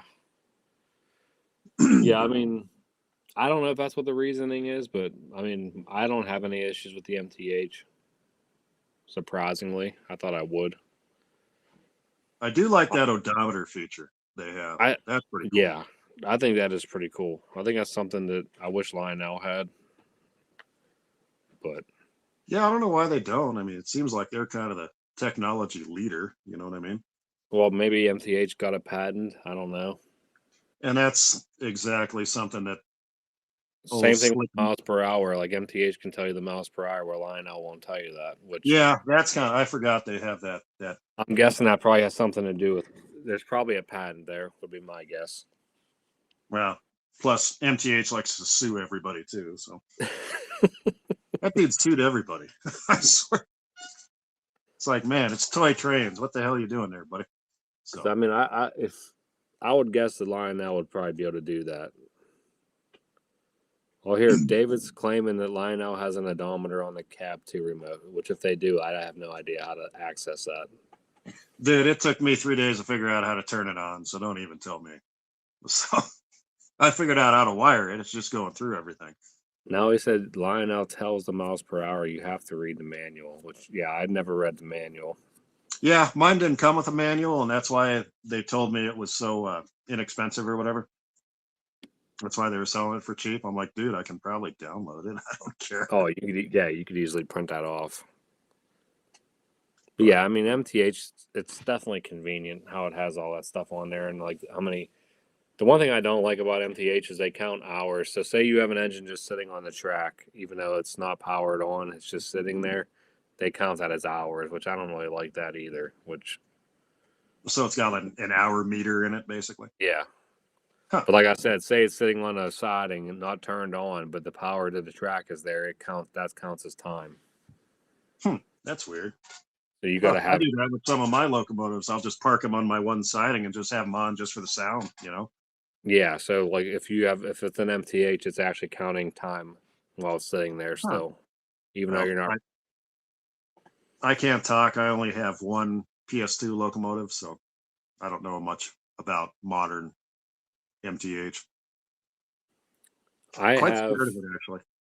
I did that collection video. Like I told you, I did all my engines. I haven't posted it yet, but I think I only have like 4 or 5 MTH engines. Not many. Well, in all honesty, I have more MTH engines than anything, but it's not because of MTH. It's because of where they were built, and I'm the only guy out here that actually likes QSI. So 7. I just looked on my list. I have 7 MTH engines, command controlled. So I'll bet you I have 70 to 80, if not more, MTH. But it's because they were all Korean, built in Sam Hongsa and all that stuff. So that's back when he made a good product. I had 2 PS2 engines. One of them I got so frustrated with, I ended up giving it to somebody, someone within our community. But and he got it to work perfectly. But no, I just wasn't impressed with it. Like build quality and everything, it just kind of went a little downhill. And it wasn't a steam engine, but just compared to Lionel, just quality wasn't there. Compared to any of it. David said restricted speed is 5 miles per hour, slow speed is 20, medium speed is 35, and limited speed is 50 miles per hour. Really? That's interesting. I didn't know that. Yeah, I'll have to figure that. Well, none of my TMC ship will have that, but no, that's good to know. Now the remote's fancy as hell. I'll give it that. I took that thing out of the box. I'm like, look at all the freaking buttons, The other night I was showing you that MTH, that conventional remote I have that has like 5 buttons on it. I looked at this thing. I'm like, geez. But It's pretty cool. Chute said he got one MTH engine. It's nothing against MTH. I mean, I don't know. I'm just heavily in Lionel, so. Oh yeah, yeah. We all buy it. I mean, I prefer Weaver and Williams. Those are my two favorites. But K-Line probably is my favorite. I hate to say it, but that's unfortunately they got taken away from us, so that sucks. Now that I have some of the Woodside reefers that you talked about, I mean, it's funny how people claim that Atlas is the best, but pretty much Atlas just bought K-Line's tolling. It's obvious if you have the two next to each other. Oh, it's so funny. Tolling. The other night I was in the server or whatever, and somebody was talking about, oh yeah, I don't like K-Line, I prefer the Atlas. I'm like, yeah, same fucking thing, bud. But it's okay. It's okay. If I have, and the K-Line has more features. Exactly. The K-Line has more stuff going on in it. And they just, to me, I think the steps and stuff are metal on the K-Lines versus the plastic. At least that's what Rabs noticed that. He's like, yeah, the steps are metal. So I'd have to look at them again. Because I know there is a difference between like some of my older Atlas reefers versus like the brand new stuff. The older ones seem to have like thicker plastic on the steps and the ladders and everything. But yeah, I don't mind. They're still my favorite cars, are these Woodside reefers. These things are so damn cool. They are nice. And you can put 40 of them in a row and they, it just looks awesome. Those are nice. And I mean, pup trailers are another thing. I have a lot of I like pup trailers. Yeah. Not even you're gonna get me in trouble with those, dude. Wait till you when you get the Lionel one, you're gonna be like, wow, this thing's pretty awesome. Because you saw them the other night. I do have quite a few of the MTH ones, but I was like, I need more because they just fit my era. The old ones do. But I like the Weaver ones because I mean, I have nothing against the Weaver ones. Yeah, the flat itself might not be as nice, but the Weaver ones look pretty nice too. Oh yeah, yeah. I was surprised when I took that thing out of the box. There's a big old emblem on the side, "Made in USA." That kind of surprised me. With the Weaver one. Yeah, the Weaver flat. I don't think the trailer is, but the flat car is made in America. It says it right on your flat car or on the box? On the box. The box says made in America. Yeah, grab it where it says features on the flat car. Yep, made in the USA. Yeah, I think that other guy that does some of my older QSI work for me, Warden Entertainment, he was telling me that when Weaver shut down in 2015, over 75% of their products were still made in America. That's pretty awesome. Yeah, so they were the last. They even outlasted Lionel because I think Lionel went to like the early 2000s. Their stuff was still made in America, but that's pretty cool in my opinion. But no, I like the Weaver stuff. They make a good product. No, that's what I mean. It's crazy, but a lot of the manufacturers that are doing the stuff now, it's stuff that I mean, everybody's like, oh, new tolling, but a lot of the tolling's old tolling that other companies had that they're just using now. Well, it's like we were talking. You can't afford a new tooling. Like a new die-cast steam locomotive, that'd be $150,000, if not more. I don't blame them for reusing stuff. I would too. I didn't know you actually bought that flat car. You're gonna when you get that flat car, you're gonna be like, man, this thing's damn nice. Well, that's why I asked you. I'm like, is that a good deal? And you said yes, and I clicked on yes. So I bought that and that stupid building just to piss them off because it was free shipping. So here I'm going to get this building that's 30 inches long for free shipping. I was like, yeah, that's a salty thing to do. So. Chooch said, what's Chooch talking about? Strange piece, definitely not a prototype. We could definitely either do 15 or 20, depending on the situation. Yeah, that's what Jeremy sent me that flat, and he's like, check this out. And I looked at it, and I'm like, holy shit, for 20, or it was like $35. I'm like, yeah, I'm definitely buying that. Oh, yeah. Then I was on there the other day just looking again, and I saw that trailer come up at for like $10. I'm like, yeah, I'm buying that too.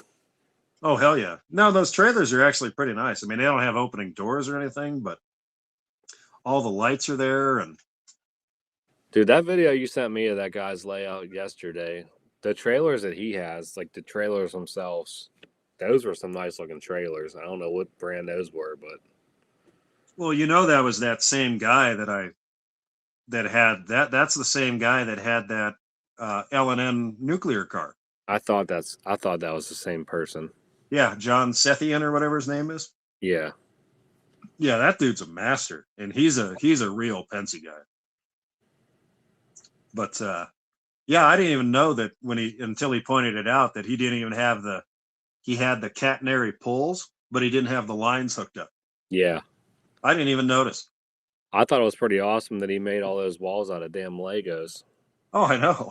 I was like, insane. I thought it was crazy. It's a friggin' 2-rail guy running MTH DCS. Well, he said he buys all 3-rail and then converts it to 2-rail, pretty much. Yeah, because you can't afford 2-rail scale. That's why. But no, even in that first video I sent you he has those Lionel sharks that he put a bunch of money in, and everybody thought they were Overland models, which are, and he wasn't kidding. I mean, if you find a set of brass Overland sharks, they're, $8,000 to $10,000. Yeah, that guy's layout, and he got some nice stuff. Really Yeah, nice. and it wasn't even that big. It's smaller than this attic I have. And he fit a lot. But no, I just liked it because I like Pensy electrics a lot. So when I saw that layout was so cool. It was impressive. I will say that. Yeah. If anybody's a Pensy fan, they should check out his layout. So. And then how he tells you like all the like ideas and how he does the stuff, like in the description and just talking over it. I thought that was pretty cool. Yeah. Yeah, he's a modeler, just like who's the other guy? Norm's Trains. He's like Norm. Yeah. A real modeler. So, and I like guys like that. That's a fun aspect of the hobby. So, and he's not an operations guy. He said he's just like the rest of us. He just likes to run his trains in a circle, Yeah, exactly. He said he barely has any switches or any of that stuff. Oh, it just makes your layout more reliable, Exactly, yeah. You guys are lucky with like your fast track switches. They actually work. Yeah, that's what I really haven't had many problems with my, knock on wood, my fast track. I mean, I know a lot of people do have problems, but I can't really complain about it. No, there's nothing wrong with it. The only reason I'm not using it up here is when I initially put something up here, I had a loop of fast track. Oh my God, you should have heard how loud it was up here. Like you couldn't hear the sound system. Fast track is loud, I will say, because like on my layout it doesn't sound loud, but when I have it up on my living room around my Christmas tree, it sounds loud. Oh yeah, this K-line stuff with the plastic ties, it actually does a really good job of sound deadening. But if I was smart, I'd put foam or something up here. I'd put like a 2-inch foam under the track. But you can't get like, they were when I did my upper loop. I was talking to people and they were like, "Oh, you're using Atlas track. You don't got to put nothing under it. It's quiet." But I don't know if it's because I have my table so high that it makes the sound like comes off the table. But it kind of like the engine's quiet over top of like my layout itself. But when it gets to the table side, it does have some noise. So really, huh? I don't know if I need to put like maybe some foam underneath the tables. That way it like traps the sound in underneath the table or what it is, but it is loud there. I know guys earlier in the chat were talking about like Homosote and stuff like that. That's real hard to get out here. You have to special order it in Colorado, but that stuff really does make a difference. That's what my dad ran his layout on. It was Homosote was at the top of his tables. And it's nice because you can somewhat get screws to grab on it, Yeah, that's what I don't know. I like the way it turned out over there. I mean, the whole upper loop turned out pretty good, but I will say that it is louder over there. So I'm probably gonna. I don't know if I'm gonna buy a piece of foam and stick it up underneath there to see if it'll help or what. Hmm. And like close the whole bottom end. No, it'll be fine. Wait, what's going on? Oh, hold on. Can you hold the stream for like? I'll be back. I have to go give my dog an insulin shot. Sorry, my wife is texting me. I have a diabetic dog, so. Or if you want to cut it, just cut it. We're fine. Yeah, we can cut it. It's already like 120. Oh yeah. Here. Oh shit. We've been on here for 4 hours, man. I'm sorry. Yeah. Holy shit. No, It's you're early. good. It's only 11:15 out here. Oh man. Well, I don't want to keep you up too late. You got to work tomorrow. I don't. Yeah. Yeah. It's all right. So. All right, guys. I appreciate everybody that hung out with us. It was nice having Salty on. Yeah, I'm surprised anybody even came on with my dumbass being here, but that's cool. I appreciate it. It was. I mean, obviously it's dropping off now because it's so late, but it was doing really well earlier in the stream. Yeah, and thank Chooch for rubbing in the retirement. That's great. Appreciate it, buddy. That's awesome. Yeah, Rub you it know, in. waking up early tomorrow. Oh yeah, yeah. I got to work till I'm 70. Thanks, pal. So, All right, Salty. I'll talk to you. Thanks for coming on. yeah, no problem, man. Thanks for inviting me. Thanks for helping me figure this out. So. Yeah, it was. Yeah, it's awesome we got you on here. All right, Matty. See you, everybody. Yep. Later on, guys. I appreciate you all listening to my dumbass. So I'll see you next time. Yeah, we'll have you on again, Salty. Yeah, please do. Anytime.